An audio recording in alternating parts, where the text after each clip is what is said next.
And welcome back, everyone. Welcome back to our second broadcast of the day, of the evening, as we are live with OSC King of the Hill, weekly number 144.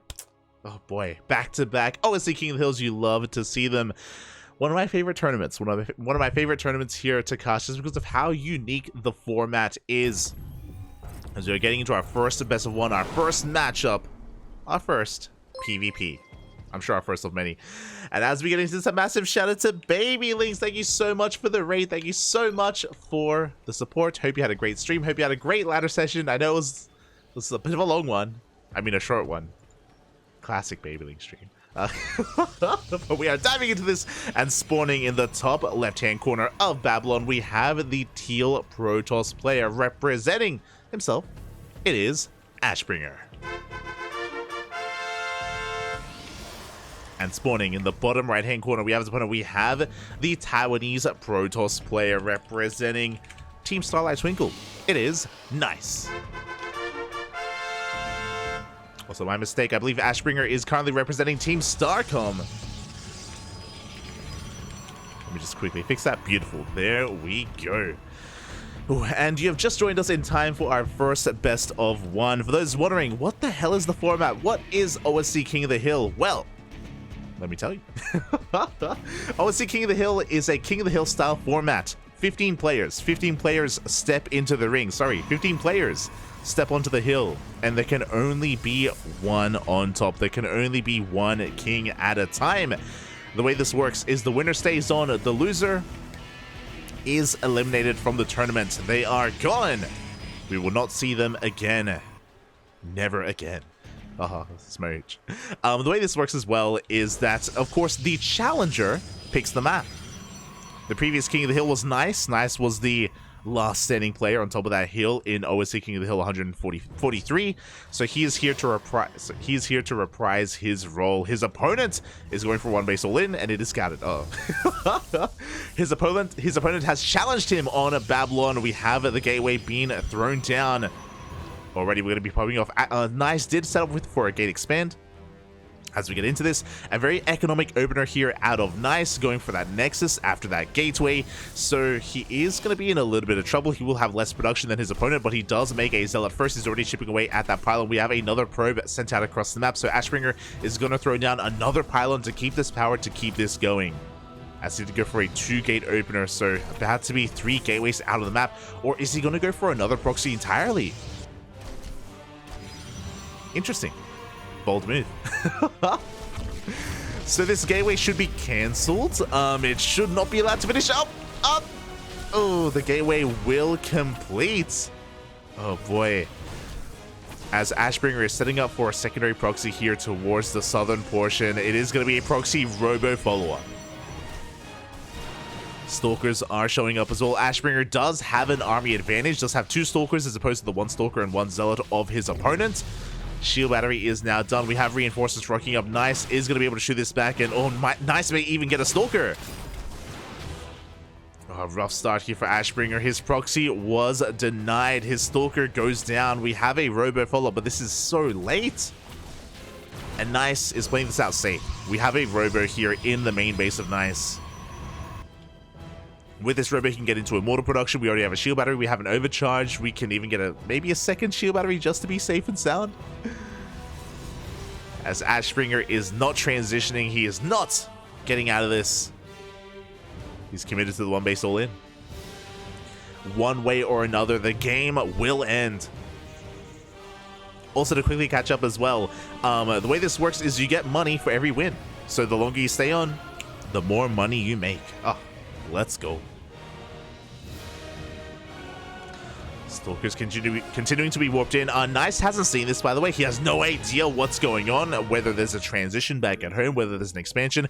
His army, or at least some units, are moving out, and that is going to expose the natural. Stalkers are out of position. Nice getting ready for an Oracle. Shield battery is going to be focused down. There won't be an overcharge. Boys are being pulled. Nice is in a lot of trouble. Despite making the robo, he doesn't have an immortal. He only just now starts the immortal, and this delayed all-in from Ashbringer. Oh my god. Is actually working. The adepts are falling one after the other. There's barely any stalkers left. The boys are all going down. 13 probes have fallen. With no shield battery, we barely have a defender's advantage. Ashbringer, keep going, Papi, keep going.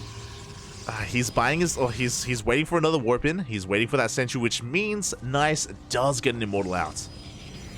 Shield battery is halfway done. The longer he waits, the longer Ashbringer waits, the harder it's going to be. But we see why he's waiting. He's going for a warp prism. He's waiting for the warp prism, waiting to potentially go into the main base instead. Is this worth it though? Was this worth the wait? As Ashbringer, he's going to try to apply some pressure here at the natural base. At the same time, he's diving into the main. Ashbringer, he had so much momentum, but I'm not too sure if this is the right call. He goes for that drop. Is trying to drag the attention away from his opponent. Takes down the shield battery at least. Oh, good target firing on that warp prism. Ashbringer is gaining ground here. He's going for the warp in. Meanwhile, he's standing strong here in his own natural.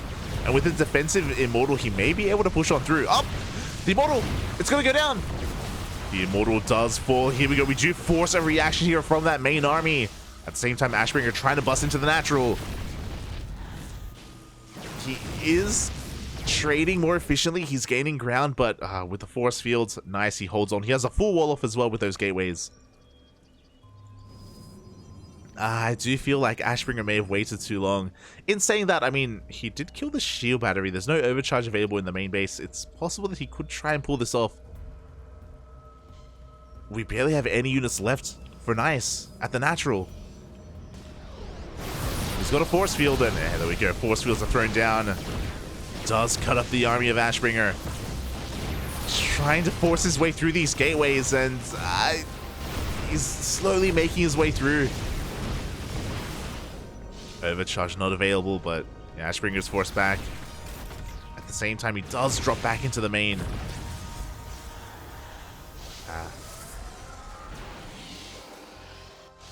But alas, Nice. The longer this goes on, again, the better it is for him. He gets a shield battery back up and running in the main base. Second shield battery here at the natural. Immortal production continuing. He's actually getting a prism as well. Just help with the control, with the micro. With the juggling.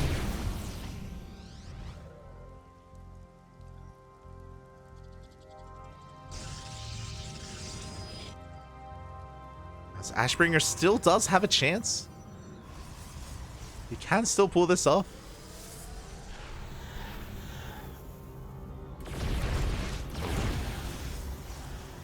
As the shields are triggered on those immortals. We are up to 4 immortals, and Ashbringer, he's consolidating his army. He brings everything together.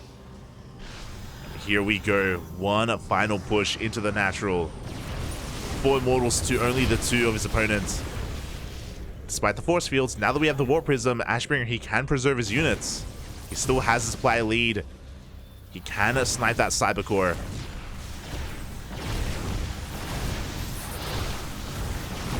Cyber core does go down. Normal stalkers can be warped in. We do have a backup cyber core on the way for Nice. But until then, he can only warp in zealots. But now he's up to 3 immortals. Ashbringer once again going for a drop into the main.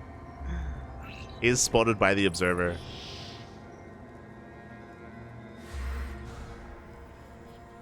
And Nice is rotating into the main base as well.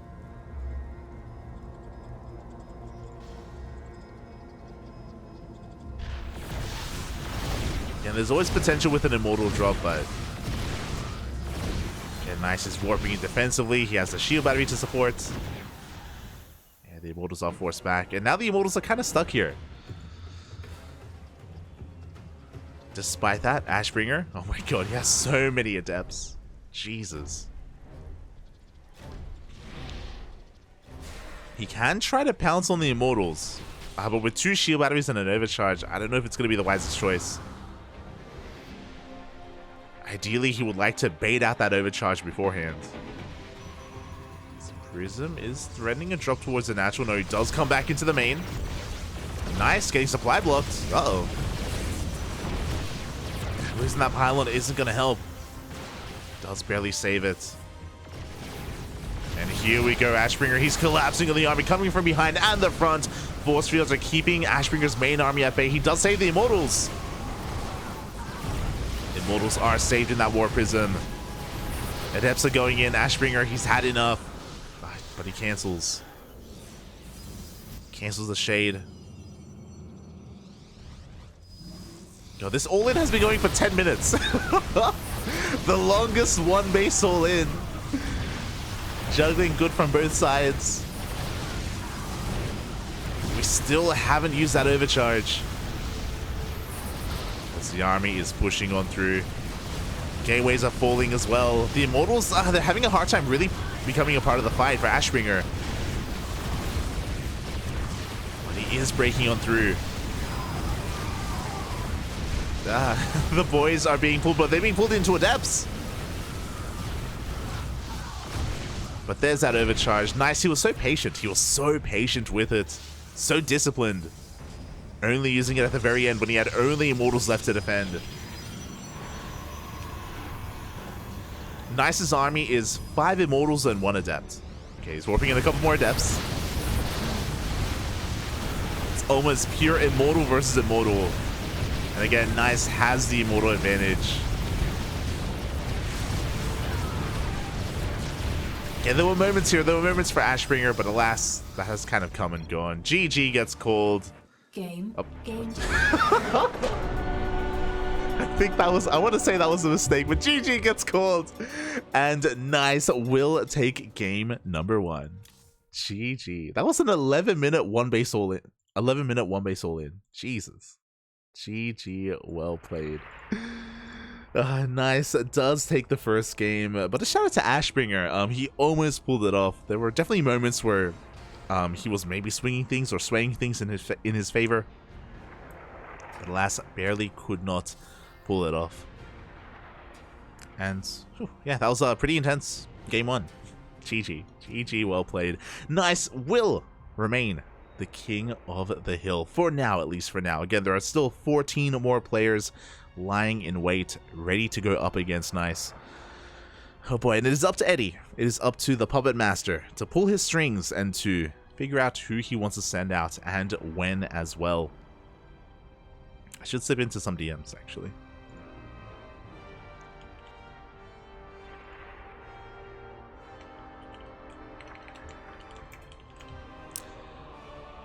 Should slip into some DMs, as it looks like we are staying here in the Americas region. We have our next opponent, we have our next contender. It's going to be another European player. It's going to be a Zerg player on Berserker Esports. Who could it be? Who could it be?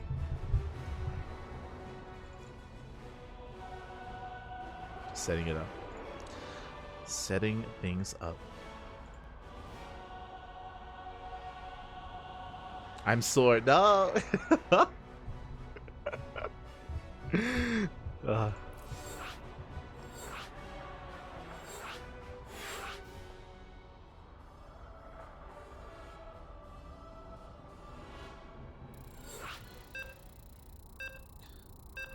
Alright, and it is going to be Mixu, the Finnish Zerg player. Let's go. Oh, you love to see it. Do love to see it. Mixu has been actually getting some really impressive results recently. We've been very impressed, especially in WTL with Mixu. He was, of course, competing and representing Berserker Esports for that tournament. But we'll see how he handles his next opponent here, especially in a best of 1. As spawning in the top right-hand corner of Altitude, we have the Finnish Zerg player representing Berserker Esports. He is our new challenger. He is Mixu. And spawning in the bottom left-hand corner, we have his opponent. We have the Taiwanese Protoss player, the current king of the hill, the red Protoss for Starlight Twinkle. It is Nice.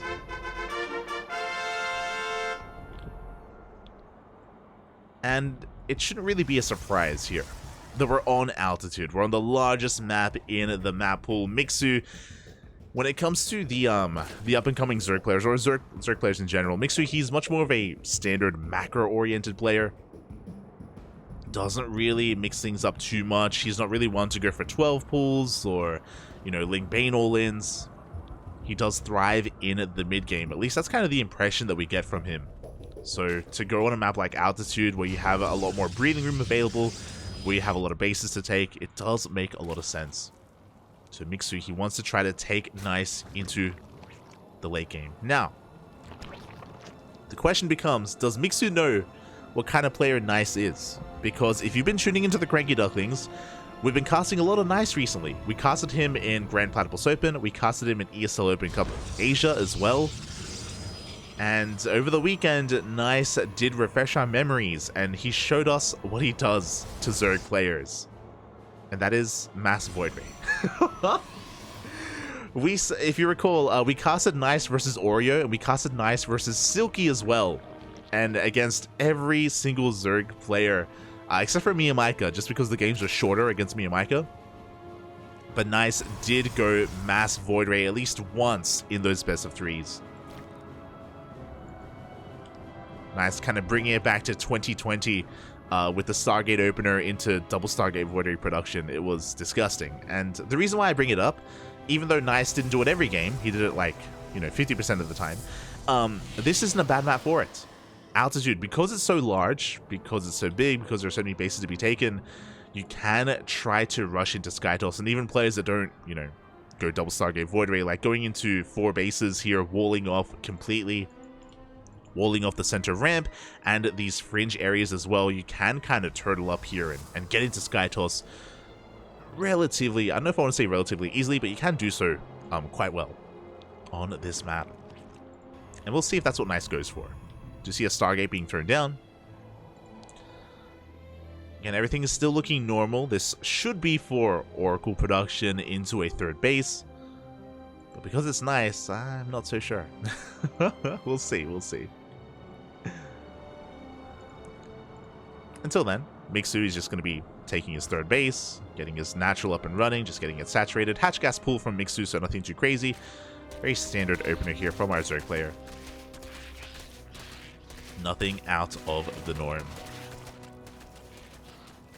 Does pull out of gas as soon as he gets his first 100 for Link Speed. And back at home now that the Stargate is done, we should be seeing that Oracle. It is going to be rallied across the map as well. There we go. We have our first Oracle, and our 3rd base is soon to be taken. Now, this is still all by the book and still all as Nice does. Now, the first sign here of Skytoss would be if Nice were to go Oracle into a Void Ray second. But if we don't see that Void Ray, then we could be seeing some standard play, which I'm all for. Oh, it is not a Void Ray. It's a Phoenix. Okay. Oh no, never mind. Look, we were making up our minds here. Okay, it is going to be the Phoenix, so we cancel. We go into the Oracle instead. So this is looking like a straight up standard game out of Nice. Going into 2 Oracles, getting his 3rd base. We could even see a 3rd Oracle behind this. And then from here, we get into our Twilight Council and our Forge. Let's go. And Mixu is getting what he wanted. He's going for a bit of an earlier Roach Warren. Typically, against a Stargate opener, Roach Warrens will be thrown down at around the 5-minute mark. This is far earlier. But it looks like this is just for safety. Yeah, we're taking our gases, we're just droning. So it looks like Mixu was just trying to be safe and secure here against his opponent. As we do have that 3rd Oracle on the way. There's that Twilight Council, and there is that Forge. So it should be for +1 and either Blink or Charge. Both have their place in this matchup. Oracles are diving into the main. Do get eyes on that lair morphing in. 3 drones will go down.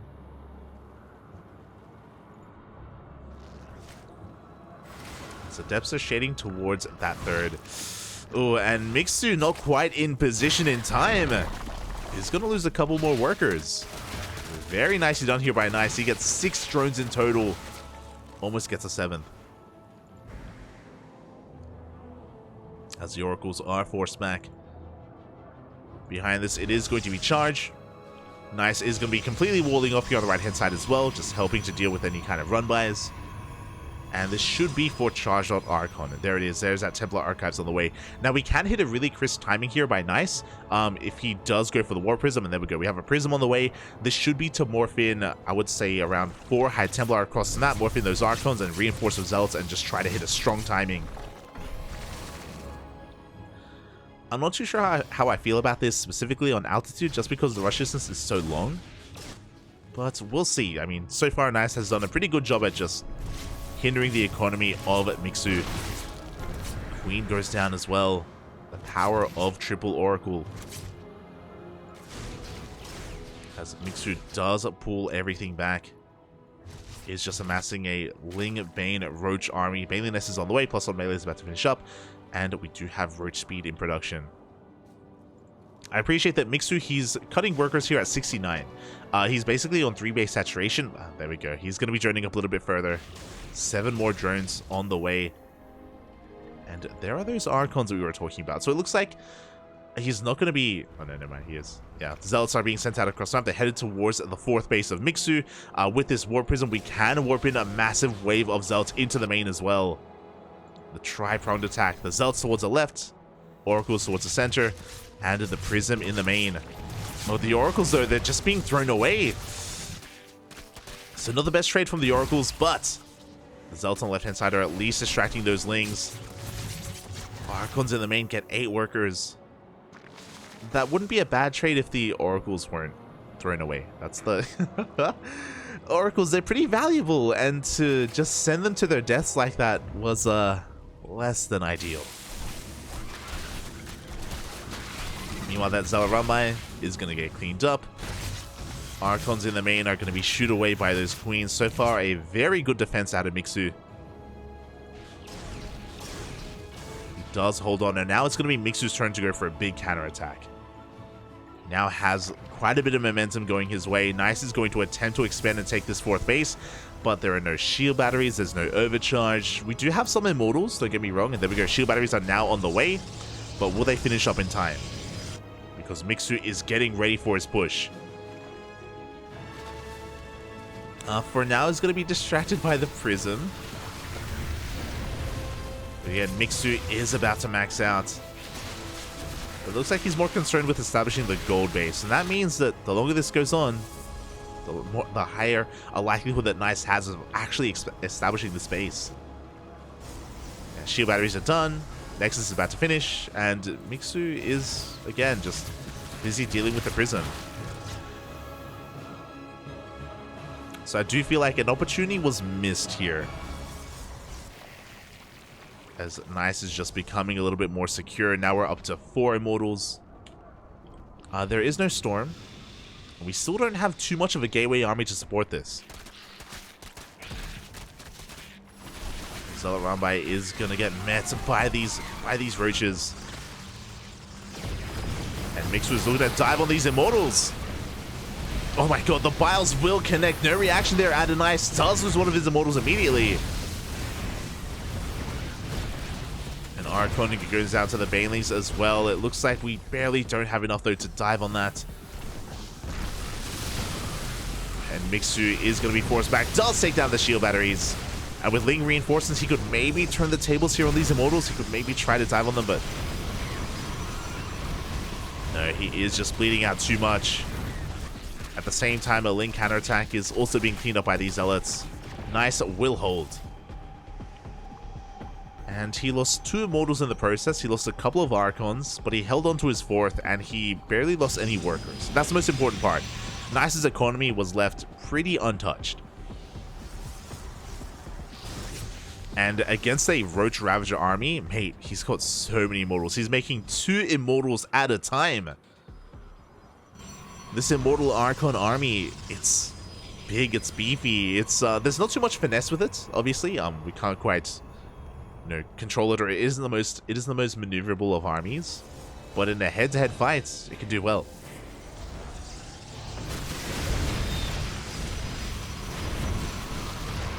Oof.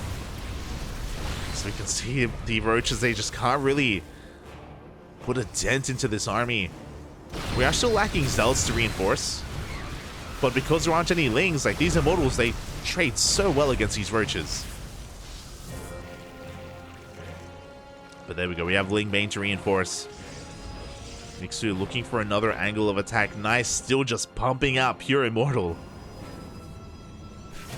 Zealot Rabbi is going to catch some reinforcements, and it looks like Nice is being outpositioned.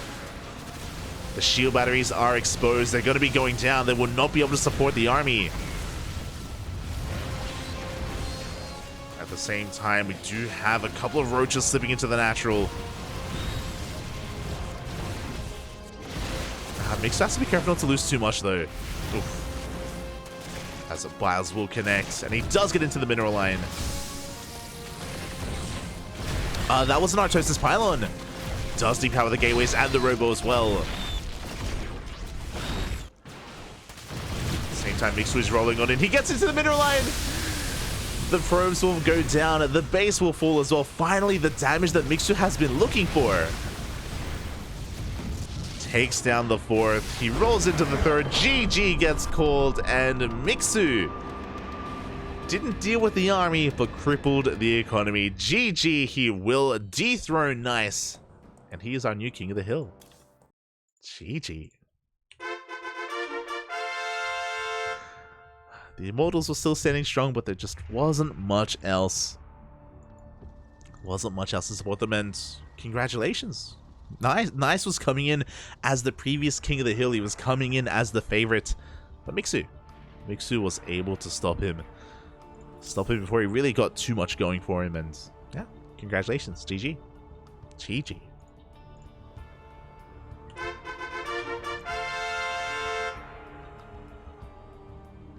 And now we're going to be heading over to the lands of Europe. We have our next challenger already. Here we go. It is going to be a European Terran player on Psystorm Gaming. I'm saying this to see if anyone can guess who it is in the chat. It's pretty obvious, though. It's pretty obvious. Terran player on Psystorm from Europe. That does narrow it down quite a bit. Does narrow it down.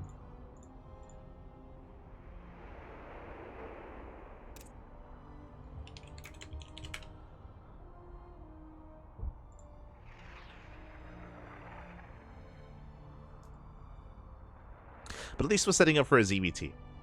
I can never be upset about that. Never.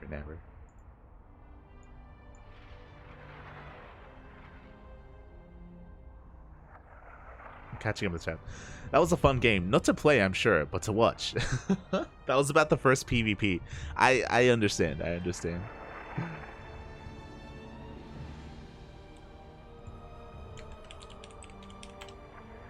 But it is going to be Nicoract. Let's go. Mixu versus Nicoract.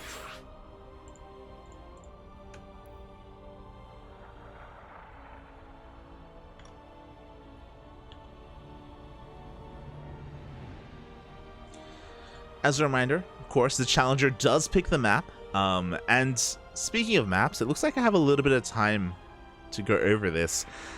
If you're familiar with OSC King of the Hill, then you would know that we have an extended map pool. And for the most recent couple of months, for the most recent season of OSC, we were actually incorporating some of the older maps. We were allowing players to play on Jagannatha. It was Jagannatha, Death Aura, and was it Everdream? I think Everdream as well. That doesn't sound right. Hold on. Let me just double check. It was Jagannatha, Death Aura, and what was the last one? Lightshade, that's it. Oh, how could I forget? And Lightshade as well. But that was only up until last week. This week we have a new map pool. We have a new extended map pool. Of course, all the regular ladder maps, like your Ancient Cisterns, your Babylon, your Gressfan, you know, the normal stuff. But this week, we have some new ones. Some actual new ones, actually. So from the previous map pool, we have Cosmic Sapphire and Moondance from not too long ago, from like a year ago. God, I actually do miss Moondance. Fun fact, I never laddered on Moondance because it's awful. I did a lot of customs. I remember I did a lot of customs with Asher on Moondance, and we determined that this was just not a good map for me. Not a good Zerg map. So we avoided Moondance. Cosmic Sapphire, a lot of fun memories on Cosmic Sapphire. But the third map is a new one. It's I believe a map from the Team Liquid map contest. It's a map called, let's see here, a map called Calliope. And I hope we get to feature it. I hope we get to experience it, just because I've never casted on it.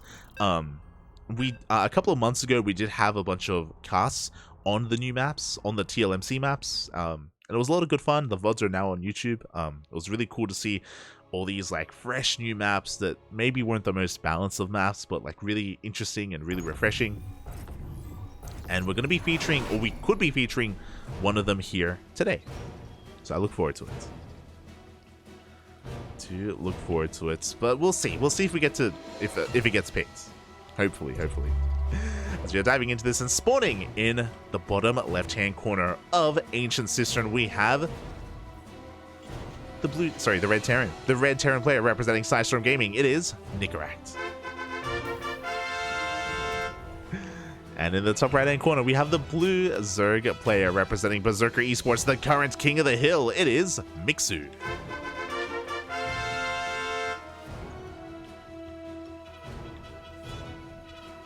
Let's go.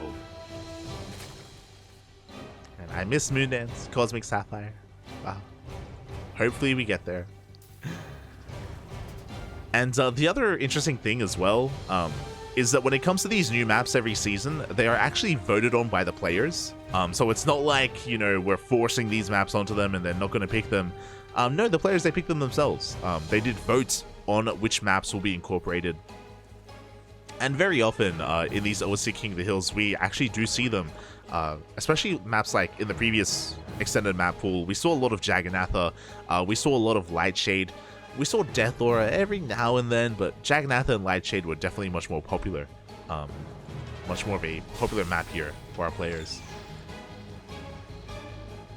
So I'm sure we'll get some variety. I'm sure. As for now, we do have a Rax Expand here from Nicoract. Nothing too crazy, nothing too fancy in the openers. Likewise, Mixu going for a hatch into his gas, into his pool. So very standard stuff so far. Really, my eyes are on Nicoract. He has been a king of the hill before. He has gone on some pretty intense win streaks in the past. And in recent times, he has been impressing us as well. It feels like he has been a little bit more consistent with his play and a lot more aggressive as well. So I do think he's a good kind of challenger here for Mixu. I do think that they're both pretty similar in skill. There we go. First Reaper is going to be moving out. Just going to be dancing with these lings. Looking for a drone if possible, but really just kind of testing the waters here. As Mixu is just going to try to minimize his losses. The Queen comes out and the Reaper is going to be pushed away. Oh. Threatens to get that creep tumor as well. Does get a ling, but is forced back and does get confirmation of the position of the third base. Behind this, interesting. It is going to be an aggressive opener out of Nicoract. He delays his third TC and he goes for a faster starport instead. We can see he's even patrolling his Marine to try to deny a scout and shut down any kind of Overlord. Oh, and he's not going for an add-on swap. No Tech Lab, he's starting very early Marine production instead. Is this for a Hellion drop? I'm curious. I'm very curious to see what this, what is going to be created from this starport. Meanwhile, the Reaper dives in, gets behind the mineral line. It confirms that there is nothing hidden at the natural. Oh my god. It's not a medevac, it is for a BC opener instead. Fusion Core is thrown down, Tech Lab is on the way. For those wondering, when you go for a BC opener, you do not add-on swap, which is why we, of course, didn't have one on that Rax. Instead, we did make the Marine to deny any kind of scouting. Battle cruisers are upon us. Now, what I'm really curious by is what the follow-up is going to be, because in the beginning, initially, BC openers were very common with mech follow-ups, and Nicoract has played with mech before. But in recent times, I feel like BC into 2-1-1s have been a little bit more popular instead into bio play. So we'll see what he goes for. So first battlecruiser is in production. Looking at the vision of Mixu, he wasn't able to get into the main base. He doesn't have an overlord in position to dive in either. He's relying on his lings for scouting information, but he just wasn't able to get into the main. The Hellions, they just provide so much map control. Mixu just going for his lair at a reasonable time, you know, 4-minute 30 lair. As to be expected, there's that Valiant Nest, so very safe play out of Mixu. Nothing too crazy. Oh no. That's a second starport, by the way. It's 2-port BC. Ay, ay, ay. Not like this, Papi. Not like this. It is the second starport. We're committing to the BC production. We're probably going to get a Yamato as well. Oh, God. I almost choked when I saw the second starport. I couldn't handle it, Papi. I couldn't handle it. And this should be into mech as we are continuing Hellion production. There we go. First BC is teleporting across the map. Is going to be meeting up here with the Hellions. They dive on a queen already. The queen will not go down. Clutch transfuse coming out from Mixu. But queens are falling. 3 of them were caught out of position. Not with the rest of those queens. Couldn't be transfused. Lings are being cleaned up, and we may not even need the second starport. We may not even need that because every queen is falling and this is getting out of control. The boys have to be pulled. The mineral line has to be evacuated. They're lining up. They are lining up, and what kind of anti-air do we have? What do we have left? We have spores in production. Queens are coming out one at a time. 1 BC is all Nicoract needed. He's got 2 more on the way, but he doesn't need them. It is going to be overkill as every single link goes down. The boys are being pulled. 20 workers fall. Banelings will not find their connections. And Nicoract is looking to lay claim to that throne. He's looking to kill, usurp the king even. GG gets... 1G? 1G. As Nicoract will take the game. And all hail the new king of the hill. GG. GG, well played. Oh my god. So dirty, Papi, so dirty. Oh god. Nicoract coming out with the 2-port BC. Into mech, of course, into mech. What I should say is that, again, Nicoract, he did a great job at hiding his build. I say that.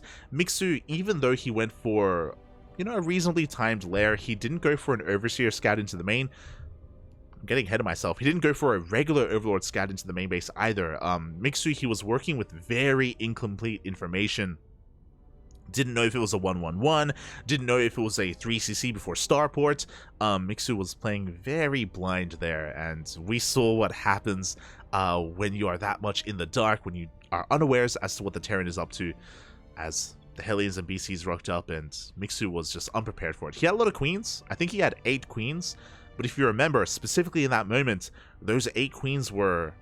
They were spread out. Of course, they weren't together. They were cut in half, and they were picked apart as a result. GG, well played. Oh, Nicoract does take the first game here. And we'll see how long he can hold on to his crown for.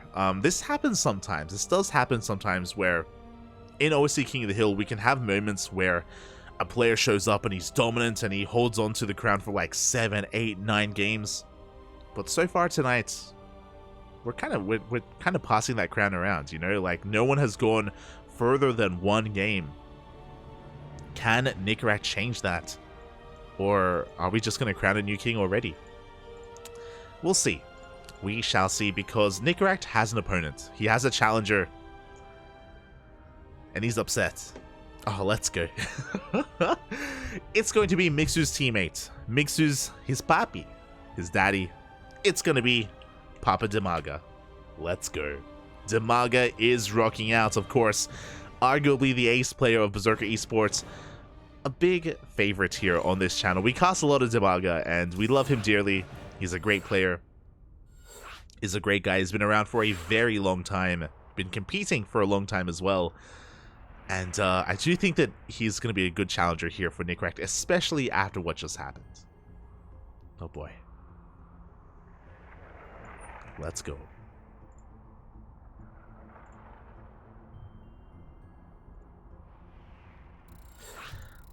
But again, we'll see if DIMAGA can actually get into the mid-game. You know, DIMAGA, he thrives in the mid-game. He thrives off of that 3-base economy, around 70 workers, massive army as well, a super maxed army. That's where DIMAGA thrives.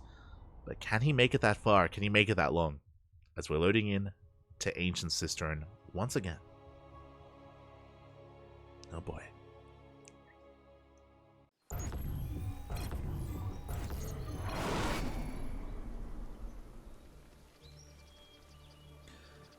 Here we go. As spawning in the bottom left-hand corner of Ancient Cistern, we have the Ukrainian Zerg player representing Berserker Esports. It's Mixu's teammate. His papi, if you will. It is DIMAGA. And spawning in the top right-hand corner, we have his opponent. We have the Red Terran player representing Storm Gaming, the current King of the Hill. It is Nicoract. And I wouldn't be surprised if DIMAGA was watching. I wouldn't be surprised if he was watching that last game. Has popped up in the chat in the past. Has done so, and I'm sure he saw what Nicoract did to his teammate, did to his boy. How could you? how could you BC him? Mixu. He's so innocent. He's so pure. Leave him alone, Bobby. Leave him alone. We'll see if DIMAGA can avenge him. Oh.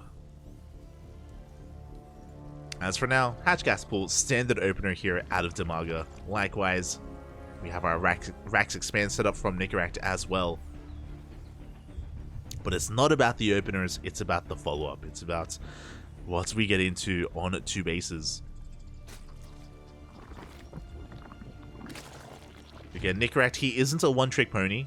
Despite the fact that he whipped out 2-port BC in the last game, it isn't what he has to rely on. He can get into bioplay.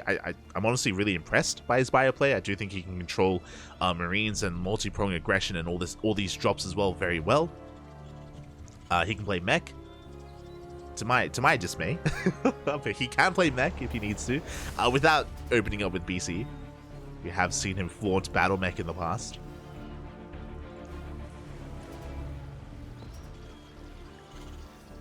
So we'll see what it's going to be. As for the time being, here we go. From that Rax Expand, we're getting into a very fast second Rax here. I'm curious if this is going to be the beginnings of a 2-on-1, or if we double down and if we go for a third barracks. Okay, we have the factory on the way. We're good. So yeah, 2-on-1 here from Nicoract. First Reaper has made its way across the map, is going to be dancing with these lings, poking and prodding. Oh, oof, oh my god. Really risky move, but he does get a kill on that creep tumor, just barely. Very good start here out of Nicoract. That is going to delay the eventual inject that we should have had for the third base, is going to delay the creep spread. Killing that first tumor is actually a pretty big deal here in the early game. So, nice moves out of Nicoract. Marine production well underway. There's a starport on the way as well.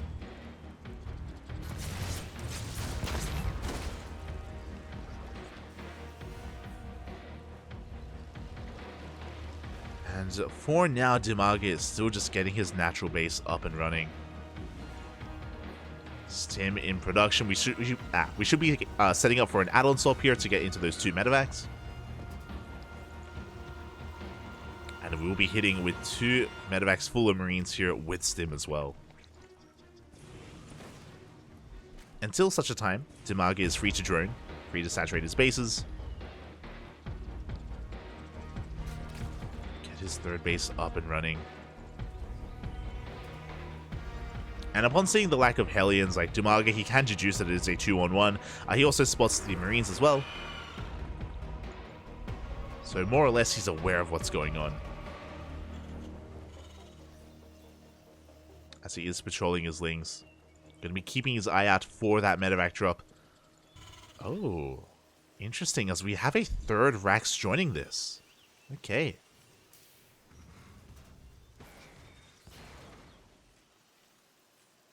Again, at this time, DIMAGA should be focusing on queen and link production. How many queens do we have? We are up to 5. We're about to have 7 queens. Not too bad. Lair is on the way. We are droning a little bit more, but we should be commencing link production. Oh, we have spores in production as well. We're taking gases. I don't think DIMAGA has read this correctly. Okay, there we go. We have 10 links on the way. It's going to be close.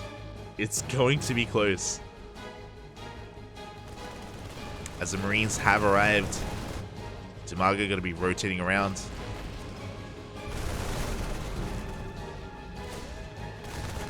And it looks like DIMAGA is given plenty of time to actually get his links underway. It is going to be supply blocked for a moment. And Nicoract doesn't commit.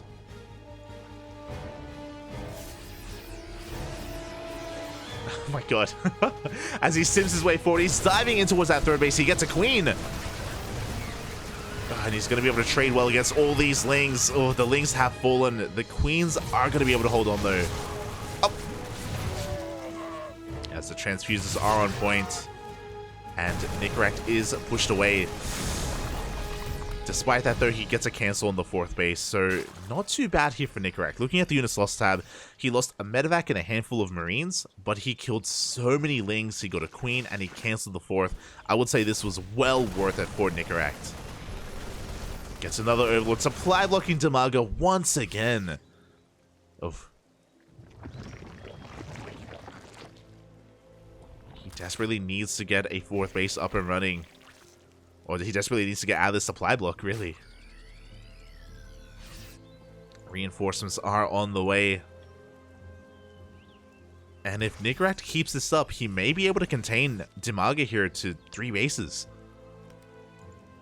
Even longer. Macro hatch is done. 1-1 on the way. Just relying on pure Ling Bane. Nicoract sims on forward to deny a 4th that doesn't exist. And Nicoract has full map control.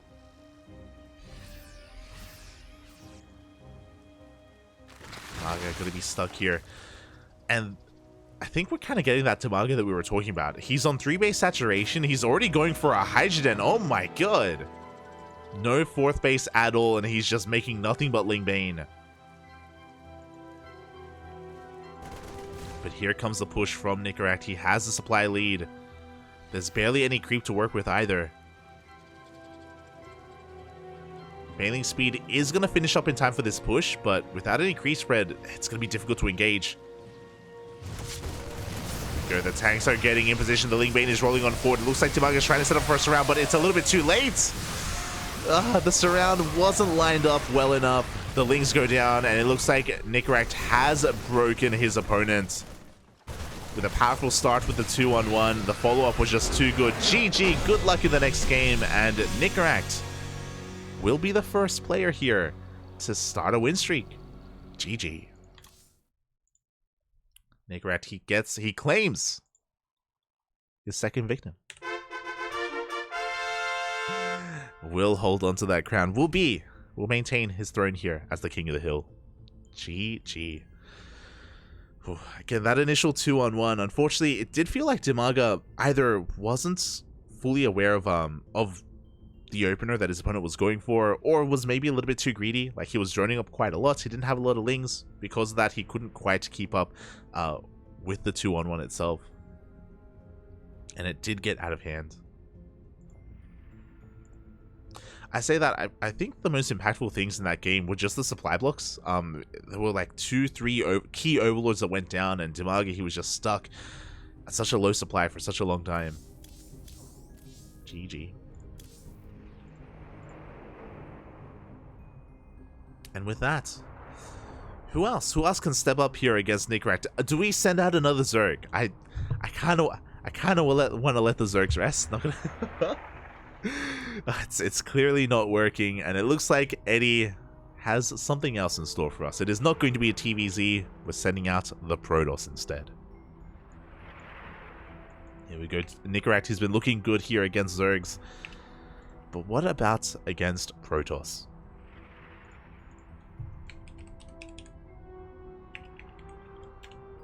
He's going to be going up against a player that we have been casting recently. I haven't been too familiar with him, but he has been popping up over the past couple of weeks in these online tournaments. It is going to be Rostok, the Ukrainian Protoss player. Here we go. Again, recently we casted Rostok in Sparkling Tuna Cup, and he did surprisingly well. I remember he went all the way to the ace match against Middle VK. I believe that was 2 weeks ago, and then last week he made it to the semifinals as well. I remember in the most recent Sparkling Tuna Cup we had like 4 Ukrainian players in the semis. It was crazy. It was DIMAGA, Night Phoenix, and Rostok. Sparkling Ukrainian Cup. Oh my god. Oh, let's go! It's the new map! Oh my god. A map that I have never casted on before. It is a Team Liquid map contest map for the first time here on the CranKy Ducklings. It is Callio. Oh, let's go. I was not expecting to see it so early. Spawning. Oh my, it's so shiny. Oh, it's hurting my eyes. Spawning in the top right-hand corner of Callio, we have the current king of the hill. We have the red Terran player representing Storm Gaming. It is Nicoract. And spawning in the bottom left-hand corner, we have his opponent. We have the Ukrainian Protoss representing Hazard Esports. It is Rostok.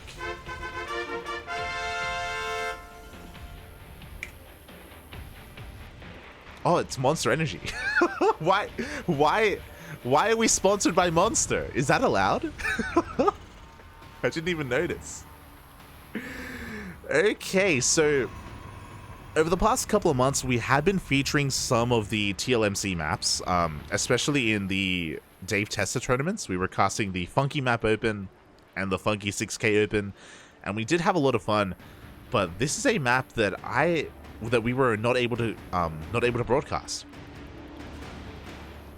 There's my brain, it's like firing on all cylinders. There's so much going on. Okay. So we have our natural base here towards the left-hand side.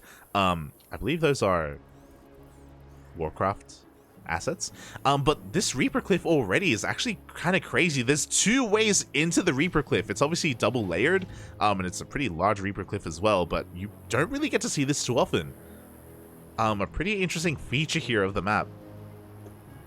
Not gonna lie, the main itself is also quite large. I wonder how 4-gate Blink Stalker openers will work in PvT when using this. Interesting. But yeah, very large main base here. Not too much dead space behind the main either. There is a little bit here towards the bottom right and a little bit outside the natural base, but not too much to work with. Meanwhile, we can see, okay, Rostok, familiar with this map, is going to be walling off that Reaper Cliff. Going for his gate expand. Likewise, Nicoract as well, going for a Rax expand. So economic openers out of both of our players. Oh, an economic opener into a 3 Rax. Second Rax is on the way. I'm trying to balance looking at the map and also checking the game itself. Oh my god. When it comes to the linear third base, interesting. So we actually have quite a lot of like entryways here into this 3-base setup, with like 2 different ramps coming in between the natural and the third. Very fancy steam vents. We don't see this too often. The rainbow steam vents. Let's go. Got rocks throughout the center of the map. No Zonaga, from what I can tell. More Monster Energy. What is with Monster? Why is Monster everywhere? They sponsored a map. Kappa. But we do have Rostok just trying to get a scout on what's going on, trying to get a read on what's happening. It is that 3 Rax that we were talking about. Is going to be quite a powerful push out of Nicoract. Meanwhile, Rostok is going for a Twilight Council opener, not a Stargate, so he's going to be working with Blink Stalkers. How many gateways is he going to throw down though? For now, only 2 gates, so it looks like a 2-gate opener into a 3rd base. And yeah, the 3rd is going to be taken. So we have gold bases. Oh, let's go. We have some really interesting gold base locations as well. Very, very wide open. There's like 4 different ways into the gold, and it can be attacked from behind as well, whether it's a siege tank or a liberator. So these golds are very exposed, which maybe I'm okay with. They're also not like out of the way either. I say that, but we probably won't see these gold bases taken unless we get to the super late game.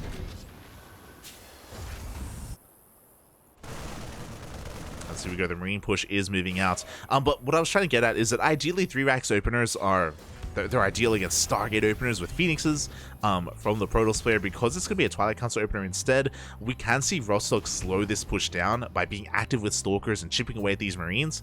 As I say that, because Rostok did go for a 2-gate opener, he doesn't really have that many Stalkers to work with, so he's kind of stuck at home. So this is still ideal for Nicoract. He's also working on Marauders.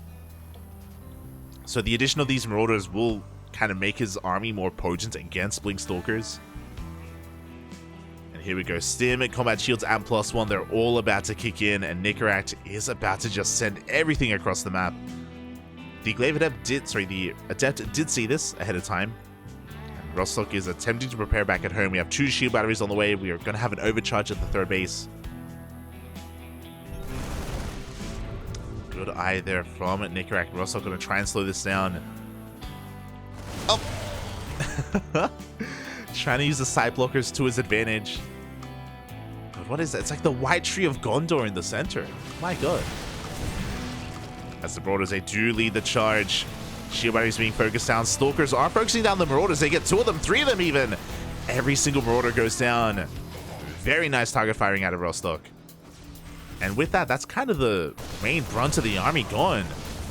Oof. 4 probes go down, but Nicoract is being cleaned up. How much more can he get done? Oh.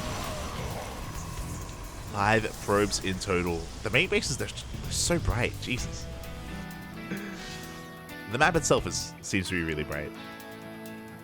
But Rostok does defend. And losing 5 probes to a 3-racks wasn't too bad, to be honest. Especially because he kept the majority of his Stalkers alive. So I would say that Rostok is in a bit of a better position. Has to be careful with this counterattack. Nicoract is lying in wait here on top of the ramp. Is going to force Rostok back.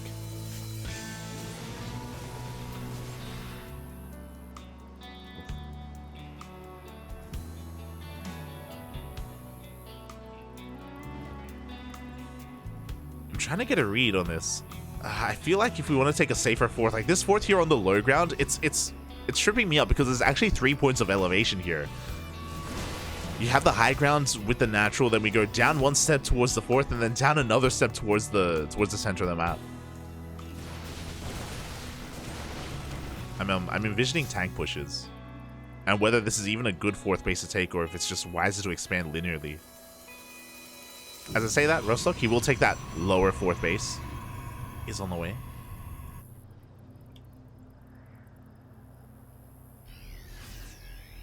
Nicoract going to be reinforcing, also taking that triangular 3rd as well. Of course, a more aggressive 3rd closer to his opponent. Do we have too many maps like this where there's like 3 layers of elevation going from like natural to 3rd to center of the map? I don't know why, it's just like it feels new to me. It's doing my head in a little bit. I feel like I'm gonna fall over. I'm gonna fall into the abyss. But as the players back off, and as they get their 4th bases and 3rd bases up and running, let's have a look here as well.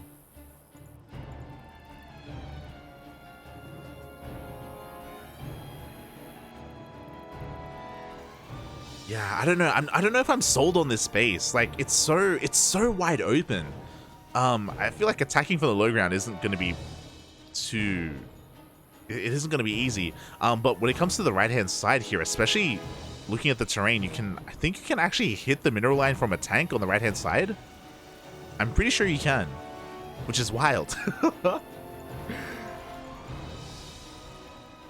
So, yeah, earlier I was kind of envisioning tank pushes, and especially in this triangular third base, it looks a little bit rough.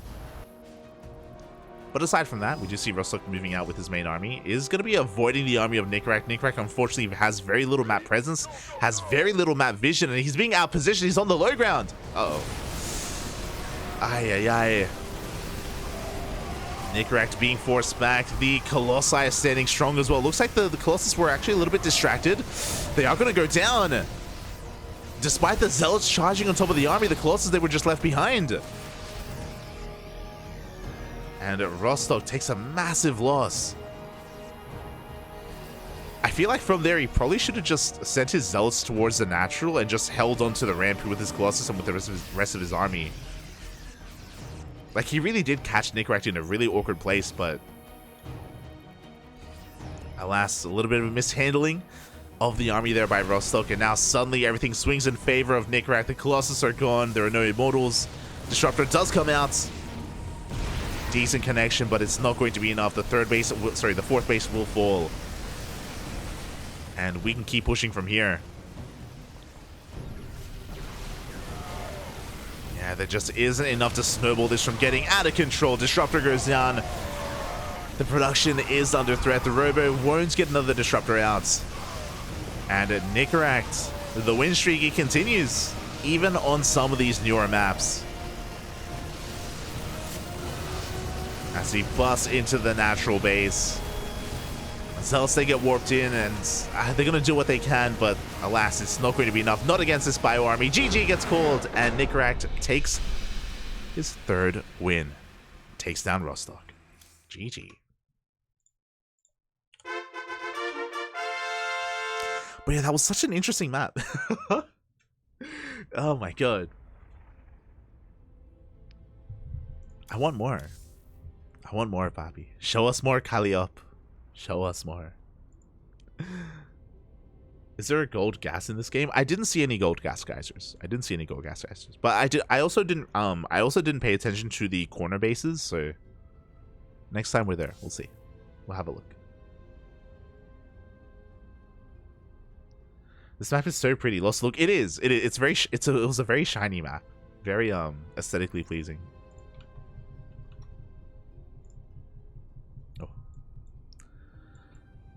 As the Zergs and the Protoss, they just can't really hold a candle here to Nicoract. He's just been having their way with them. But will that change here? Will that change in our next best of one? It's going to be a TBT. A TBT between Nicoract and someone who's crazy. Someone who's CuKu. Let's go. Is he still on Infernales? Let me just double check. No, he's on a different team entirely. Okay, there we go. He's on Red Pack Esports.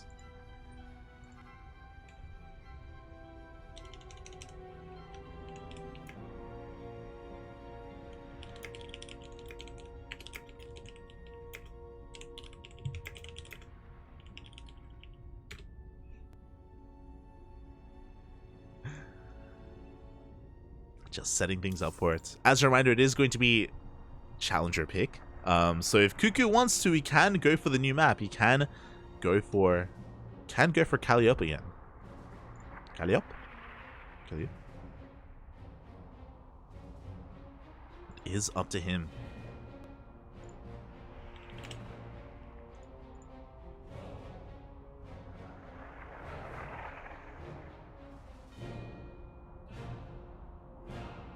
But I feel like I don't get to see a lot of CuKu recently.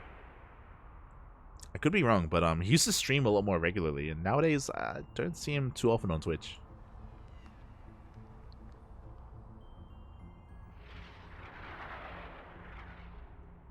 Isn't TLMC sponsored by Monster? True. Is that true? Team Liquid map contests. I know they're sponsored by Shopify. Are they sponsored by Monster?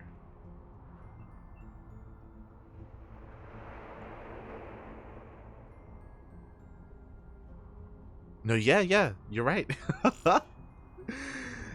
Is presented by Monster Energy. Okay, there you go. Makes sense. Nice.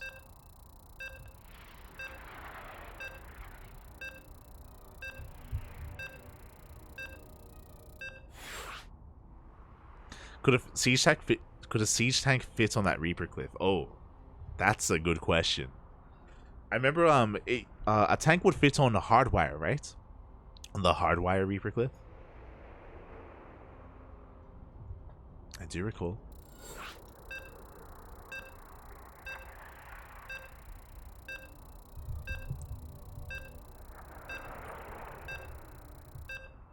Alright, but here we go. Map has been chosen. We are loading on in. It's going to be a TVT on Gressvan. No new map. No new map. Going back to the ladder. Back to normal.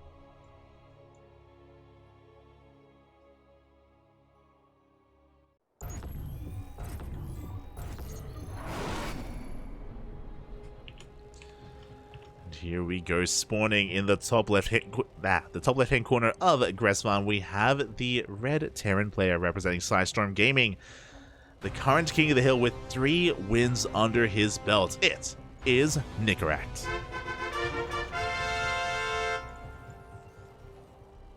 And spawning in the bottom right-hand corner, we have his opponent. We have the Romanian Terran player representing his new team, Team Red Pack. It is CuKu.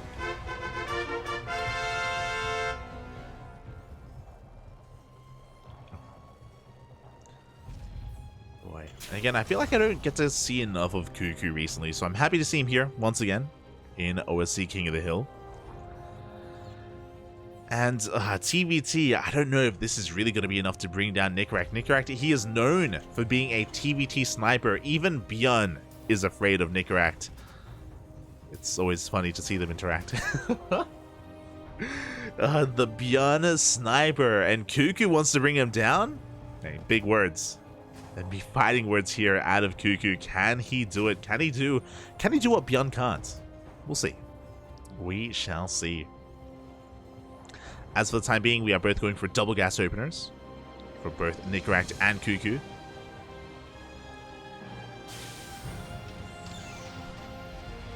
Initial Reapers are going to be on the way.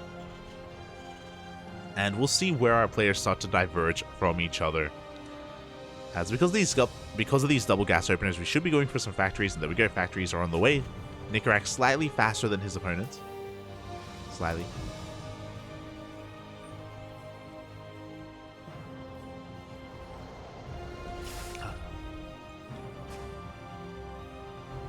And we may kind of set up for...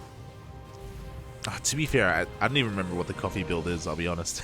I just remember the coffee build incorporates like Liberators, Reapers, and even Hellions. They're all coffee builds. They're all coffee builds. So now they're both going to be pretty conservative with their initial Reapers. It is typically considered to be really risky to move out with your first Reaper because you don't know if your opponent went for a Reactor opener or a double Rax opener. So you may run into basically multiple Reapers and you lose one and then it snowballs out of control. So both players just being very tentative and very safe with their initial Reapers, waiting for those Hellions to come out.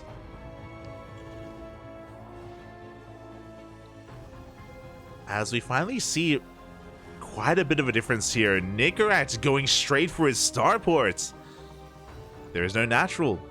We have the beginnings here of a one-base all-in from Nicoract. Meanwhile, CuKu goes for that CC on the low ground on the location.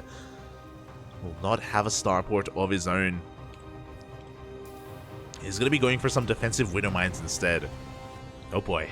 Let's go, Papi. Let's go. So Nicoract, he's going for continued Reaper and Hellion production, as well as that Liberator. Gonna try and rush and break the defenses of CuKu.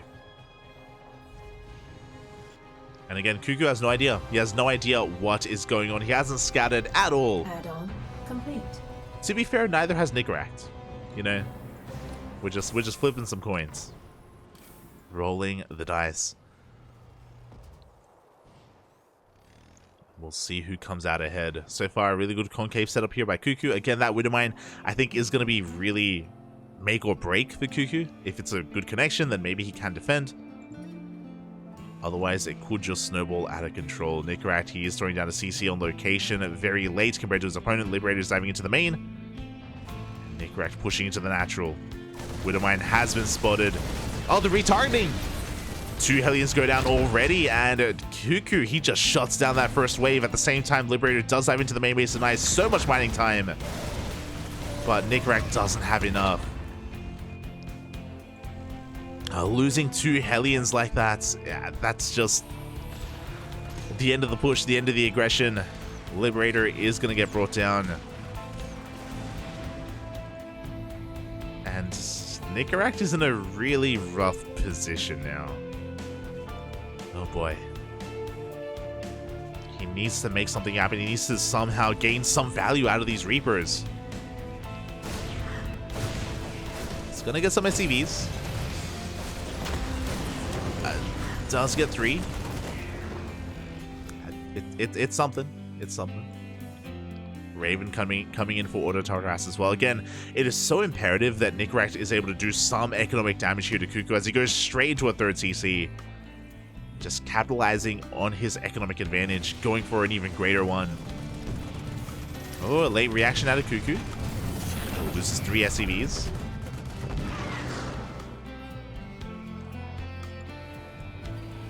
CuKu is going for a big counterattack. It looks like Nicoract did kill enough workers to kind of stabilize. Got 7 SCVs in total. And has now taken a worker lead.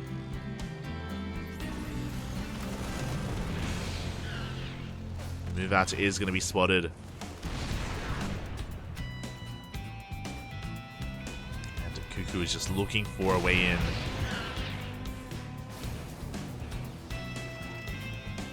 Nicoract not looking too bad here with his tank. He's got his own Raven. Of course, CuKu can always attempt to disable the tank of his opponent. And then try to rush in.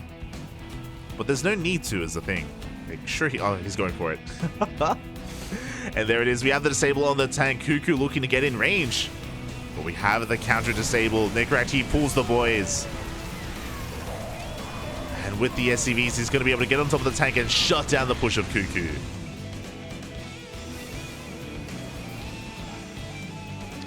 Again, CuKu just being punished here for being a little bit too aggressive. Goes for a scan, gets confirmation that there is no 3rd CC.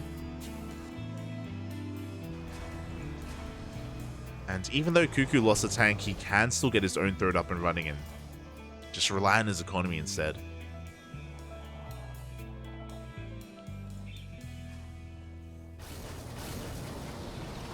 Oh.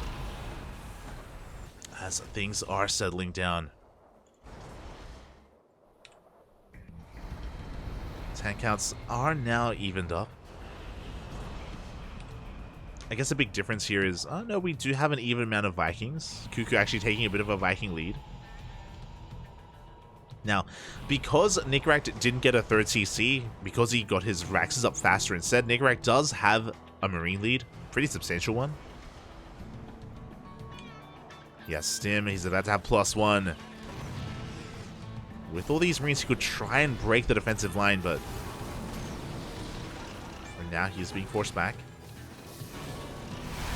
Oof. Yeah, Vikings are going down as well. Good disable coming out from CuKu, but he is within range. We trade a tank for a tank. Vikings are landed, and CuKu will barely clean this up. Once again, Nicoract losing all of his tanks. Being forced to back off. And Nicoract, unfortunately, he doesn't know about how fast that 3rd base was. And what CuKu is getting into.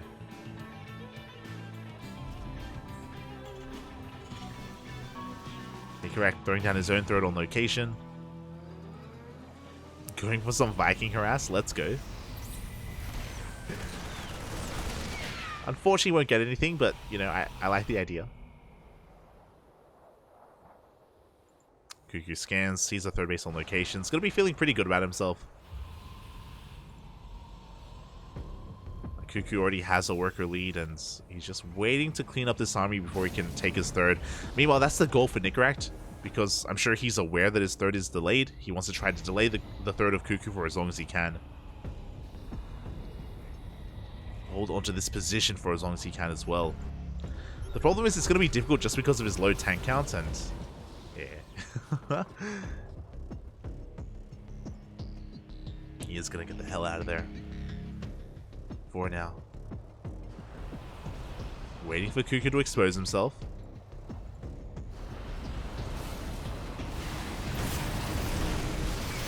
There we go, a massive anti-armor missile on those Marines. Ravens go down, the Vikings as well. It looks like CuKu, is he going to be able to hold on? The boys have to be pulled. Oh! CuKu will hold on. That was a scary moment again. Nicoract, he pushes in just as CuKu goes for a double drop. He barely has anything at home to defend. The drop, though, has potential. It could do a lot of damage. Here we go. The army is stimming on forward. He gets into the mineral line. SCVs are going down. The base itself maybe go down as well. Oof. Third base will fall. Double drop paying off so well here for CuKu. The boys have to be pulled and... oh my god. CuKu, he actually accidentally targeted the rocks in that fight. Did lose a medevac as well. Nicoract is fighting back. But he's being forced into a 2-base all-in.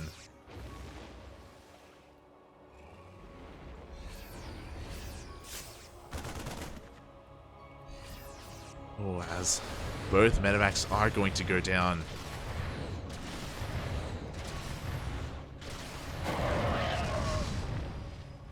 Third base still not taken. Nicoract? Where are we? So where are we going? Sorry, CuKu? All these Terran players. Oh. But here we go. Third base is being taken, and Nicoract, there is no third in sight, so he is... oh, okay, there we go. He's going to be taking his third now on location as well. But this push is pretty committed. Nicoract once again has an army lead. He's even in tanks, but has those liberators. CuKu fully aware of his opponent, getting ready for him.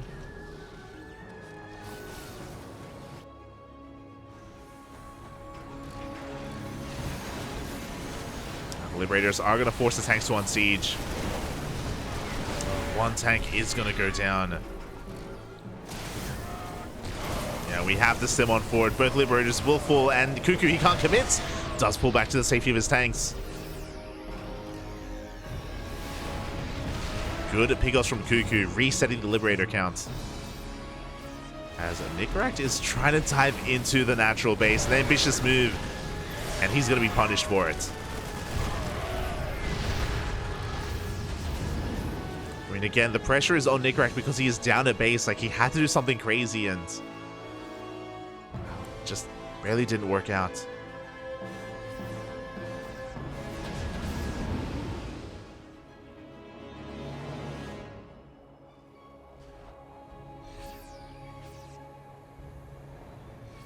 Our SCVs are under attack. So you got to drop into that natural base. At the same time, Nicoract trying to rotate over towards that third.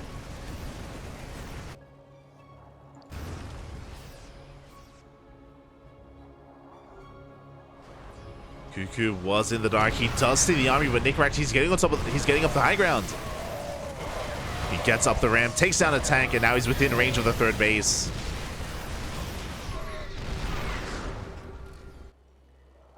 I kind of wouldn't be opposed to CuKu just expanding towards the north instead. Just rotating his third over. At the same time, we have that double drop across the map, and once again, it's doing critical damage. Twice now, GG gets called, and CuKu brings down the current king of the hill, takes down Nicoract 1-0. GG.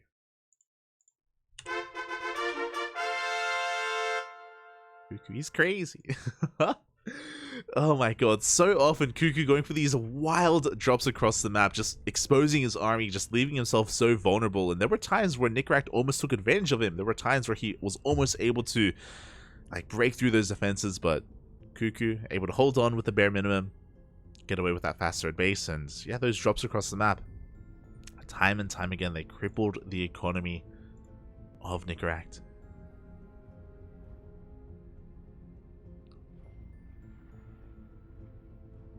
GG, and with that, we have a new King of the Hill. Still a Terran player, but a very different Terran player here in CuKu.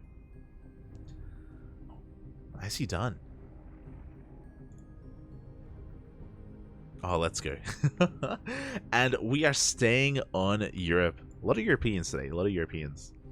I mean, sure, we started things off with nice, but gonna be staying in Europe a little bit longer here as we have our next challenger. We have our next opponent representing CSO Esports.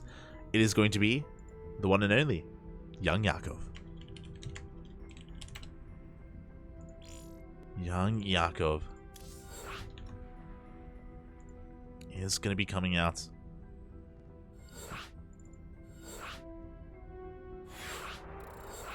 Oh my god, they were so quick. Jesus. They were so fast. And YoungYakov, his map of choice is going to be Babylon. Okay. Interesting. Bit of a smaller map, especially compared to Gressvan or Altitude or even Ancient Cistern. Can lead to more aggressive styles. Can lead to something like roach play as well. But before we get too ahead of ourselves, we are diving into our next match. And in the bottom right hand corner of Babylon, we have the Romanian Terran player, the current King of the Hill, representing Team Red Pack. It is CuKu. And spawning in the top left hand corner, we have his opponent. We have the Red Zerg player representing CSO Esports. It is YoungYakov. Oh my god. Wait, what? Going for a 14 hatch opener.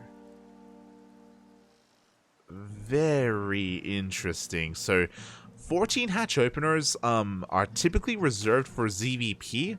This has been very popular, especially in Korea against Protoss players. But the reason for a 14 hatch is you get the hatchery down before the probe shows up.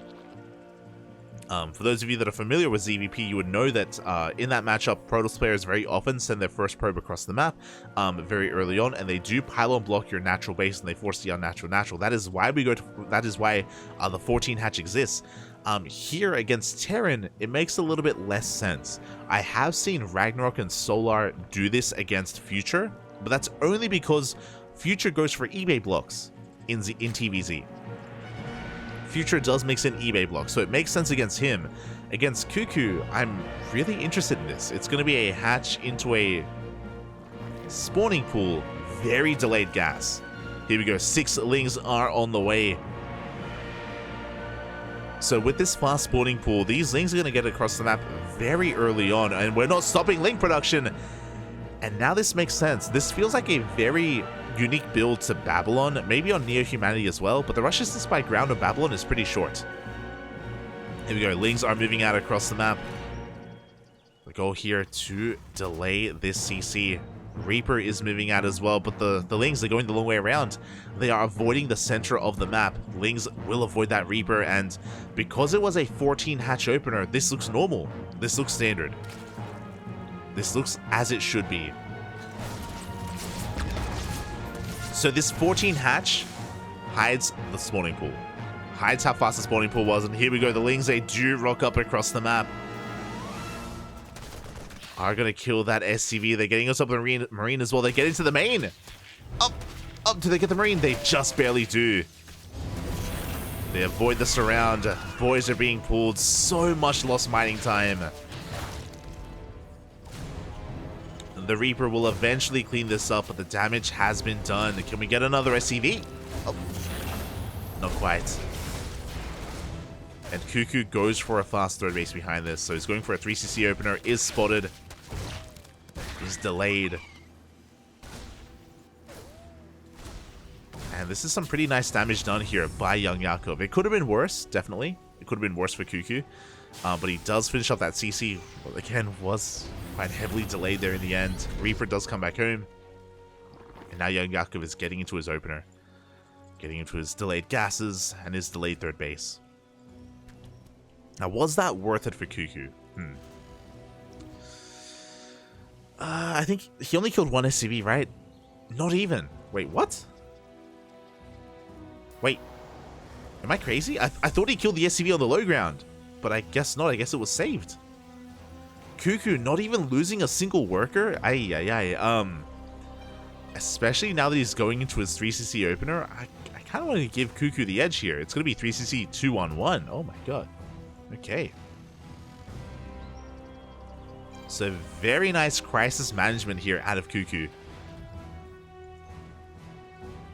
Of course, the delayed mining time is really impactful, especially in the early game. You don't really have that many resources to work with. Overlord dives in and confirms the 2 Raxes. Confirms the 3cc 2-on-1. This means YoungYakov, he can delay his spores. No reason to throw them down. He is free to drone up a little bit more and be greedy.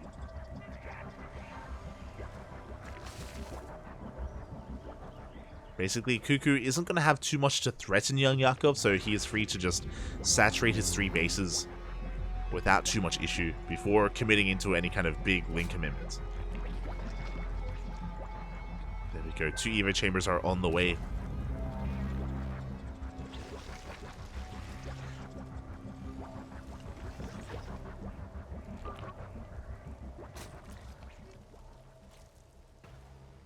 Getting into a faster 1-1. A bit of a greedy follow-up here by YoungYakov, but it does make sense against a 2-1-1 variation. So because of this, we're going to be delaying the lair. We're going to be delaying the bailing speed in favor of faster upgrades. So YoungYakov just cutting corners, taking his gases, working on his 4th base. And at the 5-minute 30 mark, this is when we should be amassing links here, as this is around the time when CuKu should be getting active with his drop play. Wait, what? Interesting. So we actually didn't have... We had a delayed add-on swap, so we only have a single medevac. We continued Hellion production instead. We have the armory, right? We do. It's a Hellbat push. Oh my god. Okay. So we kept the reactor on the factory. We just continued Hellion production instead. And here we go. The Hellbats are being morphed in. There are no bailings to defend. We do get a surround on the Marines. But the Lings, they get roasted. All the Lings go down. We dive on top of the Queens. YoungYakov, he went for a 2-on-1 response, not for a Hellbat response. And he's being punished for his greed. Bailings are being morphed in, but CuKu, he can get on top of the Bailings. The Bailings will not finish. Oh, it's going to be close. Up. 1, 2 Bailings. They do connect. They take down some Marines. Not too bad. And it looks like YoungYakov is barely holding on. Oh my god. Again, this was a massive surprise to YoungYakov. He was not expecting a Hellbat push at all. Was almost killed for it. But he gets away. He gets away with the 4th. Gets away with 1-1. Doesn't lose any workers. Lost a lot of queens. But he could afford to lose some queens. He survives, and now he's getting into his upgrades, into his Hydra Den. YoungYakov has weathered the storm. Oh my god.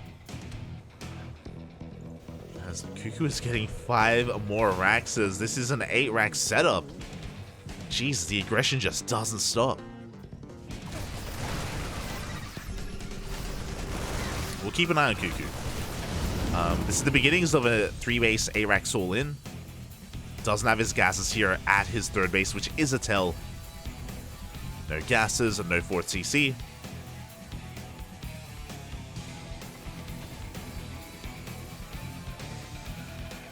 We'll see if YoungYakov can stabilize. Okay, there we go. 4th CC is now thrown down. CuKu is transitioning.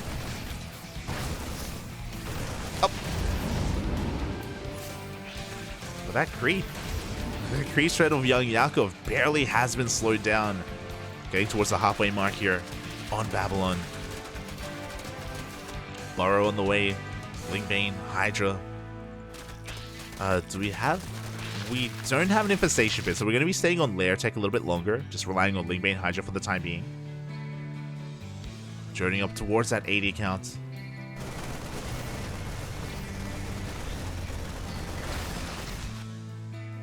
But CuKu continues to be active. Moving out on the map, looking to deny that 5th base. Looks like he will get a cancel. Up. Does cancel the 5th. At the same time, he pushes towards the 4th base, and YoungYakov is spread too thin.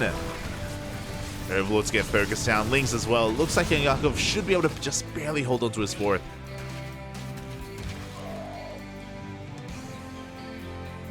That was a good moment for CuKu.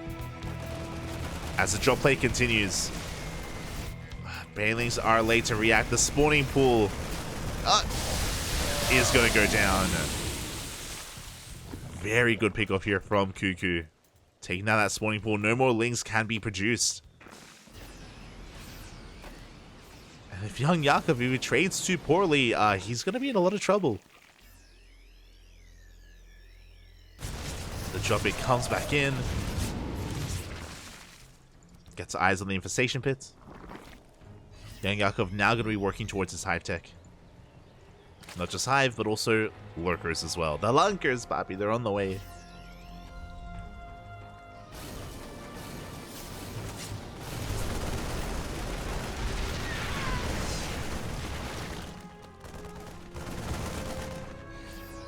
As CuKu does focus on his push, YoungYakov he's going for a massive Link counterattack. But we have a full wall up. Lings, they don't find their way into the natural, but they do find some SCVs here at the 3rd.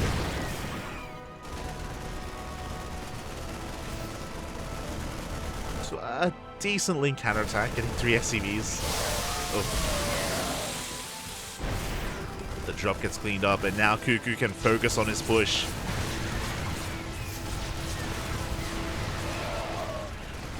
Liberator goes down, but oh my god, the Bard baits! I forgot about Burrow. CuKu baited to chasing those queens. Takes a massive bailing to the face. And YoungYakov, he is holding on long enough to get into his lurkers. Lurkers are on the way. Link counterattack will find some SCVs. 5 SCVs do go down. But we can see that CuKu is kind of maintaining control of this area. Very little creep has been respread here. Being ambitious with those Marines does get cleaned up.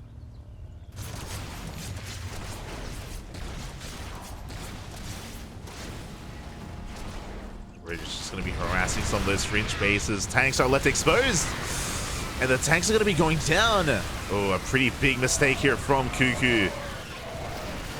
Only one tank. No, every tank does fall. And we can't chase the Hydras. There are lurkers to support them. Ay, ay, ay.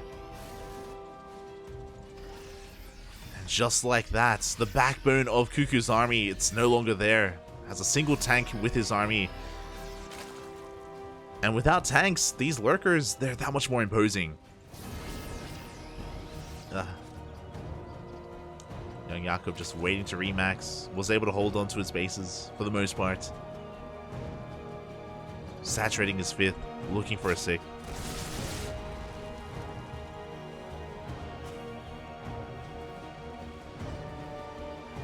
As YoungYakov maxes out, CuKu, he's going to be able to turtle up. That's kind of his role here. Because he lost all those tanks, for the most part, he's setting up back at home. Has some good SimCity. Getting his planetaries up and running. It's not ready yet. So there is a window here for YoungYakov. Does he have any Vipers? No Vipers. Just Ling Hydra Lurker. Without Vipers, trying to break these tank lines is going to be a difficult thing to do.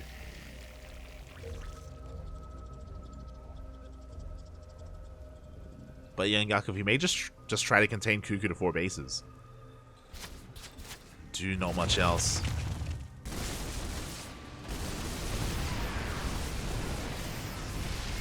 There's some lurker harass here towards the bottom left. At the same time, drops do get caught out by these Hydras. Oh god! Oof. Do go down.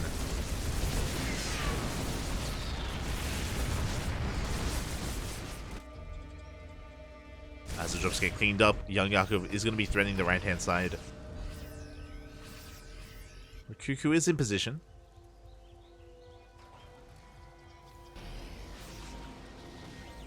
Oh my god, he unsieges everything.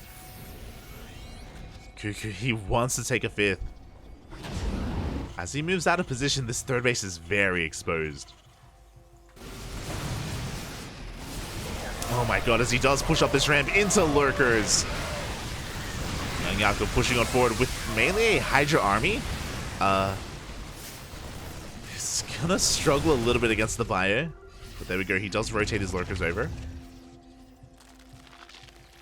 YoungYakov, he may have too many Hydras, just saying. The lurkers are good, Hydras not as much. But he is going to be able to focus down another one of those tanks. As he zones away the army, that fifth base, oh god, so exposed.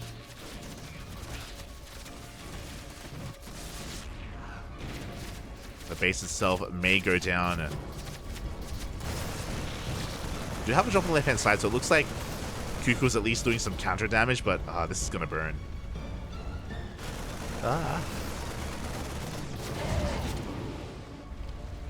Yeah, there's no way to save this CC.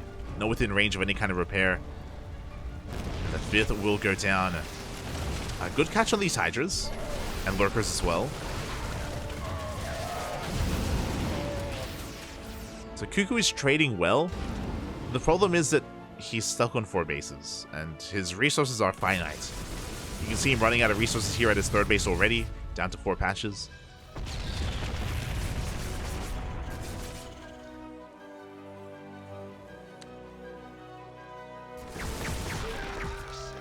Has been able to get into a ghost army. Oh. So again, some pretty efficient trades here out of CuKu.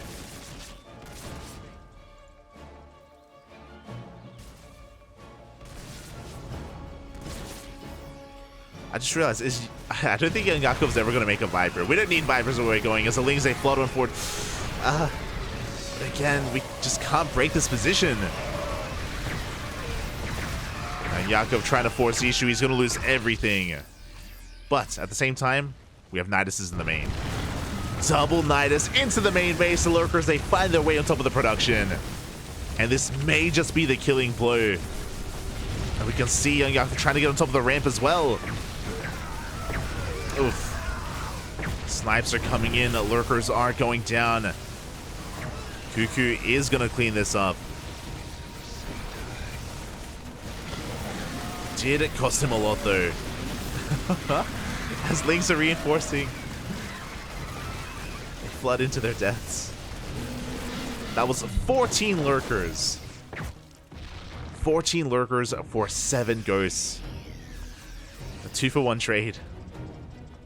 Not the best trade for YoungYakov. He disrupted the production at least a little bit. It was a good move, don't get me wrong, to go for the Nidus into the main.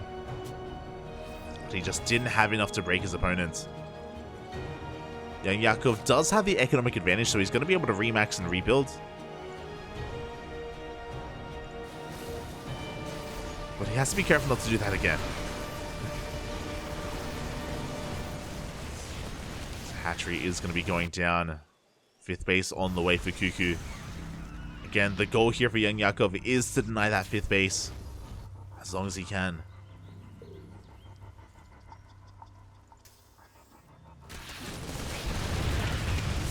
Going to be able to find a decent position here on the high ground. Takes down the orbital, gets on top of some of the production, takes down a tank. The Miss Rally! No! 5 tanks. They just walk into their deaths. Ay, ay, ay. CuKu losing all of his tanks, chasing this army into lurkers.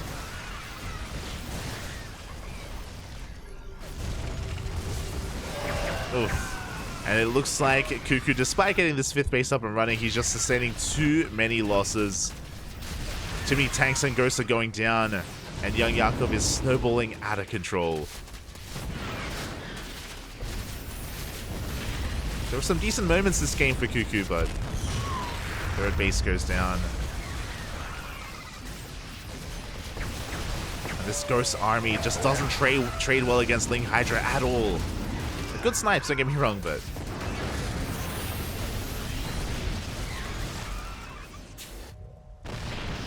YoungYakov just backs up, cleans up whatever was left behind. And again, this planetary is looking so exposed. It's not going to be the cleanest trade, especially with these ghosts coming in. So YoungYakov, he's going to be losing all of his Hydras. Lurkers are late to the party as well. So really efficient trades out of CuKu, but he just barely has anything left. The Vipers, they finally arrive. Let's go. Oh, they get sniped. Never mind.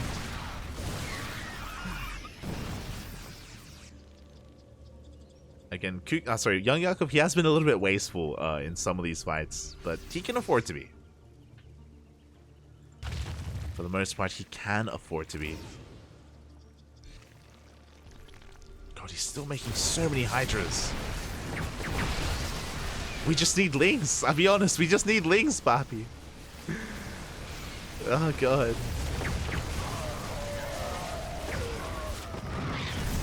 So Lurkers, they come in from behind. They get focused down. Can CuKu pull this off? He's just running out of steam is the problem. Yeah, tank falls. GG gets called, and YoungYakov takes down the current king of the hill. All hail the new king, YoungYakov. GG. GG. Aye. YoungYakov does come out on top. That was a crazy game overall. Remember, it all started with YoungYakov going for a 14 hatch into a spawning pool, into that Ling Flood early on, which didn't really do too much. And YoungYakov, if you remember, he scouted the 3cc 2-on-1 follow-up after the Overlord went down. That's when CuKu mixed things up and went for an armory, kept his reactor on his factory, went for a Hellbat follow-up where he was barely almost able to break his opponent. There's a world where maybe if those Banelings didn't finish, if those 2 Banelings didn't finish for YoungYakov, maybe CuKu was able to break his opponent then and there. It was, again, pretty close. Pretty damn close. And GG. GG, well played. Oh my god. I need a moment here, but we're getting into our next game already. We have our next opponent, a player that we casted earlier today in the Home Story Cup broadcast. It's going to be CuKu versus, YoungYakov versus ForJumy. Let's go.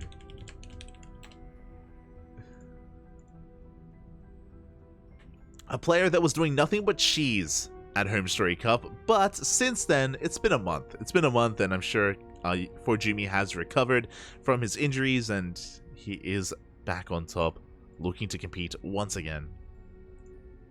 With some more macro play, I'm sure.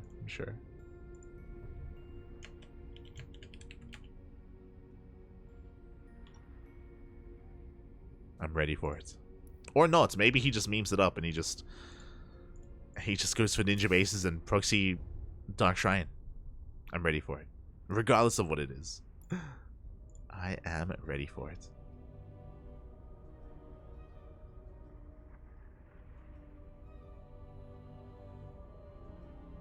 Where is MeomaikA? True. I'm sure we'll see him later on. I'm sure we'll see some more of MeomaikA. He's typically a regular in this tournament. If he doesn't show up, then maybe he just wasn't available today. I do have confirmation that Iba isn't available today either, unfortunately. Este Iba.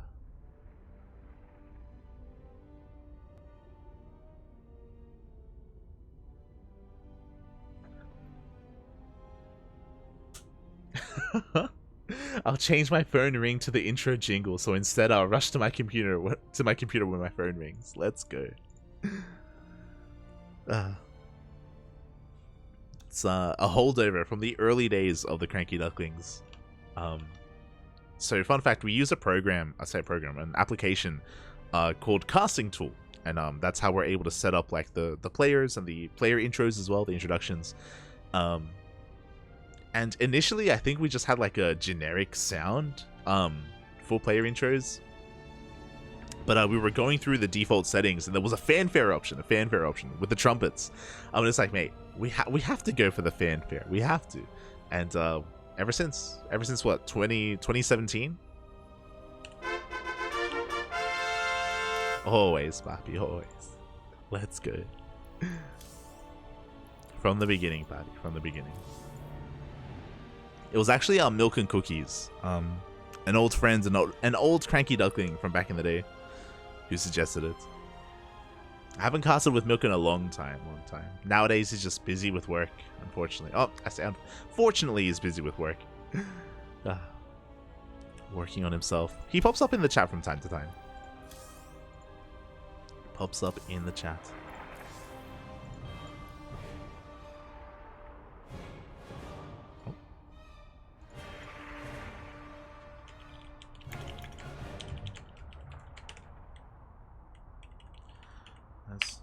Are getting ready for our next series.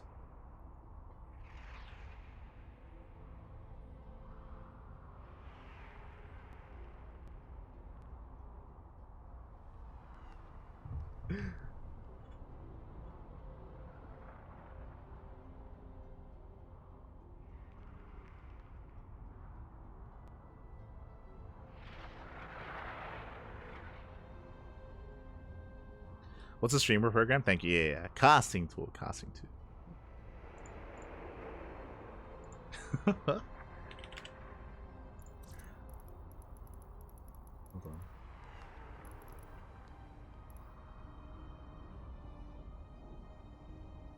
on. But yeah, we're just gonna be waiting for our next opponent. It's okay. Does have a couple of minutes. Just waiting for ForJumy. If he is unavailable, then I'm sure we have plenty of other players to take his place. That we can sub in, and then maybe we can field ForJumy later on, if he is unavailable. Just wait.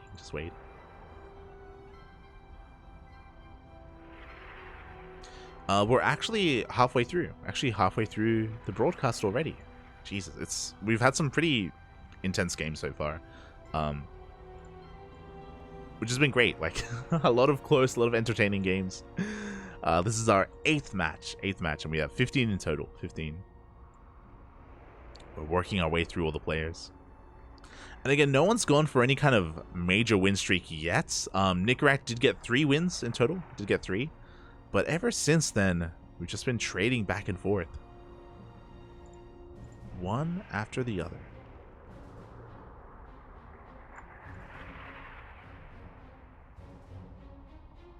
How's your day been going? Oh, it's going well, Papi, going well. I was casting earlier today, casting some Home Story Cup replays. That was 6 hours ago. So we been casting for 6 hours. It's been a while. And we can cast for another 6. Let's go. Been exciting to hear. What is it? Not Frost Giant. Oh, the Frost Giant game. Stormgate. Stormgate, the alpha was released yesterday, if I recall correctly. And people have been playing it. They have been getting their hands on it.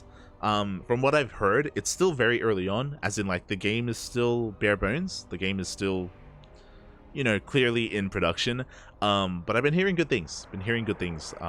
From some of the pro players that have been able to kind of showcase it, I should say. Showcase? Been able to play it, experience it. They're excited. They are excited.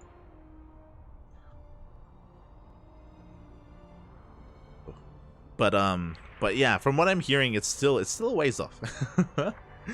Still a ways off. Oh, let's go! As ForJumy has arrived. We have our Protoss player, we have our contender, we have our challenger, and we're going to be going on one of the older maps. It's been a while. It's been far too long. Oh my god, it feels like it was a dream. Memories are flooding back. I miss playing on this map. kind of. There were some interesting features. And it was an interesting era of StarCraft as well. Our next map is going to be played on Cosmic Sapphire. Let's go.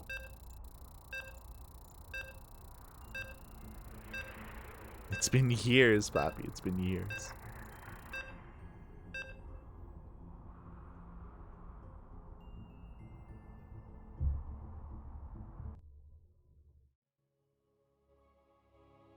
Have the players been able to share anything? I believe they aren't able to like show anything.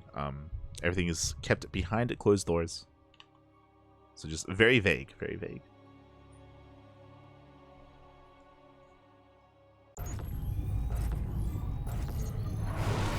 But here we go, spawning in the top left-hand corner of Cosmic Sapphire. We have the German Protoss player, the red Protoss representing himself, currently teamless. It is ForJumy. And he's very yummy. Ay, ay, ay. And spawning in the bottom right-hand corner, we have his opponent. We have the current King of the Hill representing CSO Esports, the Blue Zerg player. It is YoungYakov.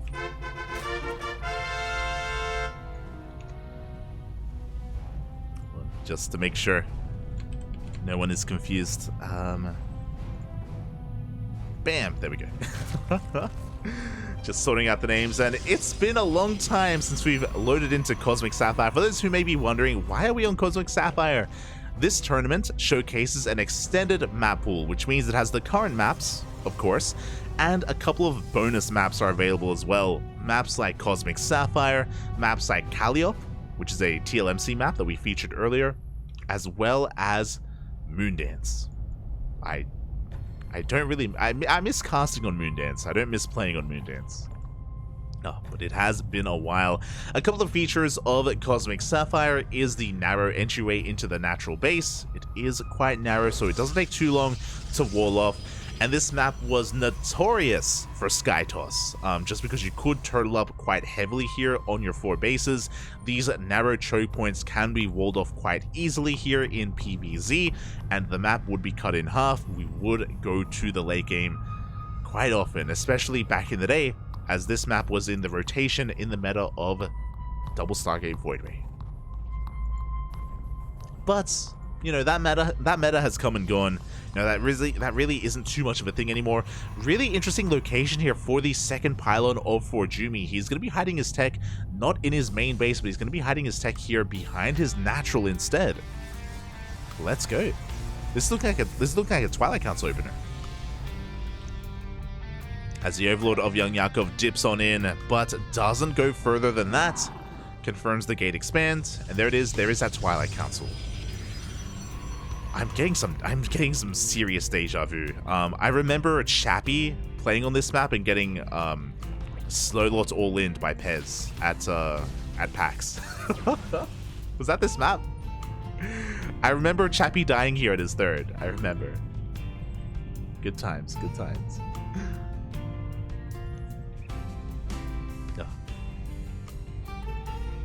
As for the time being, YoungYakov is just getting his third base up and running. So far, Hatch Gas Pool, a standard opener here from YoungYakov. Meanwhile, ForJumy, oh my god, is he looking for a proxy pylon? It's going to be a Dark Shrine opening. Let's go. Interesting. So this is a very, very fast Dark Shrine. What I mean by that is that there's going to be a DT opening without a Robo. So no Warp Prism. Instead, we're relying on a proxy pylon across the map instead. Again, this is a very large map. A lot of places to proxy. Overlord is looking to dive into the main base, but ForJumy throws down that pylon. So far, YoungYakov has no idea what's going on. Link speed kicks in. He's moving out across the map. He's going to be looking to apply some pressure, get eyes on the would-be third base.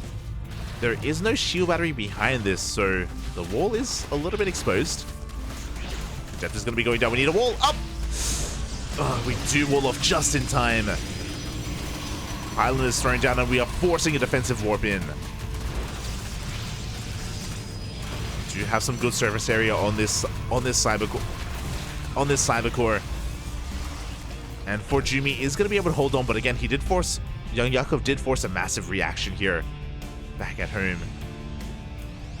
But there it is. We do have those 2 DTs across the map, and do we have any detection? Spores are on the way. This is a slow warp in as well. If there was a gateway here, it's possible that ForJumy could get in just in time, as YoungYakov does spot the Dark Shrine. DTs are waddling in. YoungYakov is able to get a surround on his Spore, keeps it alive. Units come out just in time. Oh! And YoungYakov is holding. It's always a risky move, but yeah, he is going to be pushing forward here with his Spore. And up! Does he save? He barely saves his Roach Warren. Whew. Jesus. Did I speak too soon?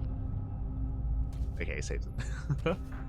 Behind this, ForJumy getting his third base up and running. DT is waddling on in, and can he finish it off? Up! He will. Roach Warren does go down. Not a bad pickoff. As DT does get out of there. Taking down another tumor. Back at home, ForJumy, he's transitioning into his third. We have Blink on the way. Forge for +1.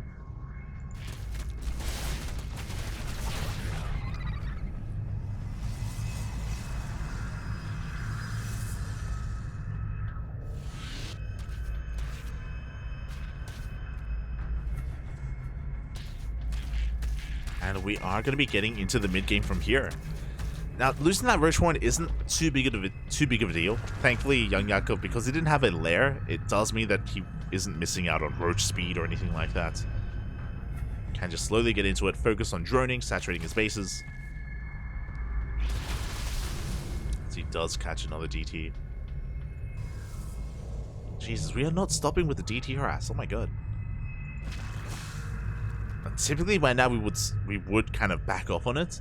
But ForJumy, he's sharking around, he's looking for more damage, maybe hoping to catch a stray base. Unfortunately for ForJumy, the 4th base is being taken here towards the south. Otherwise he could force a cancel. Does catch a queen. Does at least get a queen. Meanwhile, YoungYakov is diving into that natural base, getting eyes on the double robot production. He saw the initial Immortal as well, and he should confirm the lack of robotic spay. So ForJumy just going for a really solid ground army. Oh, sorry, the robotic spay is thrown down in the main.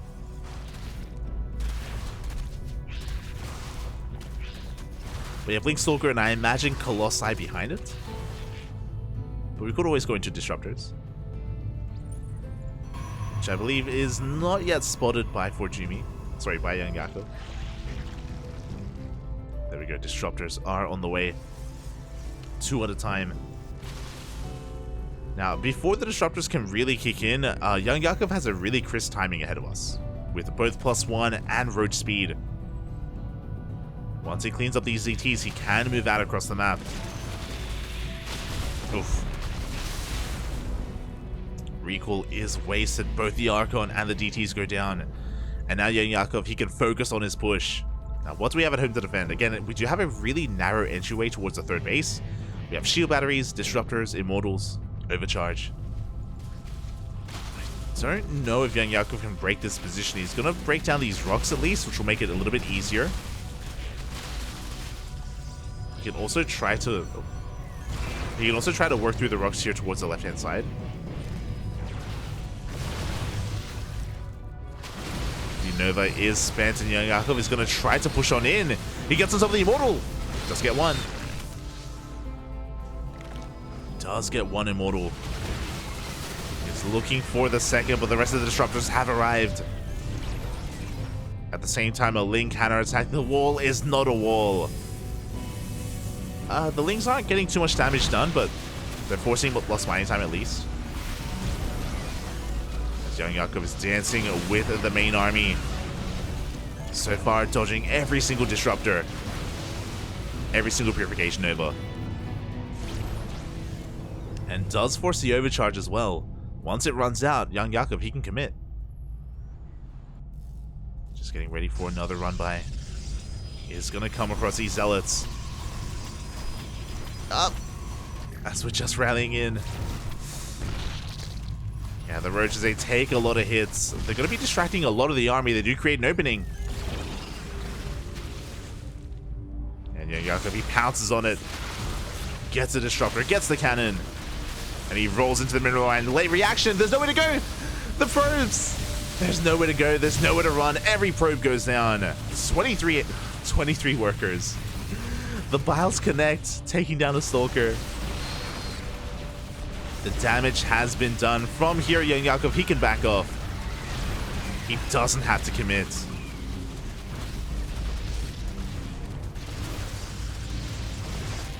Zella Rambe is going to be distracting some of those reinforcements.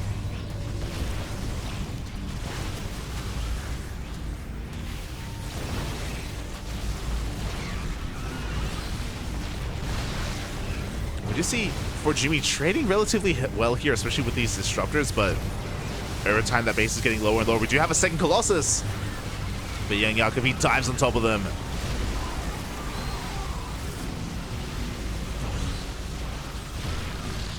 ForJumy's barely gonna hold on with that overcharge. Takes down a lot of these Ravagers as well. I do think YoungYakov, he overstayed his welcome. Oh, he's bleeding out a little bit too much. And ForJumy at least holds on to his fourth as well. So he can resaturate his bases. YoungYakov doesn't have the best economy behind this. He is basically 3 base all in. He's only on 60 workers. The goal there for YoungYakov was to end the game, was to break the base. And he wasn't able to do so.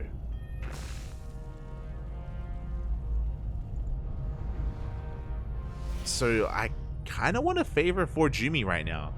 Even though he's down in supply, like he's, I would say, ahead in the economy. He has his 4 bases, he has a decent worker count, or an on-par worker count, and he kept the majority of his disruptors alive. He's up to 6 disruptors and 3 colossi. Like, how do you push into this? I don't think you can. Not with a Lair Tech army.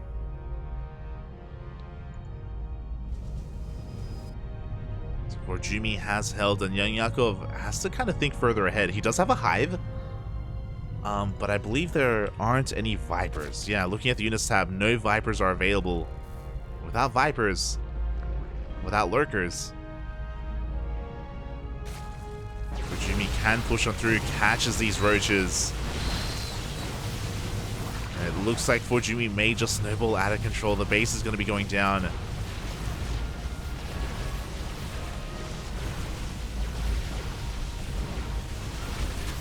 YoungYakov going to try to engage, but again, the base will fall. Ling Rambai out. We have a full wall up. Ling Rambai won't quite make it in. And ForJumy, he can rotate over towards the right-hand side.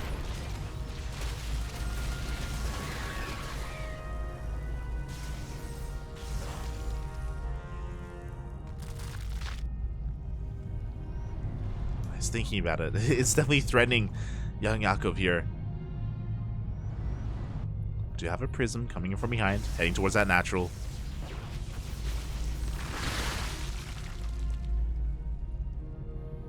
I have those bases on the right hand side. They have been spotted by ForJumy. He's aware. Vipers now come out. And this Zealot Warpin shouldn't get too much done. The Lings are here in time. Oh, but this is a better position for the Zealots. Oh, they annihilate those Lings.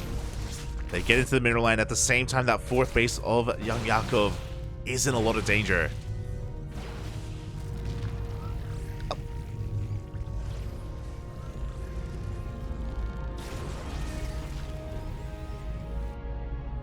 Yeah, 5th base is cancelled. Zealots dive into that 4th. YoungYakov has a decent army, especially with those Vipers. He just doesn't have an economy.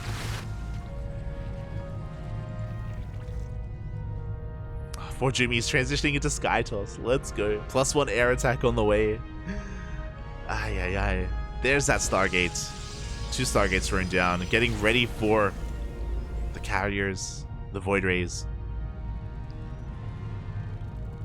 Up.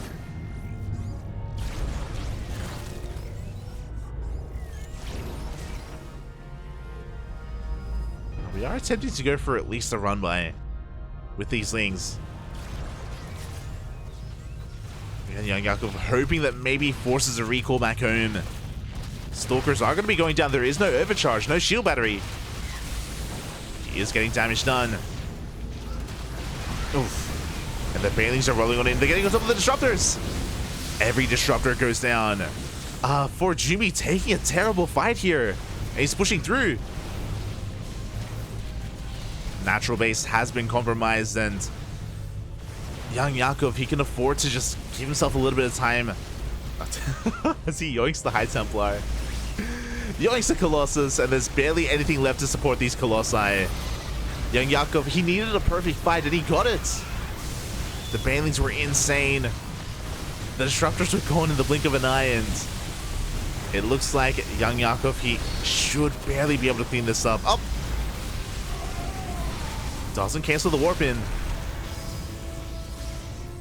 ForJumy still has a threatening army, but he's losing his main base. That run by getting out of control.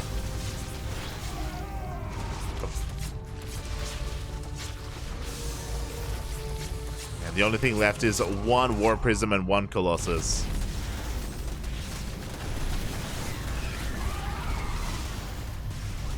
Now, to be fair, ForJumy still has 2 mining bases. Like, he still has a decent economy. And YoungYakov is down to 35 drones.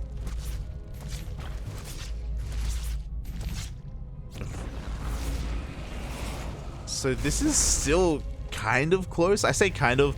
YoungYakov has the army. He has Road Ravager, he has Vipers, and ForJumy only has 1 Colossus and a handful of Zealots. So if YoungYakov attacks now, I do think that ForJumy won't be able to hold on. But with shield batteries, maybe. Storm is done as well. They have 1 High Templar with the main army.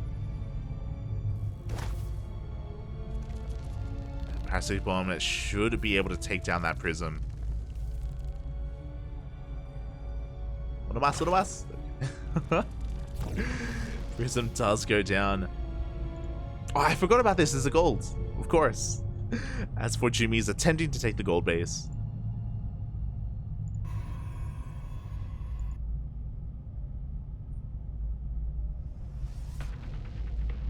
Oh, he's getting into Void Ray production. Did plus one finish? It did not. +1 air attack did not finish. But the Void Rays have arrived, and there's very little that shoots up. No shot. Does ForJumy win this with Void Rays? He's making 2 Void Rays at a time. Oh no. It really is 2020. Zealot Ramai does get the mineral line. 5 drones are going down. YoungYakov, he doesn't have a good economy behind this. He can't afford to lose workers. 10 drones go down. Queens are brought forward. Yeah, we're just amassing pure Void Ray at this point. And Parasitic Bombs aren't going to be enough. They're going to force a split, sure, but...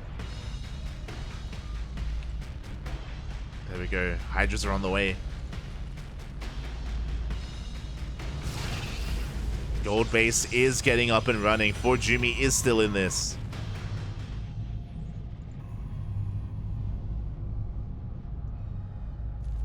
And YoungYakov, he has no idea. He has no idea that... Oh, he's a Diva enjoyer. Every time.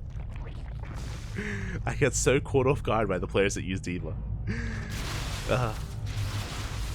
But yeah, he doesn't know. Doesn't see. It's moving through the center of the map. The Void Ray count is getting higher and higher.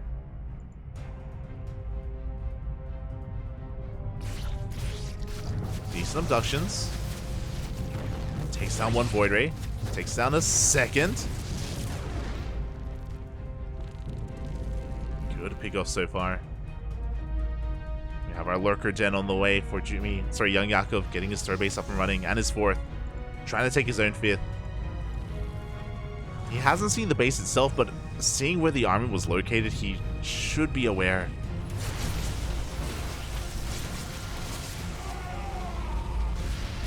So do have a pretty committed Roach counterattack. Does force a recall.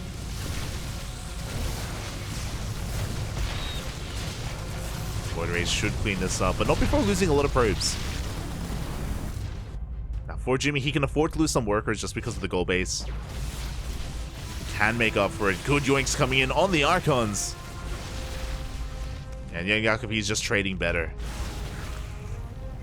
He's just trading better, picking apart his opponents. We do still have storms and feedbacks, but it's not going to be enough. ForJumy getting picked apart. Void Rays, they rock up, but a little bit too late. And YoungYakov finds the gold base, is going to look to shut it down. Lurkers have arrived. And as long as we have enough anti-air for these Void Rays, YoungYakov should finally clean up this army. It went the distance. Oh, a lot of Hydras are going down. Uh-oh. And it looks like YoungYakov is actually going to be losing all of his Lurkers. That overcharge coming in clutch, actually. ForJumy still fighting back. The Lurker count was reset. The Queens. The Transfuse. Oh my god. YoungYakov still barely has enough to break through. Barely, Papi. I see if Ducks come in, and we even abduct some of these Stalkers, because why not? What else can they do?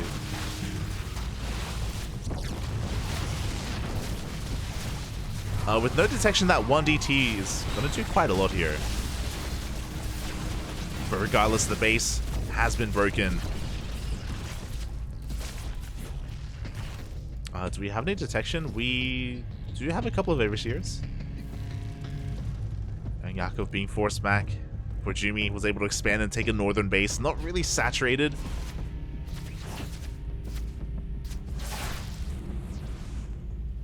Does have another Nexus. Oh god. A lot of these games have been so stressful.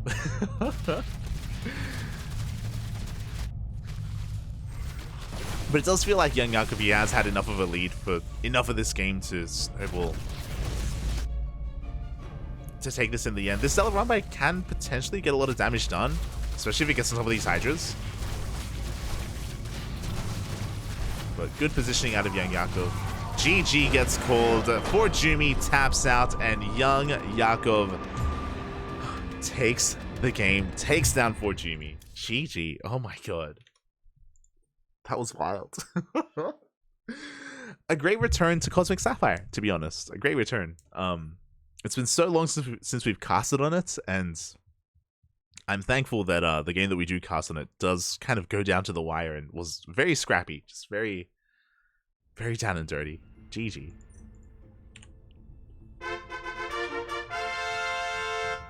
God, there were twists, there were turns, there were ups and downs. There were moments for ForJumy and YoungYakov as well. But in the end, we do have our Zerg King holding onto his crown, and who's going to be our next opponent? Who is going to be our next challenger? It's going to... Oh, let's go.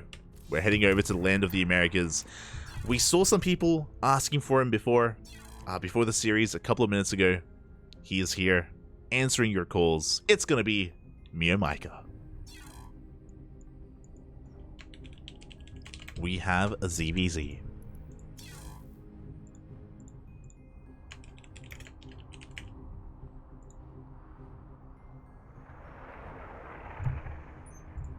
Let's go, Papa. Let's go.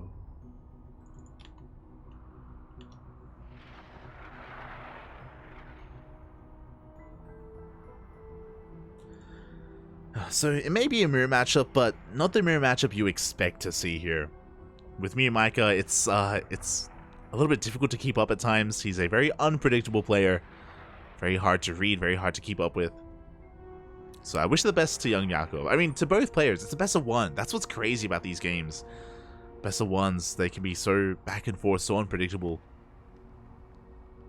At times, sometimes coin flippy as well.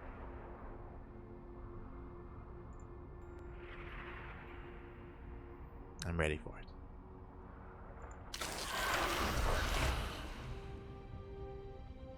The real question becomes, what map are we going to play on? Again, we have some of these older maps like Cosmic Sapphire. Are we going to end up on Moondance? Oh my god. ZVZs on Moondance, they were crazy. I kind of want it now. Now that I think about it, I want it, Poppy. I want it. We haven't casted Moondance yet. Not yet.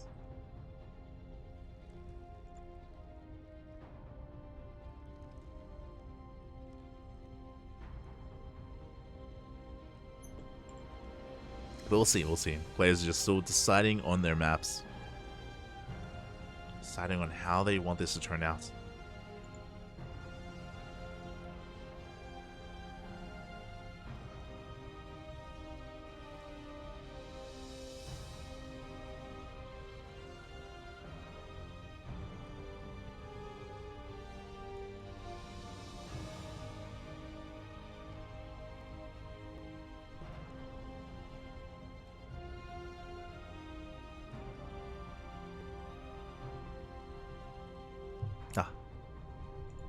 Catching up in the chat. Then the Baneling Nation attacked. The last king of the sea, finally a monarch I can support. Let's go. Diva and Joyous Spotter. ForJumy was winning so hard. He wasn't like actually a really good position. It was crazy, Papi. It was crazy.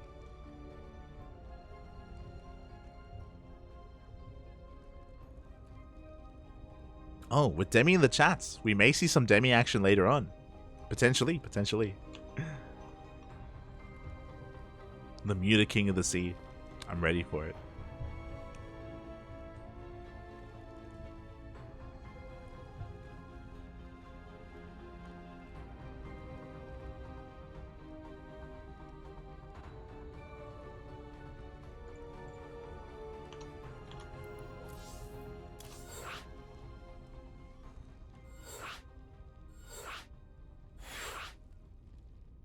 Oh my god. And it's not quite Moondance, which I was hoping for. I was hoping we were going to be dancing in the moonlight. But no, instead we are going to be Callioping. What even is... Hold on, I was looking it up earlier. Calliope, a Greek goddess? Let's go. We're going back in. We're going back into a TLMC map. Oh. It's so shiny. Show me the way. And spawning in the top right hand corner of Calliope, we have... Oh, I should fix that. We have the Vietnamese Zerg player. Oh my god. We have the Vietnamese Zerg player going for a 12 pool representing Team Gosu. It is MeomaikA. Of course he's 12 pulling. And spawning in the bottom left hand corner, we have the current King of the Hill representing CSO Esports. It is YoungYakov.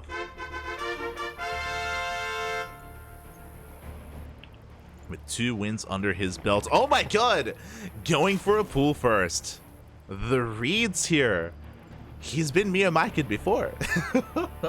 YoungYakov is not his first rodeo. He has faced off against MeomaikA plenty of times in these online tournaments, in OSC King of the Hill, in the Rising Star tournaments, or even in Sparkling Tuna Cup. So YoungYakov, he is ready for him. And going for a pool first is a very safe opener here in ZVZ. Ideal against something like a 12 pool. Oh boy. But yes, alas, we are on one of the newer maps. Now, we don't have confirmation that this map is going to be in the next map pool. I don't want to like spread misinformation or anything like that. Calliope is just one of the maps in the Team Liquid map contest. And there are many maps in that contest made by those map makers. We still don't have confirmation of which ones will be added next. It is up to ESL and the players to decide. I believe they do refer to players for like advice on which maps should be added. But here we go. The Lings of MeomaikA have arrived just in time to face off against the Lings of YoungYakov. And now it comes down to the control. Already YoungYakov coming out ahead, getting in a lot of hits. Oh my god. And MeomaikA has to back off, wait for reinforcements before he does turn back around. The Dance of the Ling has begun.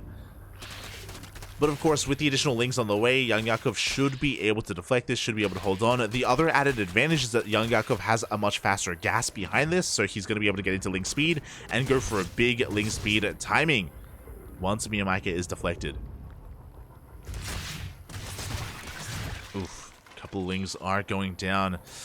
MeomaikA losing quite a lot there.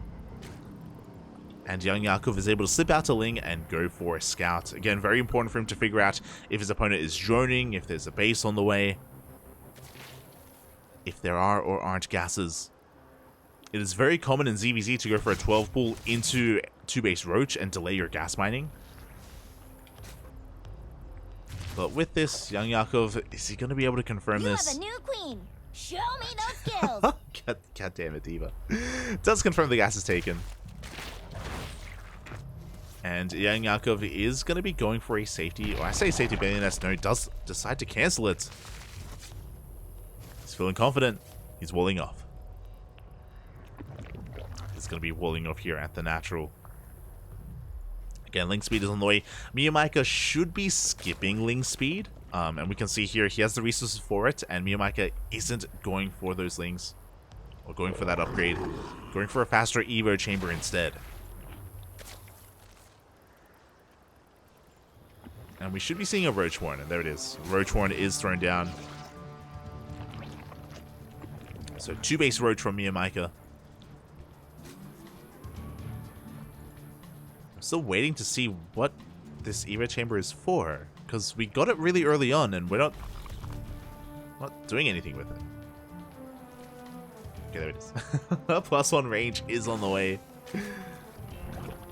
Likewise, YoungYakov setting up for his own 3rd base, recognizing that his opponent is fully walling off here on 2 bases.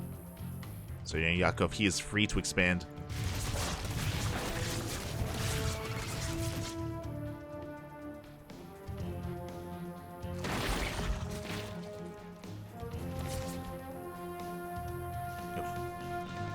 And yeah, from here, YoungYakov, he's kind of taking advantage of MeomaikA out of the opener, like he was already ahead with the faster gases.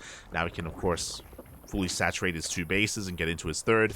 MeomaikA is cutting workers very early on. He's not saturating his 2nd base, he's just making nothing but roaches. MeomaikA is going for a big 2-base all-in off of Hatch Tech. There is no lair. It's going to be hitting with +1. And it's going to be hitting hard. Now, YoungYakov, he is safe to at least saturate his 2 bases. He has to be careful not to drone up too much.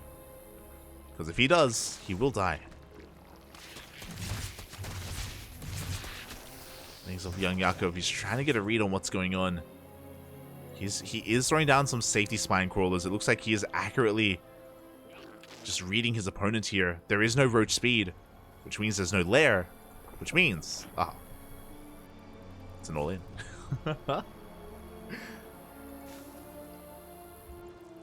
We can see YoungYakov, he's actually looking for a Nidus. Making sure he doesn't get bamboozled. The Lings aren't able to see the gases. It's also... complete. So creative. It's also possible that MeomaikA could be going 2-base Muta and 2-base lair for Mutas. So YoungYakov, he's still a little bit in the dark, but there we go. The roaches are revealed. MeomaikA, he's up to how many? 24 roaches against the 16 of YoungYakov. Now YoungYakov, he has the high ground. He has his spine crawlers. He is ready for this. He's ready in practice. Is he ready in execution? As the spine crawlers are repositioning, trying to cover both ramps. They will be spotted by these Lings. MeomaikA gonna try and force his way up this ramp. It is a large ramp, so he can just push on through. For a spine crawler already going to be going down. The queens are brought forward for their transfuses. And it looks like YoungYakov is barely going to hold on. GG gets called. And YoungYakov claims another victory, taking down MeomaikA. GG.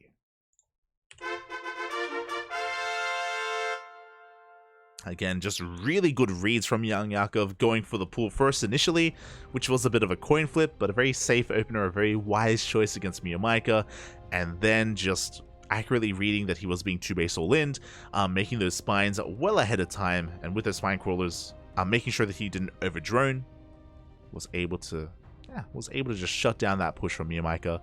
Very well handled by YoungYakov. He made that look easy. He made it look easier than it was, is what I should say. As it's always a stressful time at going up against a player like MeomaikA.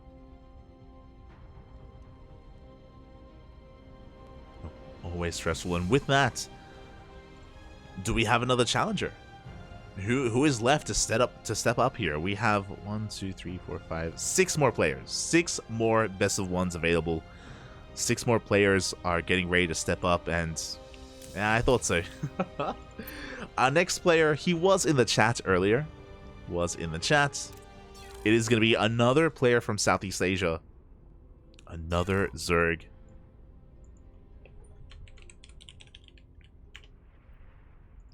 Tis not MeomaikA. Tis going to be Demi.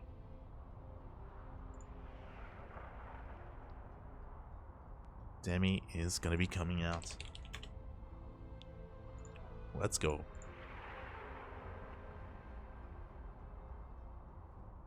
I've also seen some other players lurking in the OSC chat channel, so definitely got my eyes on them as well. Definitely. We have an idea of some of these other players coming up. I think it's pronounced Calliope. Sorry, Calliope. Oh, right. Okay. Calliope. Would make sense.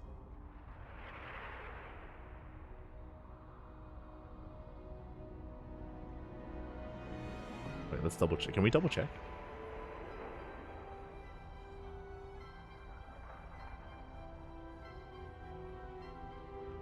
Calliope. Yeah.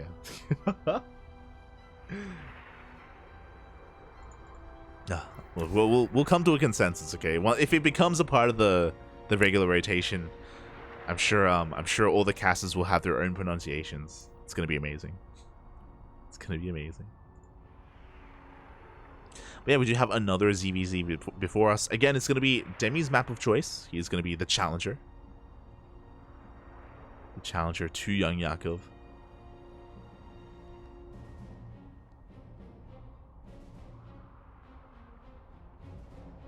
It's great.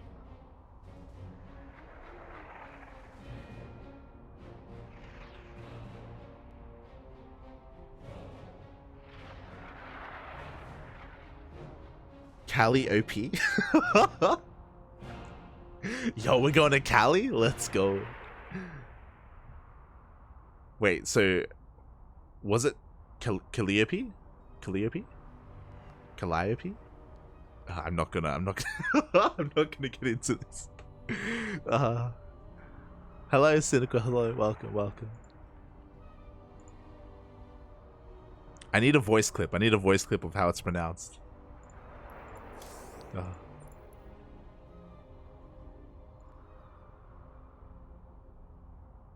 But yeah, we're just going to be waiting for our players to set things up. I think Demi just needs to get his Mudfish going, set up his VPN before we dive into this. But also, a special shout out to Cynical in the chat. Cynical, of course, one of the head editors of Wikipedia. Much love. Lesson 3. One of the unsung heroes of StarCraft. Without people like Cynical and Kashim, then yeah, StarCraft would be a lot worse off, to be honest. Would be a lot worse off. So thank you for all the hard work you do. Always appreciate it. A lot of passion.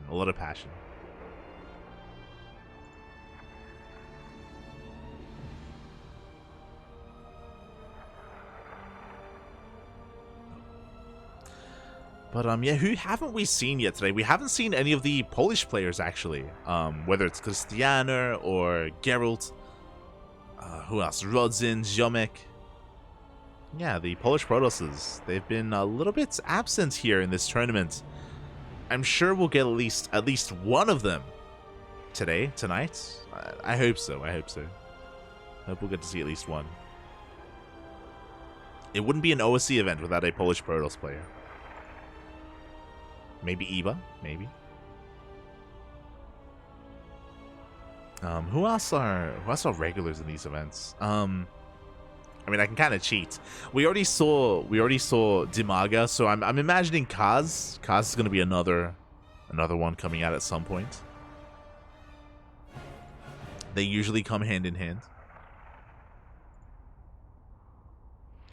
And we haven't seen Night Phoenix. Night Phoenix is also a regular. I don't know if Night Phoenix is available tonight.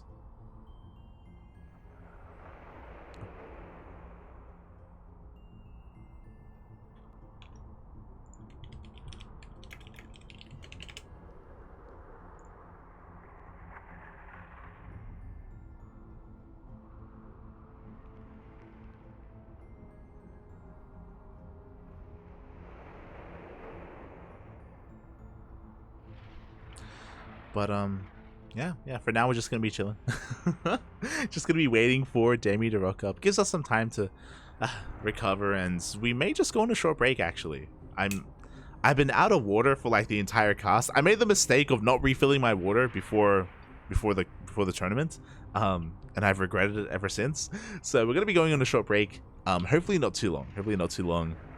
Gonna be listening to some lovely sounds of the old Brood War OST. It's so good. So yeah, take this moment to hydrate your hydras, stretch your roaches, massage all of your marines, and we'll see you guys in a couple of minutes for some more for the rest of the tournament. Hopefully not too long. And welcome back, everyone. Welcome back. Oh, hope you enjoyed that lovely Brood War OST. As we have found our players, we are back diving into OSC King of the Hill number 144. As we get into this, a massive shout out to Sturmgott in the chat. Thank you so much. Thank you so much for subscribing with Twitch Prime. Hope you enjoy your emotes. Hope you enjoy your time here. Thank you. We appreciate all the support that we get in the chat. Always do appreciate it. All the money that we make on Twitch goes towards the tournaments that we host and the tournaments that we run. So we appreciate it. The players appreciate it as well. Quack. Oh my god. As we're going for a 14 pool. Okay. Spawning in the bottom left-hand corner of Ancient Cistern, we have the Indian Zerg player representing Maturito Esports. It is Demi.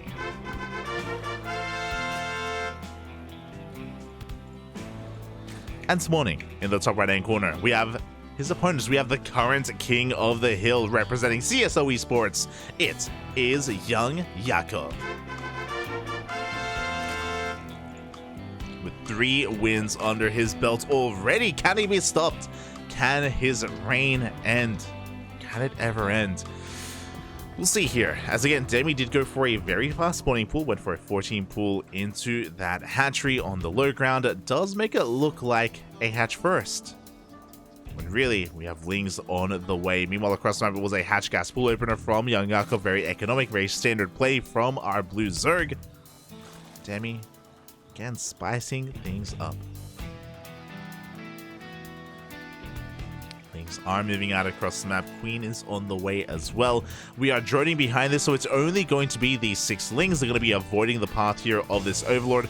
By the time the Overlord rocks up at the natural base, again, it is designed to look like a standard hatch first, designed to make sure that no alarms are going to be blaring here or flaring for YoungYakov. As really nice movement here from Demi. He avoids both Overlords. Oh, beautiful. As he's able to just bob his weave his way across the map, get into the mineral line, get on top of these drones, and YoungYakov was not quite ready for this. He has 2 Lings on the way. It looks like, will 1 drone go down? Oh, just barely. 1 drone will fall. Demi does slip up a little bit. He does lose a Ling here on the low ground. Oof. He's able to just dive on top of that drone as well for a second time. Second drone goes down. And Demi shouldn't find any more damage from here. We should... Oh god, no! I think that was a bit of a slip up. Demi does lose all his Lings. Did not pull back in time. He did do some nice economic damage here to his opponents, but upon losing all those lings, Demi's going to be on the back foot, and YoungYakov has map control. Now, he can't really do too much here with 5 lings, but he can just have a presence on the map, contain his opponents. YoungYakov gets his 3rd base up and running. Demi going to be contained to 2 bases a little bit longer. Oh, as YoungYakov, he is going to try to go for a bit of a scout, does slip past those queens, gets into the main base, and will not see the gases being taken, as Demi is going to be staying on 2 bases. YoungYakov going for a massive swell of lings. Here we go, the lings are racing across the map. Ling speed does kick in. Can Demi wall off in time? Oh no! Oh, the drone is going to go down. We need that wall. We need the wall, Papi. Queens, get out of the way. Wall is thrown down, but the lings arrive in time, and the wall barely has any HP on it. Boys have to be pulled. This Evo chamber is going to go down. That's a kill, not a cancel on that Evo chamber. We bypass the queens entirely, and we slip into the main. We do get a surround on a queen. Behind this, YoungYakov is droning. He's not going all in. He's just saturating his bases. And just trying to force a big reaction out of Demi. Demi, he was forced to make lings. He's delayed when it comes to his mining. Nice hold position by those queens. But again, YoungYakov is taking a worker lead. Working towards +1, working towards his own roaches.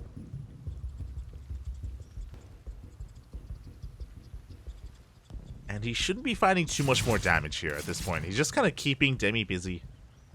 Just running around. And eventually he will be cleaned up. Demi we're going for his own 3rd, but again, so much later compared to his opponent. As YoungYakov just gets his gases up and running.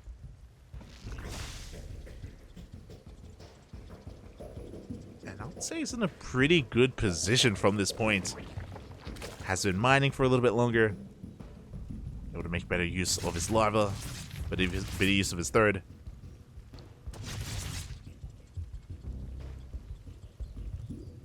We'll get him eventually. This is what happens when slowlings try to keep up with speedlings. Feels bad, man. Feels bad. But the roaches do finally arrive. And clean up all those lings. Back across the map, YoungYakov, he's already got his lair. We've got roach speed on the way. +1 is about to kick in. And from here he can go straight into +2. As long as YoungYakov doesn't drone up too much, that's the big thing at the moment. Demi's going to be cutting workers here at around 47, amassing a massive roach army, but okay, he's going back into droning. I assumed he was going to be cutting workers and going all in, but then he's droning behind us. Changeling does spot this as well. Assimilating with the army. Meanwhile, that was an early stream. Shout out to Nish in the chat. Thank you so much for the raid. Hope you had a great stream. Hope you had a great ladder session. Welcome, welcome. Welcome to OSC King of the Hill. We're nearing the end. We're 3/4 of the way through the broadcast. Hope you were able to enjoy yourself. As YoungYakov is pushing out, we do have a Spire behind this. Again, he has been mining from his 3rd base for far longer. YoungYakov, he's up in the roaches. But I don't think he has enough to really overcome this concave. Yeah, especially with these lings. Demi does hold on.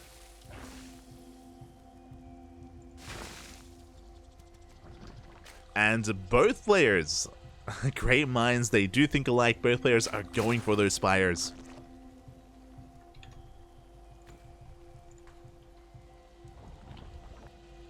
They're going for the mutas, or at least they're attempting to. Now, YoungYakov, he is kind of beating Demi to the punch. Does have that much faster spire. Has been able to saturate his gases that much faster as well. Does feel like Demi is one step behind. And we'll see if Demi's able to get a read on this. Overseer will, or should eventually come across that spire. Never mind, the queen is barely going to be able to get the kill. Does deny the scout. There we go, 7, 8 mutas are on the way. These mutas are going to be hunting down these overlords. They could even threaten the mineral lines. So far, how many queens do we have? We have 4 queens for Demi. 1 for each base, 1 to spread creep. And I appreciate the YoungYakov, he's not overcommitting. He's making enough mutas for map control to threaten mineral lines, and then he's going straight into a Hydra Den. He's just shifting gears. Mutas do reveal themselves, they're forcing spores. Overlords are going down.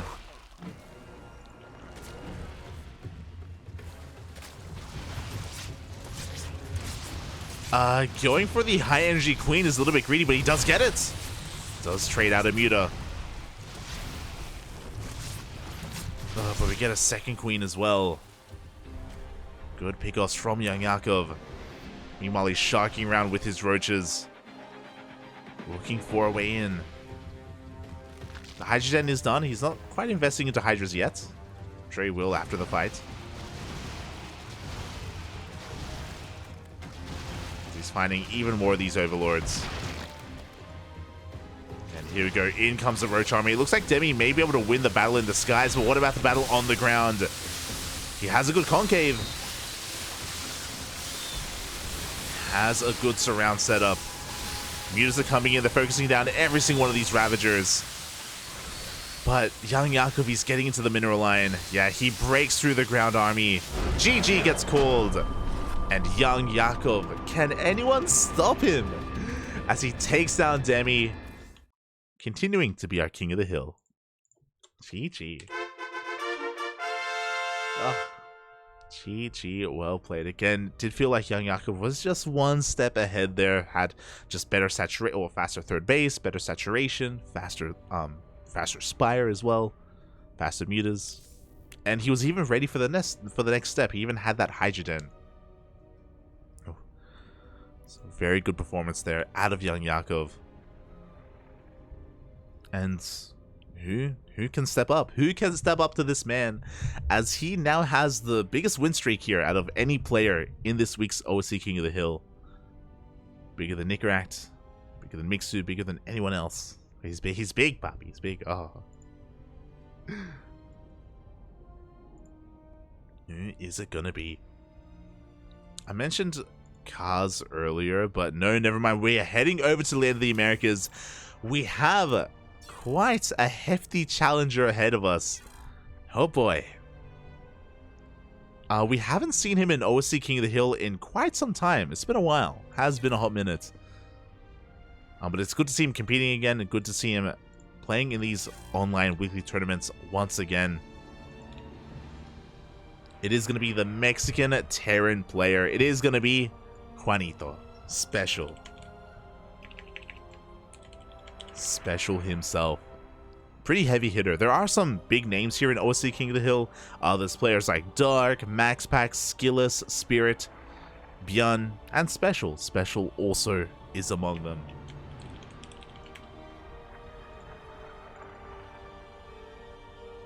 And this is going to be a good one. Oh. Let's go. And now that we are kind of nearing the end of the broadcast, we only have a couple more matches ahead of us. 5 best of ones remaining. I am no longer going to be alone. I am going to be joined by another. But I need a moment here to set up. Un momento, un momento. But it has been a while. It has been a while since we've been able to cast together. In general. Oh, let's go! Oh, it's been so long. We were talking about it earlier. Okay. So, it's been a while since we've been able to cast together. Of course, Kura has been busy with other events going on. With other of these major events. And even when it comes to Yaku and Asher, like, there's just been other things kind of in the way. But it's good to have the casting jersey return here for another cast here on the CranKy Ducklings. Welcome. Good on. Why, hello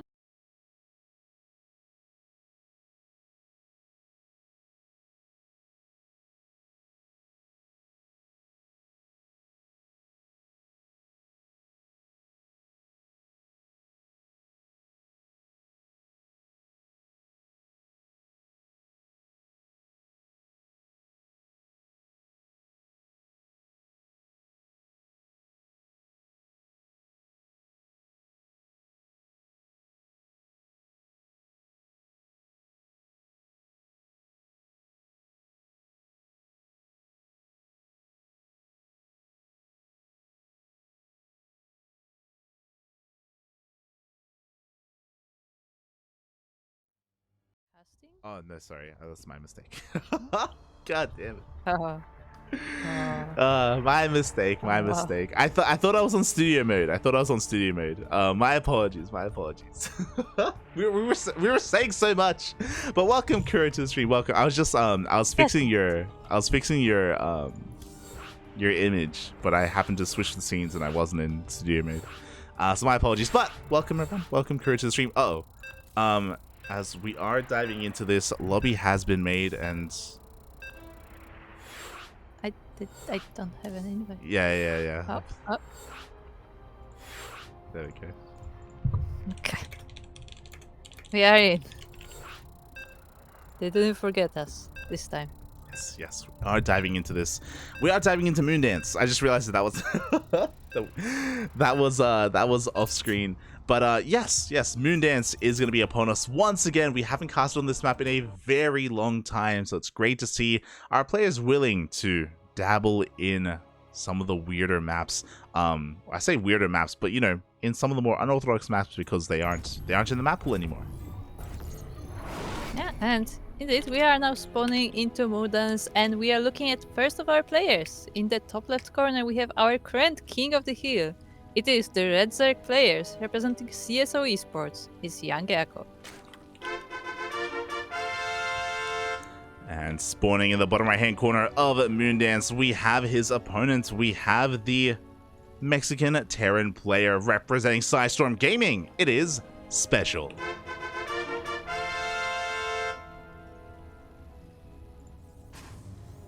And it's kind of a shame we're not seeing a Protoss here, because I'm used to Protoss players doing weird proxies in the pocket base and stuff like that. Oh yeah, that was a big thing. For those wondering, for those who maybe weren't here in the era of Moondance, this is one of the last maps that had an in-base pocket base. It is behind the natural, so because of this, it did kind of lead towards, I mean, this again was in the era of SkyToss, and very frequently Protoss players would wall off here and just turtle up and go into double Stargate Void Ray, get their 3 bases up and running. And this pocket base could also be used for proxies. Specifically, this was in the meta of Proxy Stargate Void Ray as well. Oh, Oh yeah, and shield batteries. Yep. And just creeping on with the shield batteries. Yeah. Also, the chat is pointing out that SpeCial actually is no longer on Storm. Oh. He just left a few days ago. Oh, my apologies. I did miss that announcement. So, yeah, now the teamless Terran player. Okay, out there looking for a team. Again, definitely worth being on a team as well. So if you're a team owner out there, then do consider checking him out. As he's going for a bit of a special opener here, not quite the Beyond opener. And this is so interesting because these maps are so old. It's so cool to see these newer styles on them, as SpeCial is going for the low ground racks and the low ground factory. Interesting. I haven't seen the low ground factory a lot. It looks a little off to me, but hey, if it works, it works. Yeah, specifically that's why it's the special opener. SpeCial does it. No one else. That explains a lot. I say no one else. Gimiho does this sometimes. He has his own variation of this, but the Lings do manage. I'm not surprised. Yeah. Lings do manage to slip on in, and they're going to be able to disrupt some of the SCVs here. They even take down one of them. Yeah, barely not taking the second one, and even the CC had to be a little bit delayed as that SCV was saving its life, and a nice little bit of scouting and damage for YoungYakov. Yeah, exactly, as YoungYakov. Oh my god, bold move here. He's going for a Bane Bust. He's not trading. Oh. Yeah, he's not droning. Here we go. He's not droning light. The Lings are looking for a surround as well. So far, the Hellion kiting quite well against them, but oh god, we do see Lings trying to dive on it. So much damage already done, and it looks like with these initial Reapers, we can maybe just barely save it. And actually, all of the Lings are dying. There are more on the way, but a lot of them are already dead, and it looks like YoungYakov decides to regroup for the time being, but he's still keeping that Ziki. Yeah, exactly. Still just making nothing but Lings. That's kind of the vulnerability here of this build, is that you delay quite a lot. You have so much of your tech exposed. The Banelings are on the way. They're morphing in as we speak. SpeCial does see them. He is aware. Yeah, he's aware and he has Hellions in the wall to deal with the Zerglings, but actually baiting them inside to deal with them there, and we'll see if that turns against him. Yeah, we'll see as the Lings are being cleaned up. The bait was real. YoungYakov, he went for it, and that was not worth it for YoungYakov. Yeah, now he only has a few Zerglings left. There are those 3 Banelings, but it's not enough to bust this wall, and even the Zerglings are all turned into Banelings, so there is no backup afterwards. Yeah, over the course of this game, 27 Lings have gone down, and it just hasn't been worth it here at all. 27 Lings for 1 Reaper and 1 SCV. Banelings are rolling on in, and we're trying to get a bit of a surround going here, but alas, it's just run out of steam. Yeah, also there was really nice block from SpeCial as YoungYakov was already queuing the Banelings inside the base. That's when he raised the depot, and they were all stuck behind the wall, and most of them were wasted. Yeah, they were. GG gets called, and SpeCial will defend against the Bane Bust, and he will bring down the King of the Hill. Very nicely done. GG, well played, SpeCial. Despite being teamless, he's still an amazing player. He's still very powerful, and he was able to recognize what his opponent was up to ahead of time and able to defend so well against it. As you mentioned earlier, I'm pretty sure he did lift up his buildings on purpose to try to bait those Lings in, and his kiting with his Hellions was, it's beautiful. Yeah, I mean, all those Hellions were just waiting right there, snuggled to that factory, waiting for the Zerglings to come, and when they did come, like, they were ready for it. But that was the fall of our previous King of the Hill, and now we have a new one. Yeah, I mean, YoungYakov, he had a really impressive reign. You know, he was able to get 4 wins under his belt, more than any other player this week, so a really impressive showing by YoungYakov, but it all ends here with the rise of SpeCial. He was able to be a usurper, was able to bring down the king and take that crown for himself. But how long can he hold on to it? Because we have our next challenger. We're staying in the land of the Americas. It's going to be a TVP. The big names are coming out. It's terrifying. It's NightMare. TVP.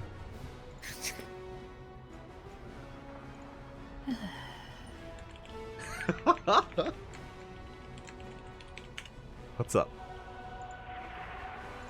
No, nothing. No, everything is fine. So don't worry about it. But that wasn't even a pun. What do you mean? I mean, it's not even a pun. It's like when you have like this like news anchors who make like this really clever sentence at the end of like a report on something, and I always just roll my eyes because it's always like they make this really serious like report on something. I don't know. There's been a flood or something, and they end it with a pun at the end, and it's like, yeah, really? It's NightMare. You have to. It's NightMare.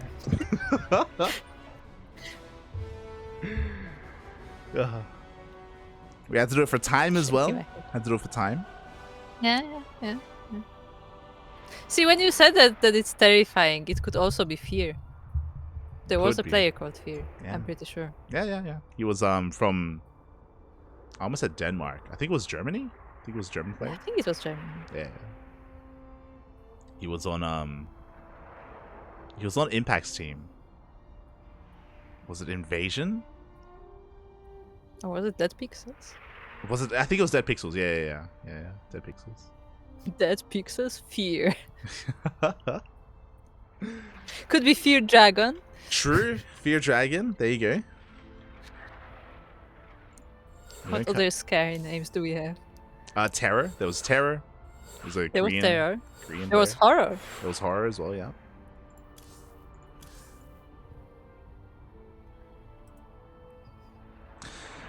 But here we go. Lobby has been made. We are diving on into this. It's going to be a TVP, and I wonder, has Eddie just been holding on to these like to the best of the best until the very end? This is when we get like SpeCial into NightMare, into Max Packs, into Skillless, into Dark. Like everyone's going to be coming out. No, yeah, that's what we do. Just make all of the best players just duke it between each other. Aye. Eddie. Calm down, Papi. Calm down. But we are now on our next map, and it is Ancient Cistern LE, where we are looking at our current King of the Hill. It is the blue Terran player from Mexico. It is SpeCial. And spawning in the top right-hand corner of Ancient Cistern, we have the South Korean Protoss player representing Team Abydos. It is NightMare. So Einstein is saying that Fear was from Switzerland. No shot. I mean, there might have been more than one, actually. There may have been more than one. Hold on. No, yeah, I just checked. Fear was from Germany. Yeah. And he was on Alien Esports. I was thinking Invasion. Oh, it was Alien Esports. Yeah. Look, so Invasion, it's not Invasion and Alien. not that Pixel. Yeah. Look, they're all the same. They're all, it's fine. Yeah, Ducklings stand out, right? Yeah, for sure. As we are getting into this, and SpeCial going for a pretty standard opener so far, looking to really showcase himself. That also may be why he's playing in this week's OSC King of the Hill. We don't see him too often, but he's seamless. He's ready to earn his living, earn his wage.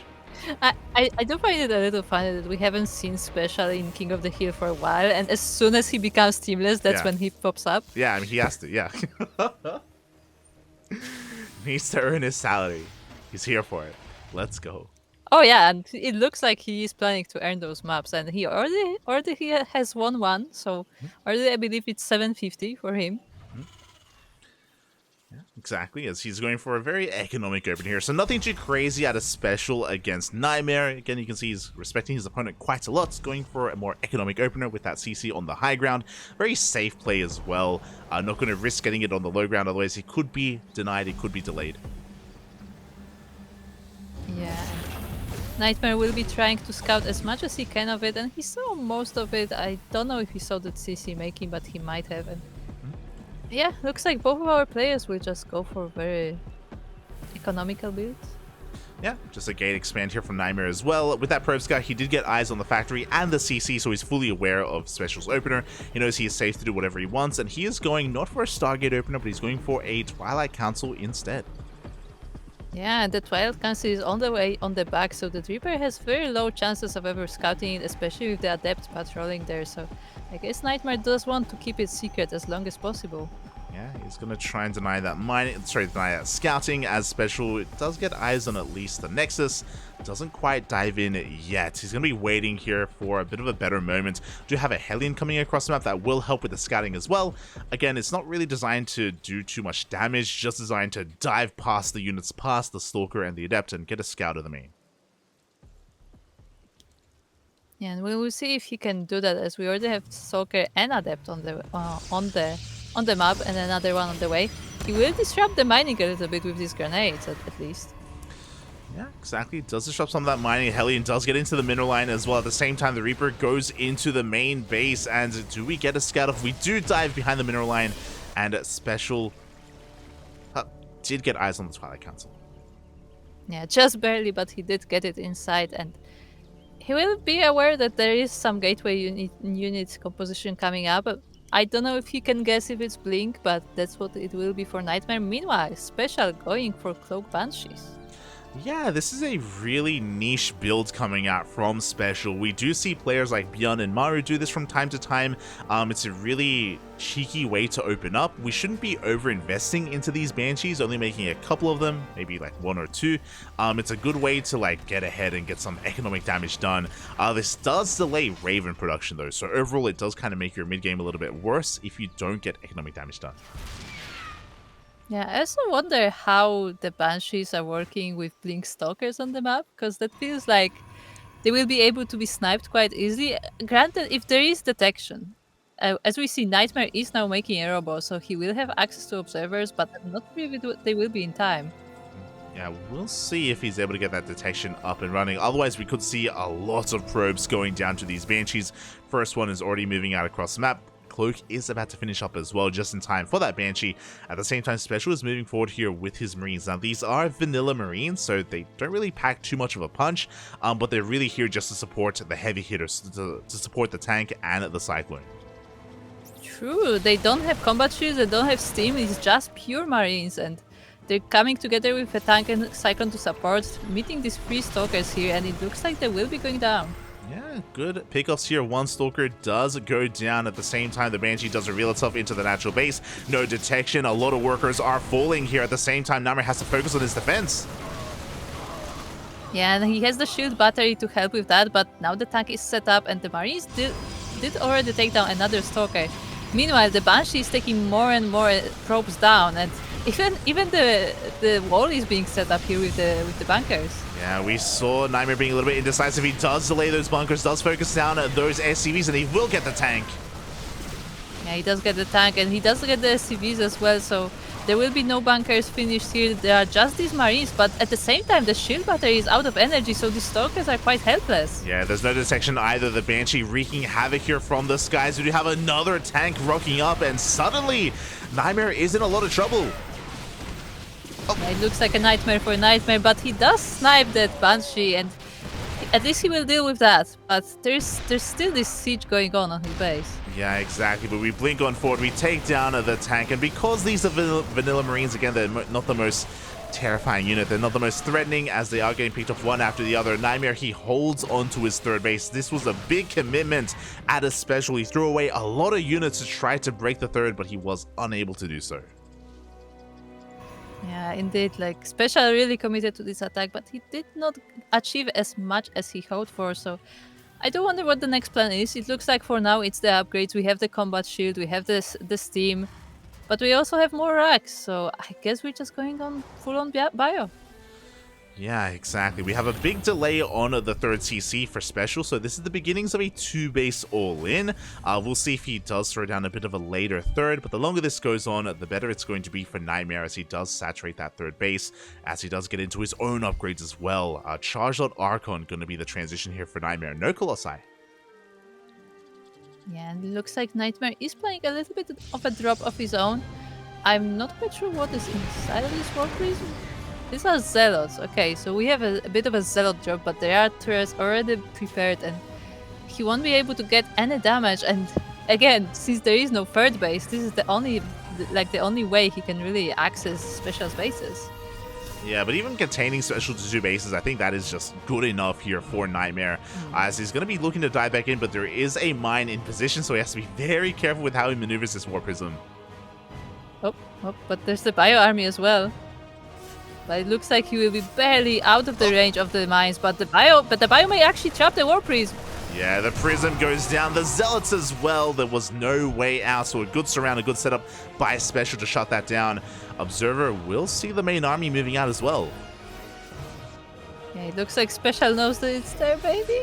No, actually, I don't think he notices, so he will show entire army for the time being to NightMare, and yeah, he will be aware of the army coming, but can he be prepared? Well, what's important is that the Observer dies just before the boys are pulled. It is a 2-base all-in, SpeCial is sending everything across the map. Now, NightMare does have Storm. Storm is done, and how many High Templar does he have? 4 High Templar, 4 Storms are available. NightMare has to make them count.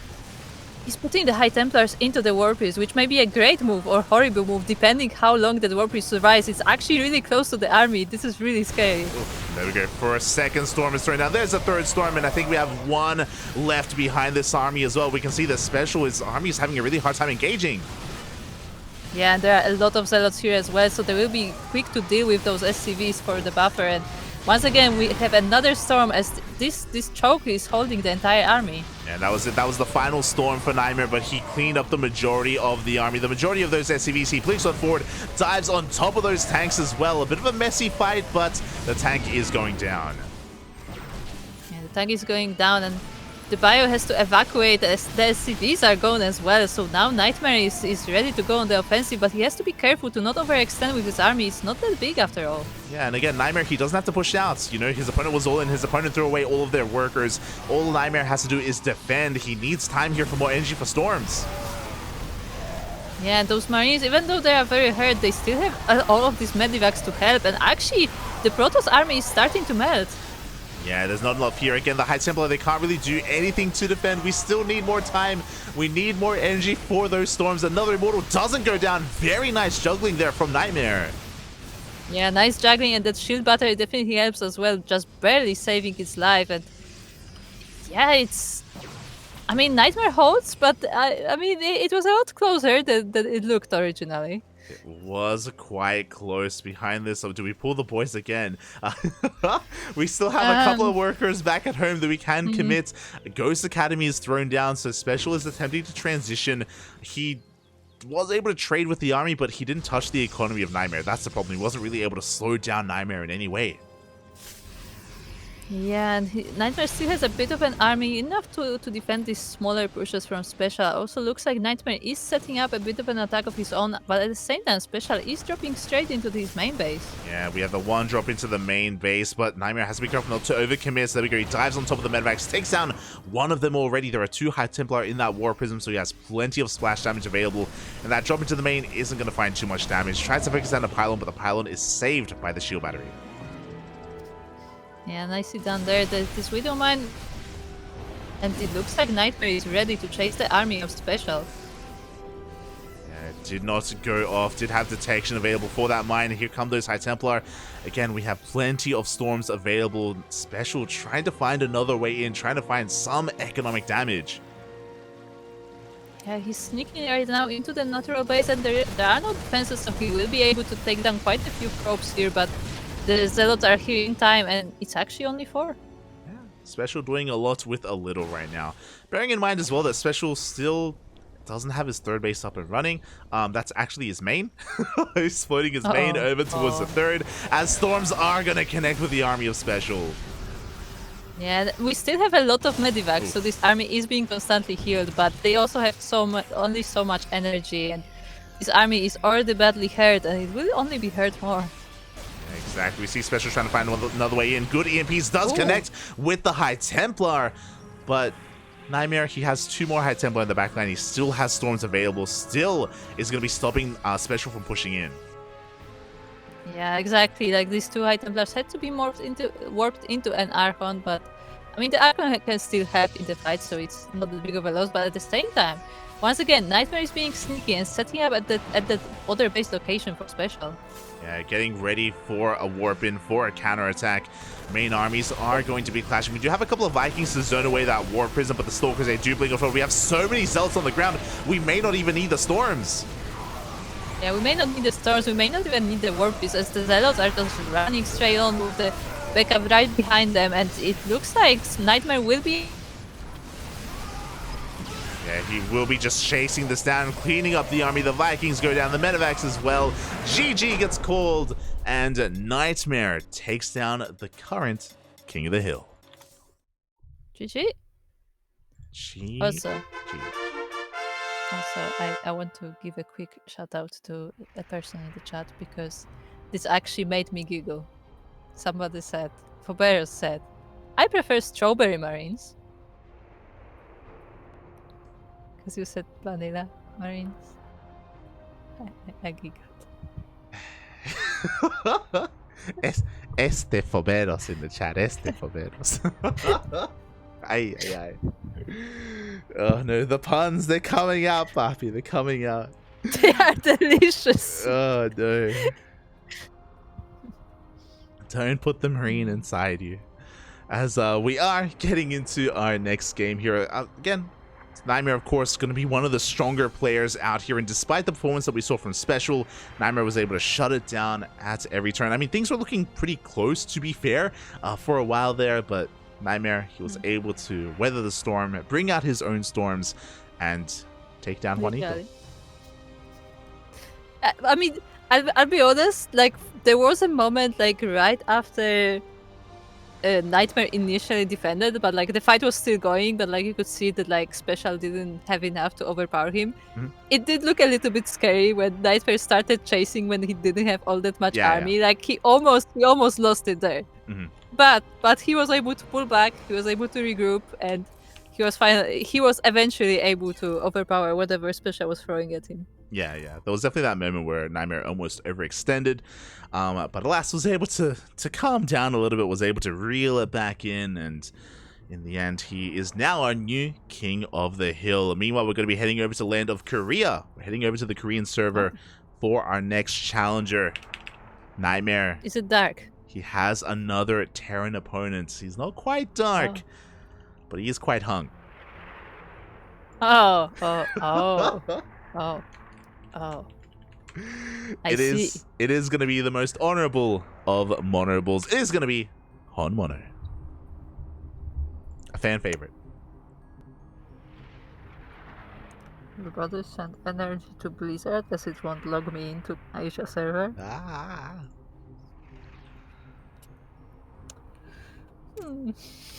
So we have some time. It's okay.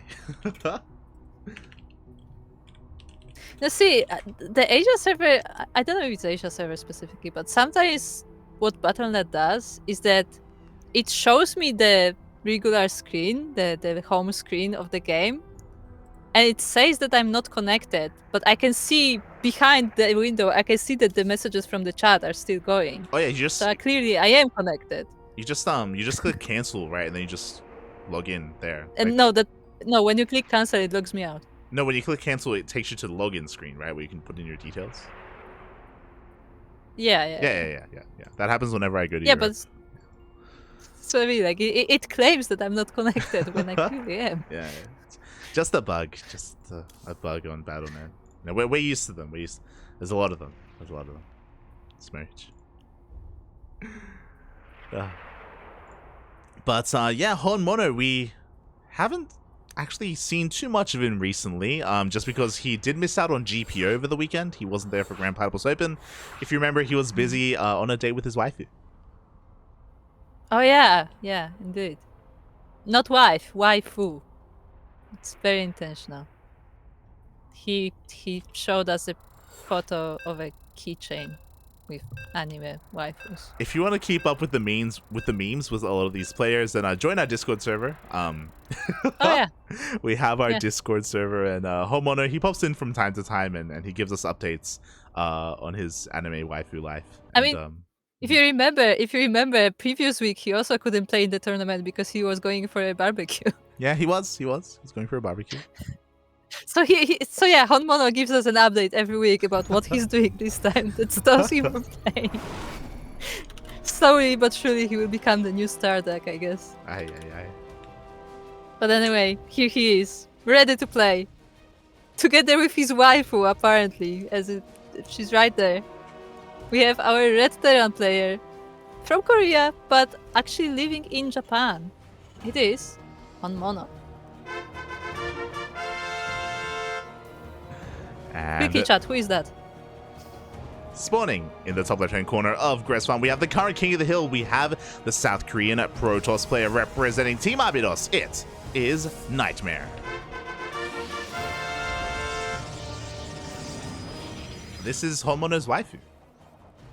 Who is that? This is who he took to Korean barbecue.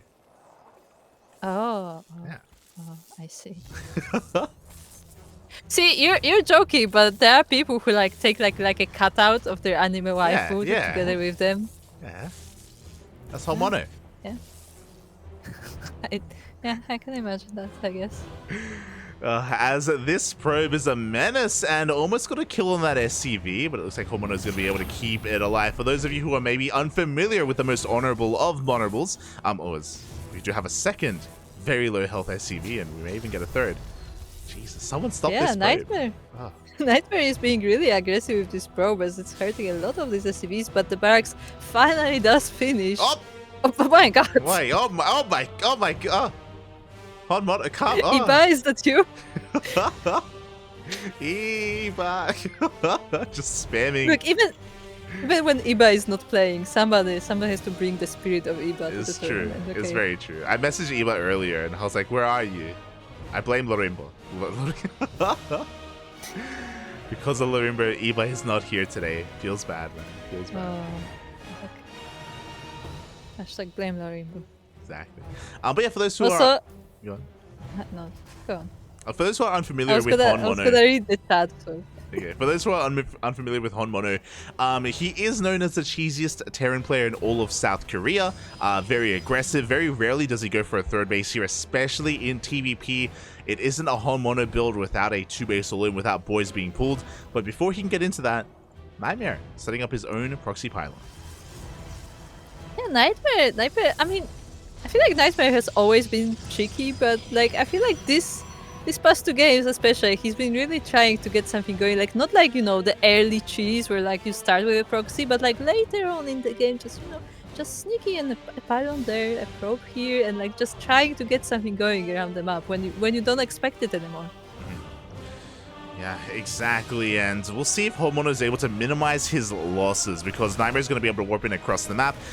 Was in position, was able to punish this Adept at least here on the high ground. HonMonO is setting up for a 3 racks follow-up behind this factory. Again, he's going to have a mass amount of Marines and Marauders available. He's working towards that.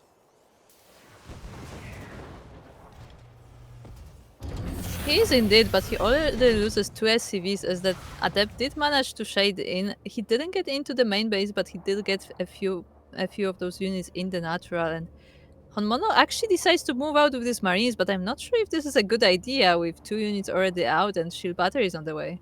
Yeah, HonMonO just trying to assert himself here, but he will back off, doesn't overcommit, thankfully, and is maybe hoping to catch some of those Adepts, especially the Adept that did retreat. But NightMare was aware of the positioning of those Marines, so he is going to be able to go the long way around and does bypass the army of HonMonO, as NightMare is going for a Robo Opener. Okay. Wait, what happened to that pylon that he had? He still has that warping point, and it hasn't been scouted by HonMonO. So what do you think? What do you think this is for? Did he just see it? Yeah. He saw it with the Hellions. Oh, Did spot the proxy gateway. So with this Robo Opener, it's really, it's not really of the norm here. It does mean that Nightmare's going to have less of a map presence, but before we can really talk about that, we do have the Hellions diving into the mineral line. Up. Well, and the probes are lining up. They do reach the shield battery, so no more of them will be dying, I guess, but a lot of them are now hurt, and if the shield battery is not ready, they may be going down soon. 4 probes go down. Not too bad. That could have been a lot worse. But what I was getting into is that with a Robo Opener, you can go into very fast Colossi. And this is ideal against any kind of bio-aggression, especially against a 2-base Solin. It doesn't matter how many Marines you have rocking up. If there's 1, 2 Colossi waiting for you, they're going to have a hard time breaking into the natural. Yeah, definitely. And looks like Nightmare indeed is going for that Colossus. And we'll see if HonMonO will have a response for that. He will deal with that proxy, so at least there will be no surprises coming from that direction. But yeah, I'm not sure if his army will be ready. Yeah, again, the downside of going for a Robo Opener like this is that you do delay Blink, you delay Phoenixes, you don't really have too much of a map presence or too much map aggression available to you, so NightMare is kind of stuck here at home, and he's going to allow HonMonO to get into whatever he wants. And as we know, HonMonO, again, he's just building up this massive army, getting ready for this push, and this is all going to be confirmed by the Observer.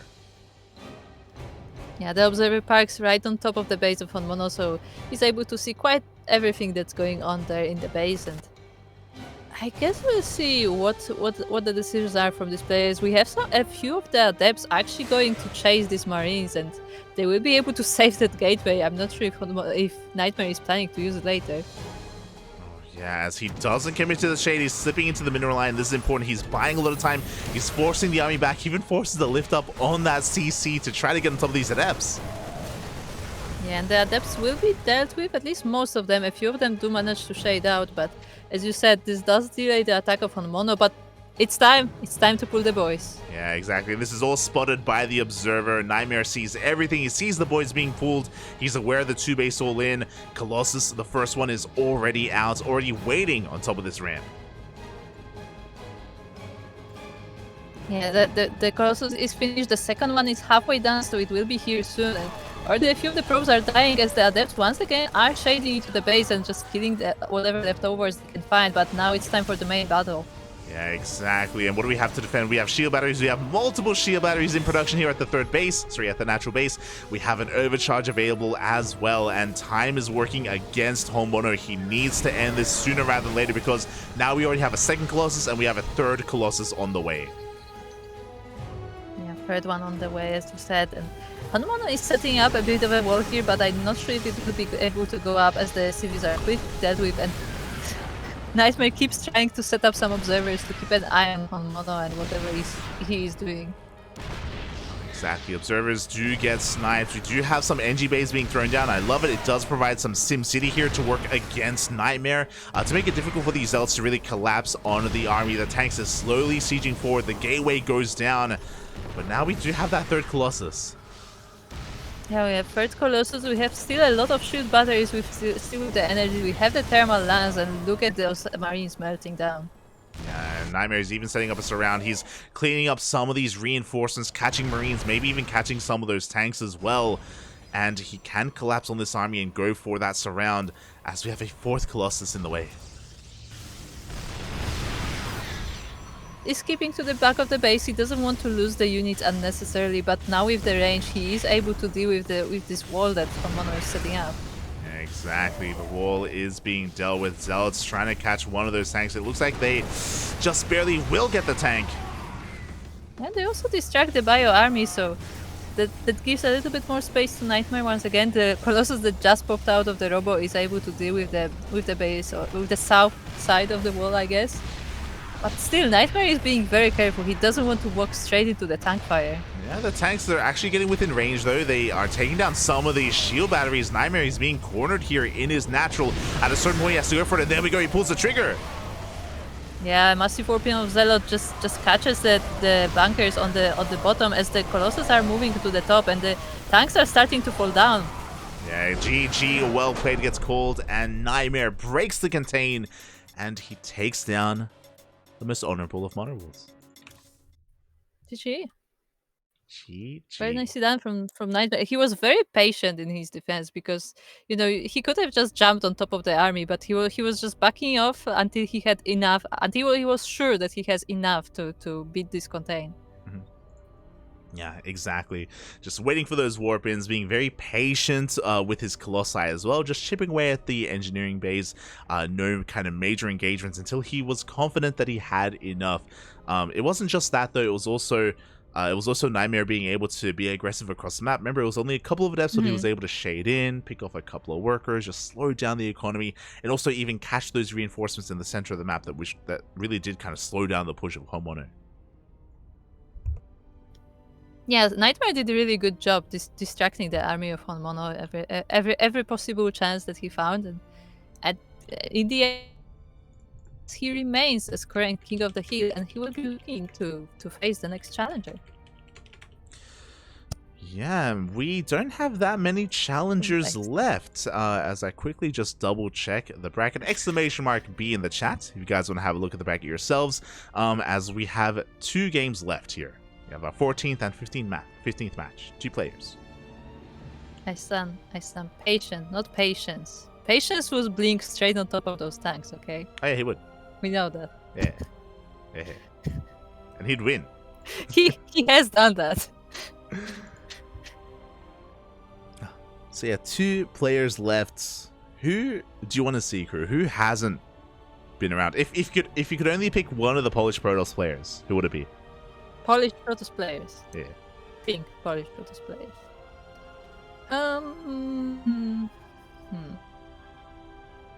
Geralt does show up in those every now and then.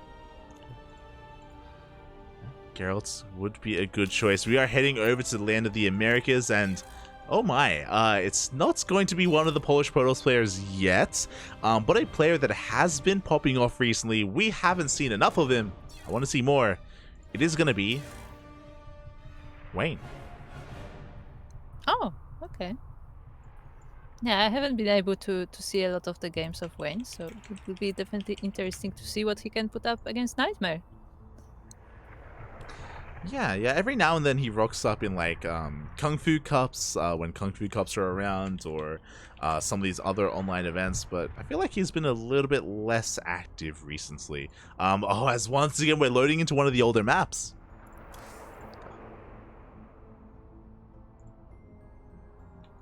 Which one is it? And wait, NightMare gets to ban one map, right? Mm-hmm. And then Wayne picks the map. Mm-hmm. So what was the pick? Cosmic Sapphire. Okay. So we have Cosmic Sapphire pick for the Zerg. Yeah, it is going to be Cosmic Sapphire. We saw that earlier. We saw that earlier in the broadcast. We were able to cast YoungYakov and ForJumy on Cosmic Sapphire. Was able to bring back a flood of memories, both good and bad, of the map, and yeah, we may be able to see it here again. It looks like we're still waiting for NightMare to pick his veto, and oh, we got it. We got it. Wait, what? We got his veto. Are you on America? But we already got the map, so why would he veto if we already Because he wanted to make sure that he got the veto. Okay. So okay. NightMare does veto Moondance, and Wayne is going for Cosmic Sapphire. Oh, beautiful. I'm almost surprised. Moondance feels like a nightmare map, but hey, because it's so sneaky. True.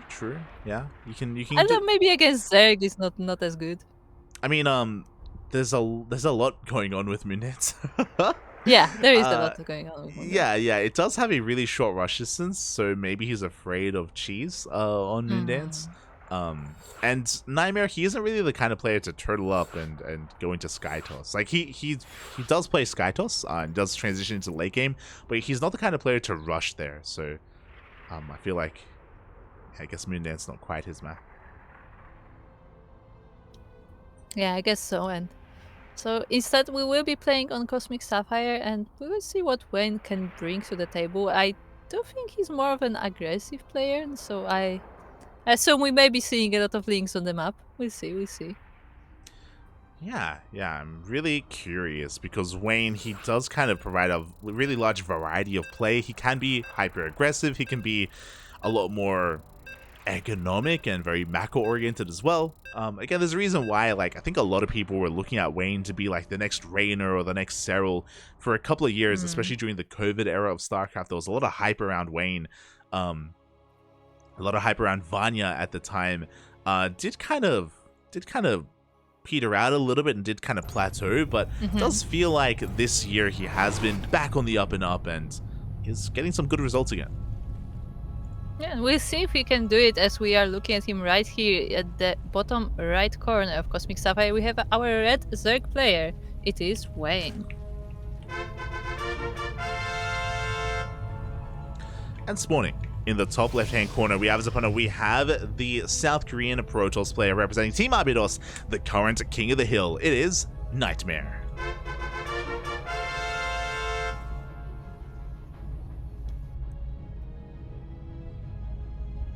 Did you ever ladder on Cosmic Sapphire? I honestly can't remember. I might have.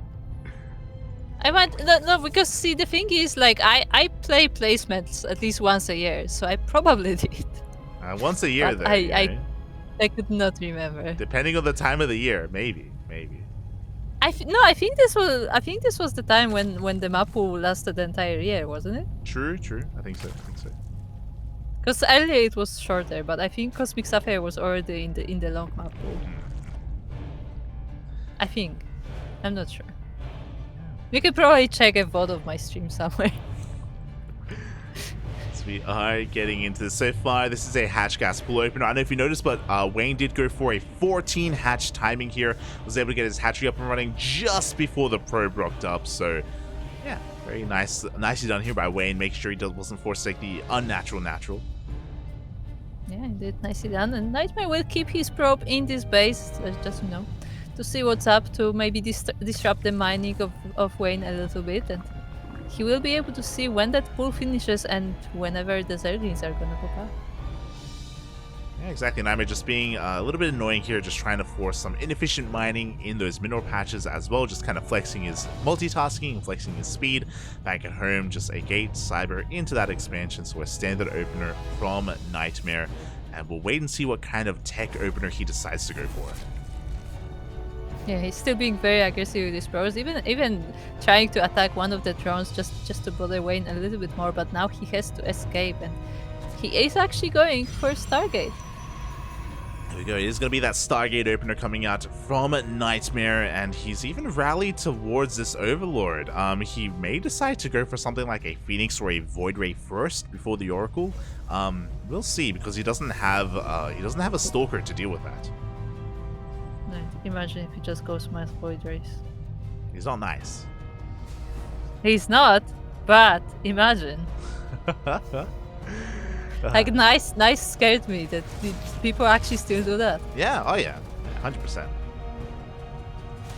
As NightMare is just going to be threading that shade in between those bases and just trying to get a read on what is going on. Meanwhile, there it is. It is going to be the Void Ray first out of NightMare, so he is looking to shut down that Overlord.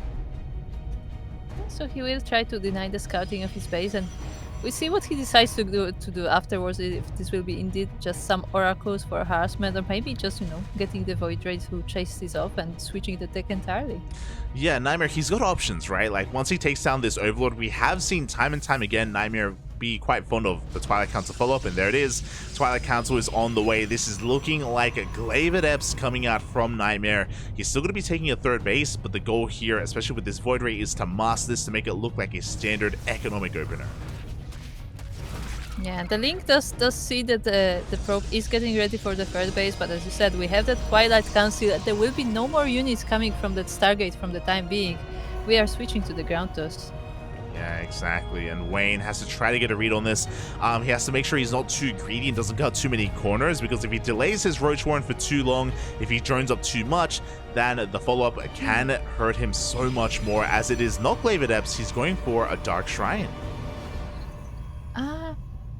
I'll be honest, I'm not sure if I like that from NightMare, because he did show the Void Ray, so I mean Wayne can assume that it's gonna be some kind of Stargate unit, so he's probably making spores already, so I'm not sure if Dark Templars are a great follow-up when you know that your opponent is getting spores. Yeah, we have a spore here in the main, we have a spore at the natural. The third base is a little bit more exposed.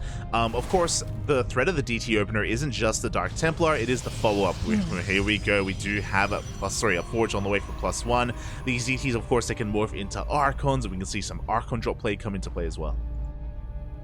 Yeah, like that's the thing about it, is like they are great harassment units as they are cloaked, but they can also be used later on as Archons, or even just as a surprise attack every now and then. So they definitely have their use, but just we'll have to find the right moment for them. Yeah, I'm a little bit surprised here. So there's kind of a lot going on for NightMare. He doesn't go for charge. He doesn't go for a Robo, which means he doesn't have a Warpism, which means that if these DTs don't do damage, they won't be able to go for their kind of patented Archon drop harass. Oh my god. Like there just isn't anything there for it. I might be slightly traumatized by the sound of the Void Ray. I just heard it. I just feel fear. Oh, yeah. I just have the image of like 10 Void Rays destroying my hatchery. The PTSD is back. Yeah.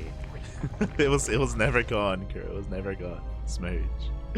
As the DTs do rock up, and hey, they get us around on at least one of those queens. They can deny this hatchery for a second time. Overseer is a little bit delayed. It was not done in time, and we're going to force another cancel. Yeah, the second cancel on that base, very nicely done for NightMare, and unfortunate for Wayne there. And the queens are trying to fend off these DTs, but they will be killing a few more Zerglings before they go. Yeah, we have a recall, but before that recall finishes, 2 DTs will go down. Only 1 DT is saved. No, sorry. None of the DTs survived, so very nicely done by Wayne cleaning that up. Yeah, and maybe a little bit of a waste of a recall for NightMare there, as he may be needing it later, but for now he did do some damage, and now he will be stopping this Zerg army before it reaches the base. Yeah, the Blink Stalkers have arrived, and I'm sure Wayne is just caught very off guard by the Blink Stalkers. Typically charge is a follow-up, so I don't know how successful these mutas are going to be. Wayne did go for a fast Spire, is going for +1 air attack, and there we go, 6 mutas are in production.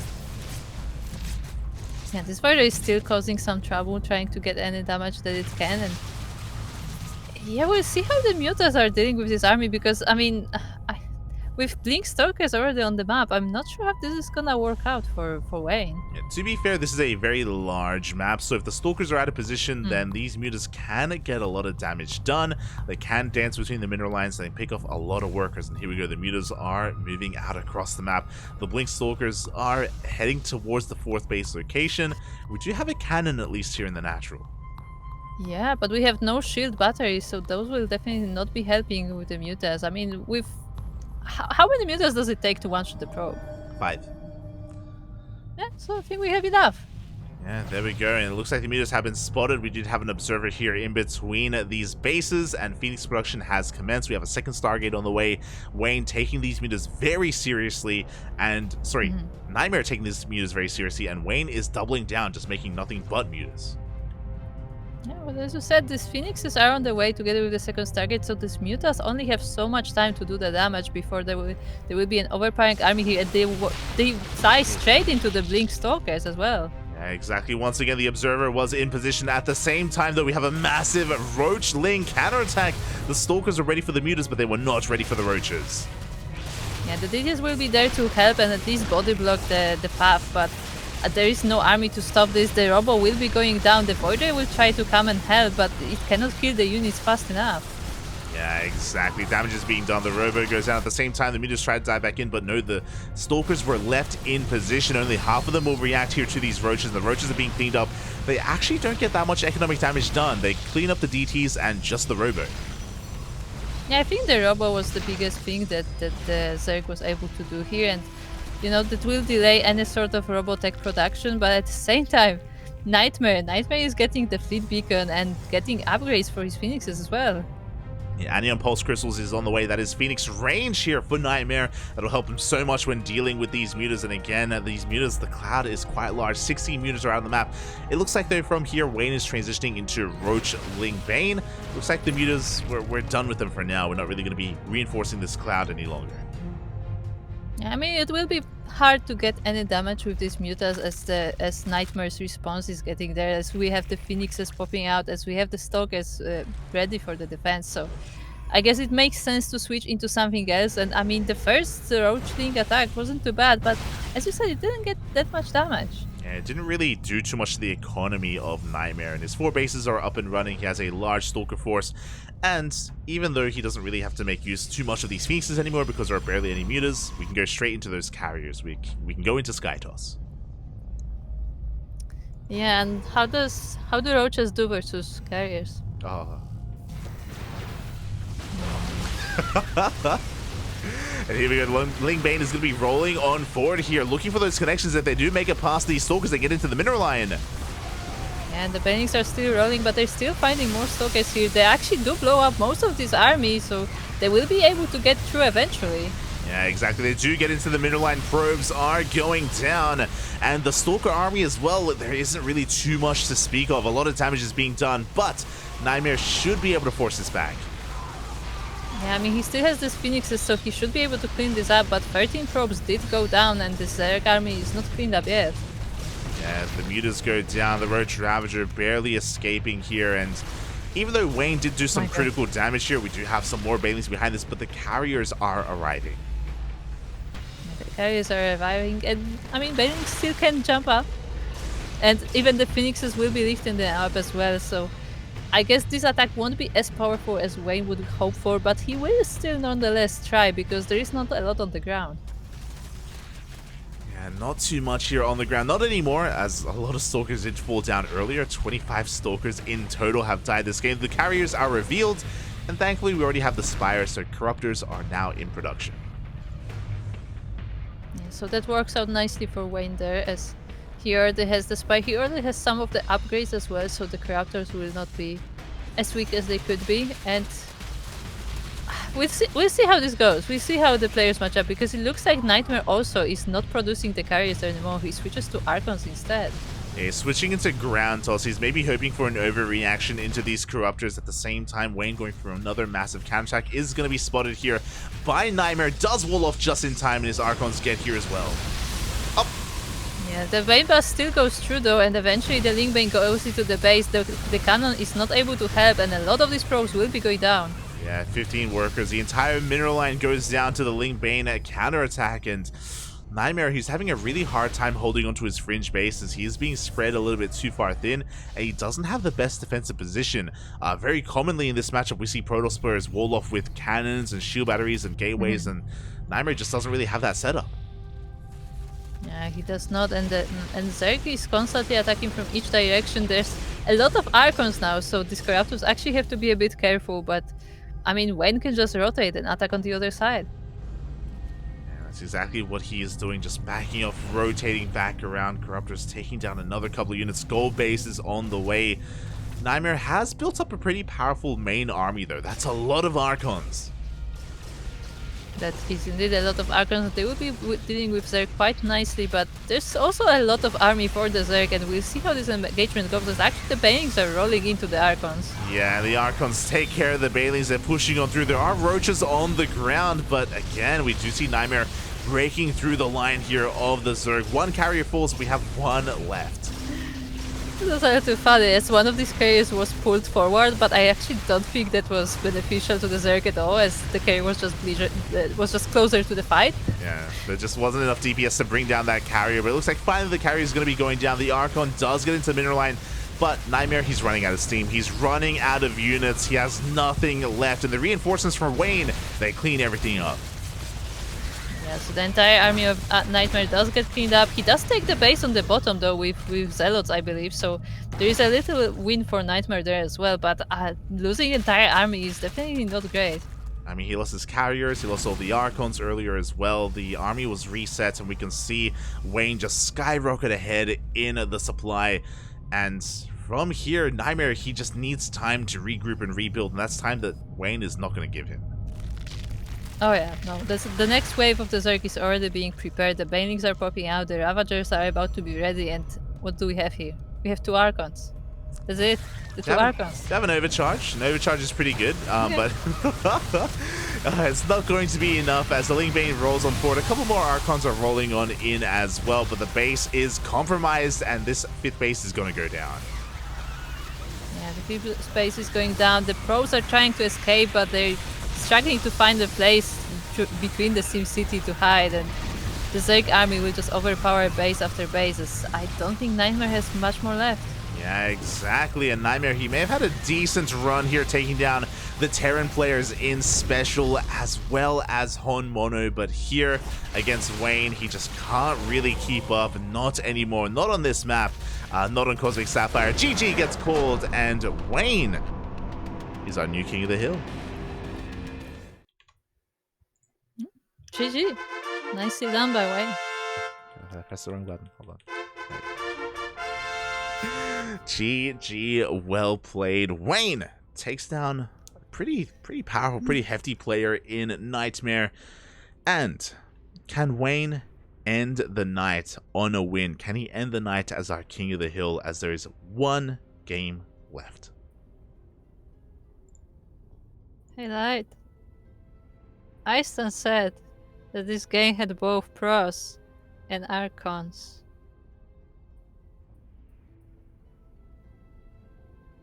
Get it? Archons? Can we time these people out in the chat? Can we? We're heading over to Europe. We are heading over to the land of Europe for our final game, for our final best of one. And I was expecting a Polish player, definitely. I was expecting a Polish Protoss player at some point tonight, but no, it is a Polish Terran player instead. Hold on, Polish Terran. Polish Terran. Quickly, what Terrans do we have? Oh, Other than the one, I want to make the joke. it's Come on, Ziggy. come on. Does he play? Does he still play? Plays every couple of months. He plays. Okay, fair enough. What joke? Does he do you still wanna say? play only Reapers? I hope so. I hope so. But yes, it is going to be Spirit. It is going to be the Polish Terran player Spirit, of course, as he is currently the reigning Polish champion. Crew, I believe we were able to cast the most recent LAN over in Poland, and Spirit, he was able to have a very dominant performance out of Alasia, beating him in both a best of 5 and a best of 7 back-to-back. Very powerful showing out of Spirit a week ago. Yeah, definitely. As I said, he did show up on that LAN tournament in Warsaw, and he did take it all. And yeah, it was very nicely done by Spirit there. Very nice performance. Yeah, I remember that it was last weekend at Gamers 8. Spirit actually went up against a laser then as well, and as soon as I saw that matchup, I'm like, oh, nah, Spirit's already got this. It's over. And yeah, he beat a laser as well in Gamers 8. I think there's just some residual mental victory going on already there, as Spirit, if you remember, had a really powerful performance and got to the point on Neo Humanity where a laser he had to just tap out, but not just tap out. He picked everything up and just went to the corner of the map. Yeah. I mean, one for people who didn't watch the Polish tournament, the house tournament. Look, all these players, all these the fans, they know each other. This is like, you know, a banter environment. At the very last game of the final between Spirit and Laser, when Laser didn't have any army left, he just took all of his spore crawlers. Oh, okay, he had an army, but he didn't have any economy. Yes. He didn't have like no drones. He took all of his army. He took all of his spore crawlers. He put them all in his main base, and he asked for a draw. Yep. And the Spirit was like, no. And Laser said, then come for me. Earn your prize, earn your victory, and Spirit did. Yeah, he did. He came and destroyed him. Did. Anyway, we now have our veteran player here in front of us on Gressvan. In the bottom right corner, it is playing for Psystorm Gaming and representing Poland, Spirit. And spawning in the top left-hand corner of Gressvan, we have his opponent. We have the yellow Zerg player representing Team StarCom, the current King of the Hill. It is Wayne.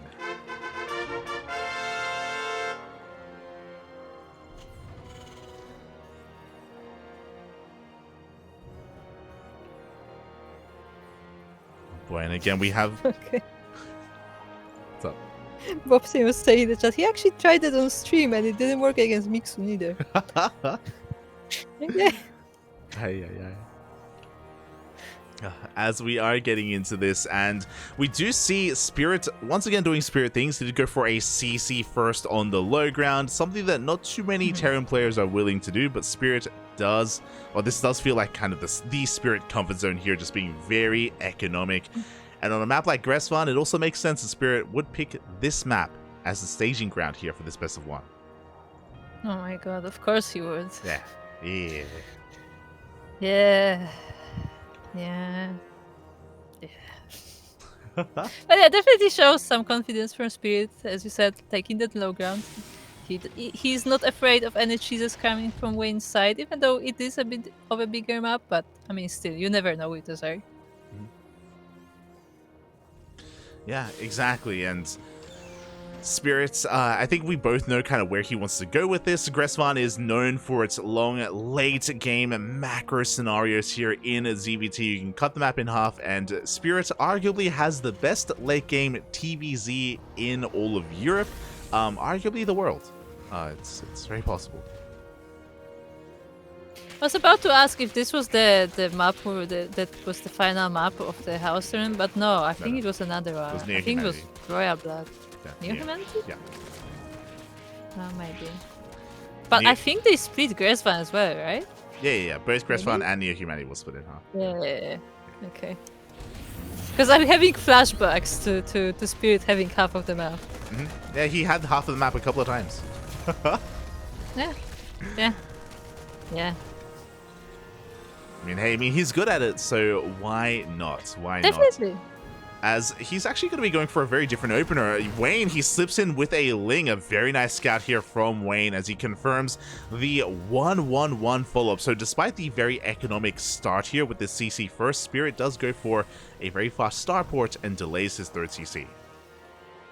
Yeah, we'll see what he will be able to get with that, if he will actually be able to get something aggressive done on the map, or if it's more for control reasons of the situation, I guess. As, I mean, Wayne had the time to take his third base, he's still droning, he's not going for any all-in, at least not yet. Yeah, I'm really curious, because Spirit, he's not going for an add-on swap, he's going for a very fast stim, he's going for a Viking first to shut down these overlords. Third CC is thrown down here for Spirit, so he is just going for a bit of a more delayed third base. Meanwhile, Wayne throws down a Roach Warren. Roach Warren. Versus Bio. How does... Don't Roaches lose to Marines? Roaches, they don't have too much longevity to them, but there are some very kind of powerful Roach timings, especially in the mid-game, with 1-1 and 2-2, where you can just go all in off of a 3-base economy. I'm not saying that's what Wayne is going to do, but he has the option to. Roaches are also kind of like a safe way to play this matchup early on. Yeah, definitely. They always a nice safe option, as we have a lot of Hellions still on the map, and they will be trying to dive into these bases, so Roaches will definitely help with the defense of that as well, but for now we have Queens to fend them off. The Queens do push back those Hellions for the time being. Viking just hunting down some more Overlords back across the map. We're just getting into our additional Raxes. Eventually going to be working towards our Medevac production as well. Against Spirit, he has kind of a wider range of builds available to him. That's kind of what we were able to see during that Polish tournament, the Polish LAN as well. We even saw Spirit go for the Beyond opener, go for 2 Raxes on the low ground. So yeah, he has just really shown how much breadth he has as a player. Yeah, and a bit of links from Wayne are trying to check out on the bases of Spirit, but it looks like they will be stopped. Meanwhile, the Liberator is sieging into 3rd base, and we'll be getting quite a few drones, actually. 3 drones do go down. Meanwhile, Spirit wasn't quite able to get an eye on the tech here at the natural base. Roach Warren at Roach Speed is on the way, 1-1 as well. So looks like Wayne is committing to a Roach heavy style and going into a fast infestation pit. Okay. Hellions once again diving in, but they find the Roaches, and Spirit decides against going further into the Zerg bases, and yeah, I guess we will see where Wayne transitions with that, and when he decides it's time to be aggressive. Yeah, this infestation pit should be for infestors. It's a great way to kind of support the Roach army with fungals specifically. So that's kind of what I imagine Wayne is going to be working towards, but we'll see. We'll see, as he is going straight into the Hive instead. I guess for Vipers? Question mark? Yeah, Hive is already on the way. 4th base as well for Wayne, as he just continues to work on just defending against all these pushes. We do see a scan into the main, and Spirit will see everything. Yeah, he sees the infestation, he sees the Hive, he sees the Baningness, he sees all the tech going down, and I guess he decides it's time to strike before Wayne can get all that tech going. Well, yeah, I mean, this tells Spirit that what we were talking about earlier, right? About these kind of big 1-1 or 2-2 like Roach all-ins. That's clearly not happening. Clearly, Wayne is taking up. He's going towards Bailey's. He's going towards a Hive, which means Spirit is free to push out. Yeah, Wayne should not be having enough, but ooh, at the same time, the Hellions actually do sneak in and they go past the Queens, getting 6 strong keys already. 6 drones do go down. We do see a double jump head towards the right-hand side, focusing on just clearing up a lot of this creep. The tanks actually go back home. I love this. So Spirit, he's forcing Wayne to produce an army. He's forcing Wayne to make Lings, Roaches, and Ravagers, and he's not quite committing to any kind of big push. He's going to be preparing back at home defensively instead. Yeah, very nicely done by Spirit there, as he doesn't have to commit a lot here, but, you know, keeping Wayne on the unit production, but also keeping him at home, as he has to constantly pay attention to these drops going by. Yeah, exactly, and the drops are just keeping him busy, dying creep time and time again. Good target firing, takes down the Queen as well, as Wayne is transitioning out of Roaches. We have a +1 melee on the way, so he wants to go back into Ling Bane production instead. Do you think he will go Ultras? He could. Up! He could? Up! Oh, that hatchery is so low. No, not again. Not again. Not again. Well, this time it was I'm having transfused. flashbacks. This time it was transfused. Yeah, we did see Wayne keep that base alive. At the same time, double drop coming in from the right-hand side. We see Spirit pulling Wayne apart a little bit. Yeah, running straight into the Marines are not stopping. Despite the links being here, they will be taking a lot of drones with them, and a lot of them are still being saved with the Medivacs as well. Very nice target firing out of Spirit. He did focus down every single one of those drones. 14 workers going down, basically a mineral line. And now Wayne has to just focus on redroning, recovering from those losses. And there is that Ultra Den. So a transition into Ling Bane Ultra from Wayne. Yeah, the ultras are coming and they will be able to help with this. Ooh, ooh. Good sense. That was so close. It was. It was really close. I don't know how he noticed it. Was able to react in time back at home. Spirit getting his 4th base up and running, 5th base on the way. We speak about it a lot, but this center base does kind of unlock these 2 bases behind them here, so Spirit is going to be free to expand, and with these sensor towers, Spirit is clearly turtling up. He's cutting the map in half, or he's starting to. No, no. Wayne, please attack. Just attack. Don't let him do it. Don't let him go there. Yeah, we'll see if Wayne can make something happen here. He has a lot of Ling Bane available, and Spirit, I don't think he's quite seen the army not yet, since he does finally get eyes on it. Yeah, and the Banings will be rolling into this army, going across behind the tanks and getting into the bio. There are still more left over, so this entire base will be destroyed and or evacuated. The base goes down, planetary falls. The SCVs were all saved, so very quick reaction out of Spirit to keep all of these workers alive. And he does have a backup CC that can take the place of that center fort. Yeah, that's definitely fortunate for Spirit, but there is still wave 2 being prepared by the Zerg, and he actually moves the army back, and I'm not sure he will be ready for the next attack. Yeah, exactly. The tanks, so 2 tanks did go down earlier. We do see the planetary is on the way, but Wayne gets here a little bit too quickly. Again, he's trying to stop this from really getting going. This time the SCVs have had a bit less luck escaping, and actually only a few of them are going down so far, but the Zerg is still going strong. Yeah, exactly. As you do see Spirit being forced back to his natural, back to his 3rd base. The 3rd base is exposed. We don't quite go for the mineral line, as we do at least take down that tank in the retreat. Yeah, but 20 SCVs did already go down that front base together with some of the transferring workers as well, and it's already a nice bit of damage for Wayne there. Yeah, and now he's transitioning into those ultras. Wayne just keeping the pressure on, just not allowing Spirit to really solidify himself here on these 4 bases, because he knows that if Spirit really gets these 4 bases up and running, then it's going to be so much difficult. It's going to be so difficult to really break him. Yeah, I mean, as you said, Spirit does really like to split them up, and he does it very well, so it's best to not let him get there, as Wayne tries to continue attacking, tries to continue putting pressure on these bases, but I mean, the army for Spirit is building up. Yeah, that was a good trade for Spirit here, but Wayne, he's rotating over towards that center base once again, this time with ultras. And do we have an answer for the ultras? We have a couple of ghosts. Looking at the unit tab, we have 4 ghosts available. Ling has been spotted. We do see a scan ahead of time, and the ultras have been revealed. Yeah, the ghosts are trying to snipe, but there are actually more ultras there, so they won't be able to get them in time. Another planetary will be going down. Planetary goes down. We have another base here on the right-hand side. Once again, the SCVs were saved. We can see them transferring over here towards that right-hand base instead. And Spirit is going for some drop play. Ooh, he will be able to get this hatchery, it looks like, so nice little bit of damage there, and the entire army of Wayne is pulled here as well. Yeah, exactly. Finally, Spirit, he forces Wayne to back up, forces him to go back home instead. But alas, Spirit has to come back here with these medics. They're barely managed to be alive, and Spirit, he is rebuilding his army, but he's spread thin a little bit here. He doesn't have the best defensive position. Yeah, and look at the map. Like, Wayne is taking control of all of it. He has his army at the top. He has these bases at the bottom, and yeah, he's just moving forward.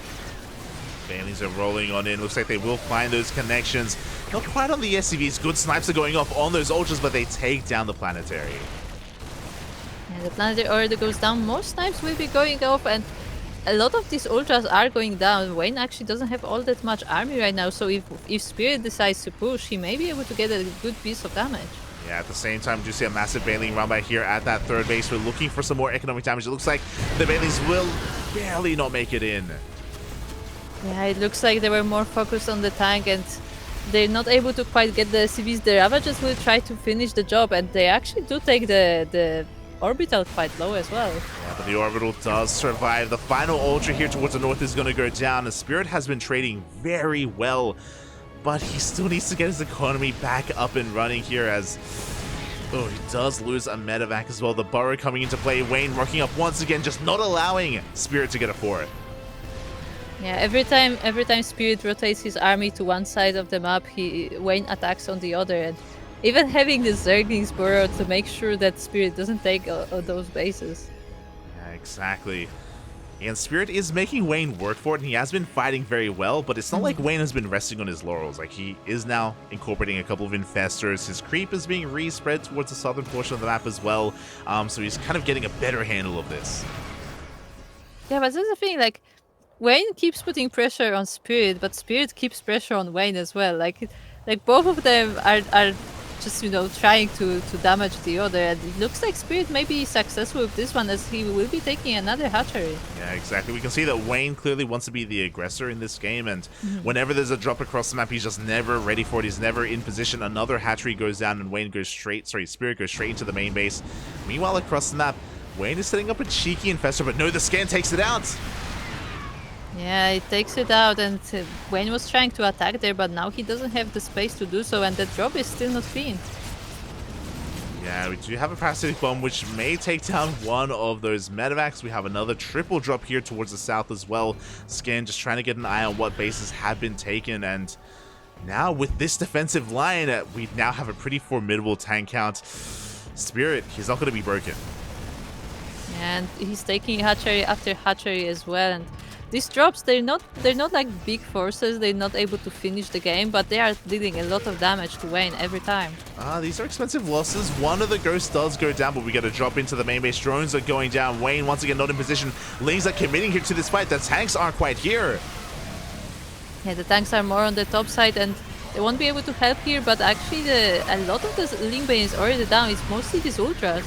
Yeah, and Wayne overextends. He pushes into the tank line. He loses his ultras across the map. 15 drones went down to that one drop. Spirit was having a really hard time establishing his fourth base, but he got it up and running. He even has a fifth base up and running as well, and Spirit is getting out of control. And he will try to use the advantage right now as he's moving out with all of his forces, with all of his tanks, sieging the Liberators as well. And does Wayne have enough to fend this off? Does he have enough? He's got 2 ultras, 1 ultra remaining. Good EMP on the infestors and the Vipers. And now that the tanks are on the front lines, now Wayne is in a lot of trouble. Yeah, the Link Bane is gone as well. It's just this a bit of the Banelings. They do connect with a lot of the Bio army, but they do run out. And now it's just these tanks versus the few ultras. Yeah, exactly. We even going to be denying mining here at that center base. More ultras are on the way. 7 ultras are in production, and Spirit should get out of here. He just doesn't have enough to support these tanks. He can't afford to lose them all. But he's taking down these ultras, so maybe he will be able to take quite a few of them. But these tanks, as you said, they do need to be saved. They are trying to run back home, and the reinforcements are joining in. Yeah, the Marines and Marauders, they rock up just in time. These tanks were in a lot of trouble. They were in a lot of trouble against all these ultras, but now Spirit is able to support them. It looks like plans on turning back around, as we do have a bit of a pause. Hopefully everything is okay.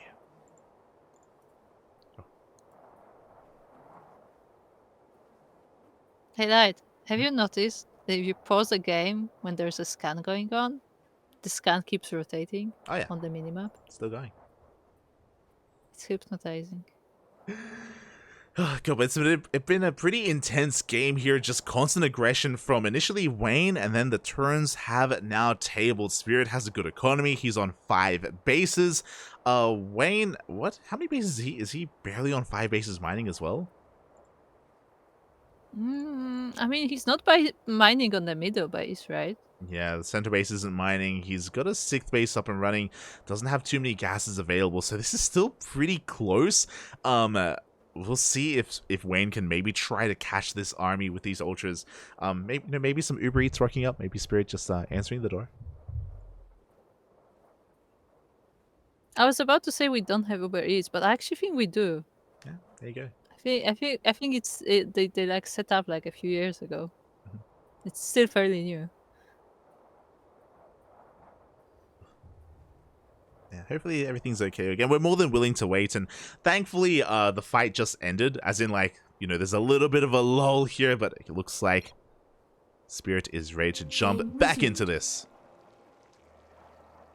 And both players getting back into it, getting their armies ready, and we'll see what happens next. A bit of a harassment here in Spirit's base. He did leave that orbital, but Is Wayne gonna attack once again with all of these ultras? I think it'd be wise to wait for the spellcasters. We have 3 infestors on the way. He's going to be threatening at least maybe even the center base. But Spirit did come back home. He did come back home with his entire army. He's ready for an assault. He's ready for a counterattack. Spirit clearly licking his wounds, and Wayne likewise just building up his force once again.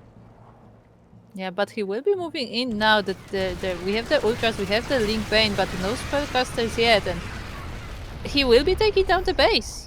Yeah, Planetary goes down. These tanks were a little bit too far back. They were not within range to help support that Planetary, and Spirit is knocked down to 4 bases once again.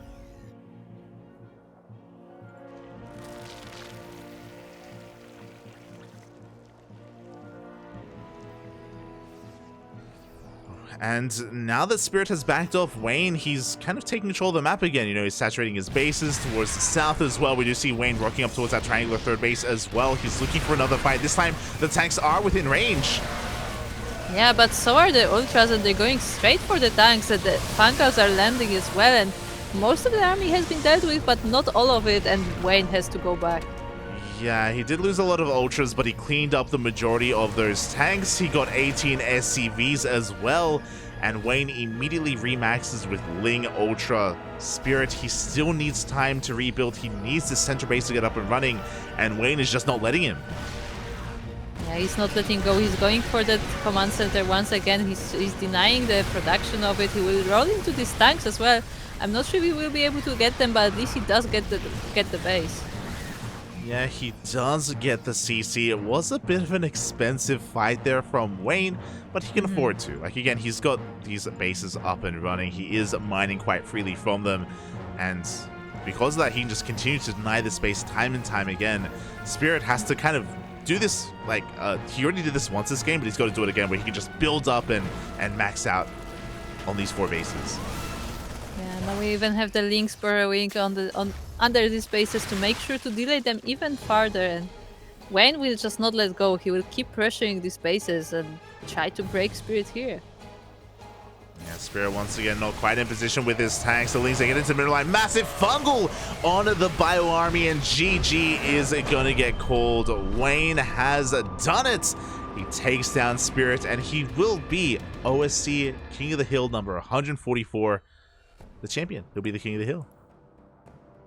Yeah, GG.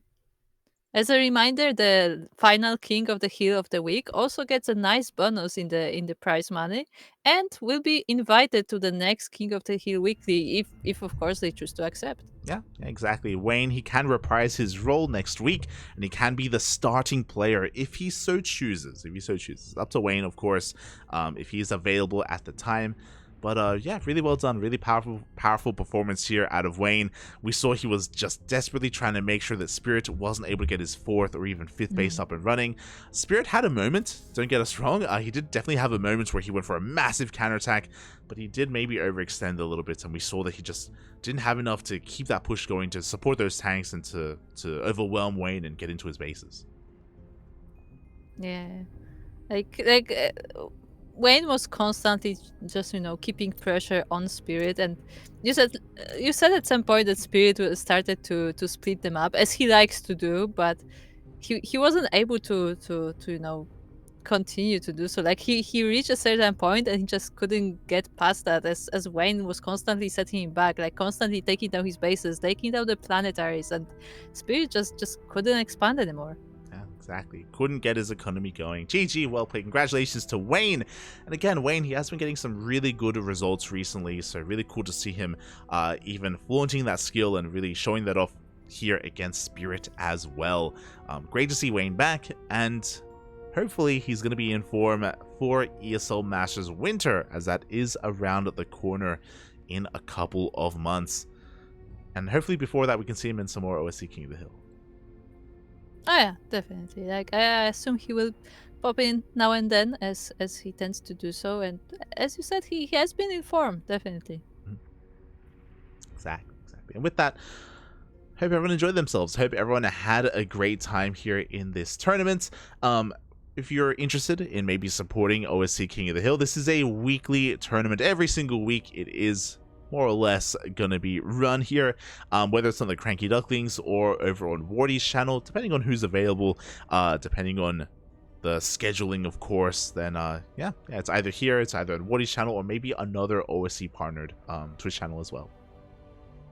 Yes.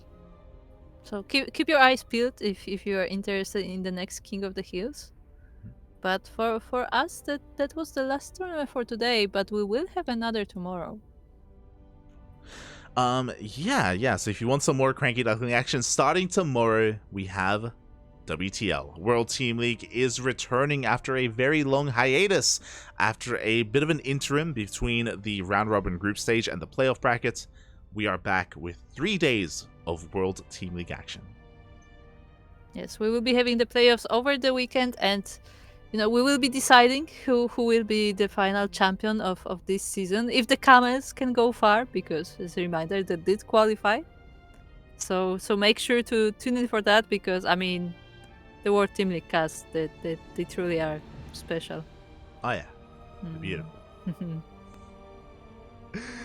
So yes, World Team League Friday, Saturday, and Sunday. So clear your schedules. Make sure you free up some time here for some World Team League action. It's going to be amazing. It's going to be beautiful. The best of the best teams out there in StarCraft are going to be facing off against each other. On-Side Gaming, Dragon, Kaizi Gaming, Team Basilisk, the Starving Camels, Platinum Heroes, Abydos, and a couple of others as well. Team Liquid, of course, how could I forget? And yeah. So it's going to be a lot of good fun. A lot of good fun over the weekend. Yeah, definitely. With that, I believe we are done, though, for the night. If you want to tune into some more of Kuro, my lovely co-caster today, Kuro, why don't you let the people know a little bit more about where they can find you and who you are? I am the behind-the-scenes part of the CranKy Ducklings, so if you see all the social media stuff or the overlay stuff, generally most things that don't involve being in front of the camera, it's highly likely that I may be involved in that. But if you want to check out what I'm doing myself, then make sure to follow me at twitch.tv/16squadsanseki and join our Discord. I would also say follow me on Twitter at 16squads, but I'm not gonna talk about Twitter today. It's okay. There you go. So you can check her out on those platforms, on the Twitch, on the Twitters. Otherwise, you can follow me at light_VIP. I also stream throughout the week, just some cheeky ladder sessions over on my channel. Eventually, we'll be bringing back Final Fantasy streams, I'm sure.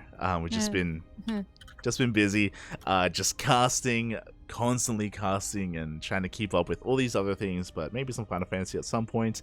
Otherwise, Zerg ladder gameplay over on Light VIP if you're interested.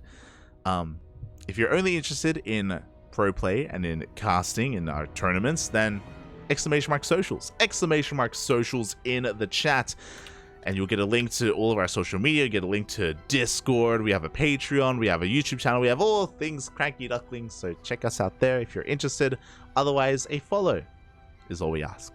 Follow on our Twitch channel so you'll be notified when we go live. And again, we're live every single day, sometimes days like today, where we're live multiple times a day, as this was our second broadcast. Yes, indeed.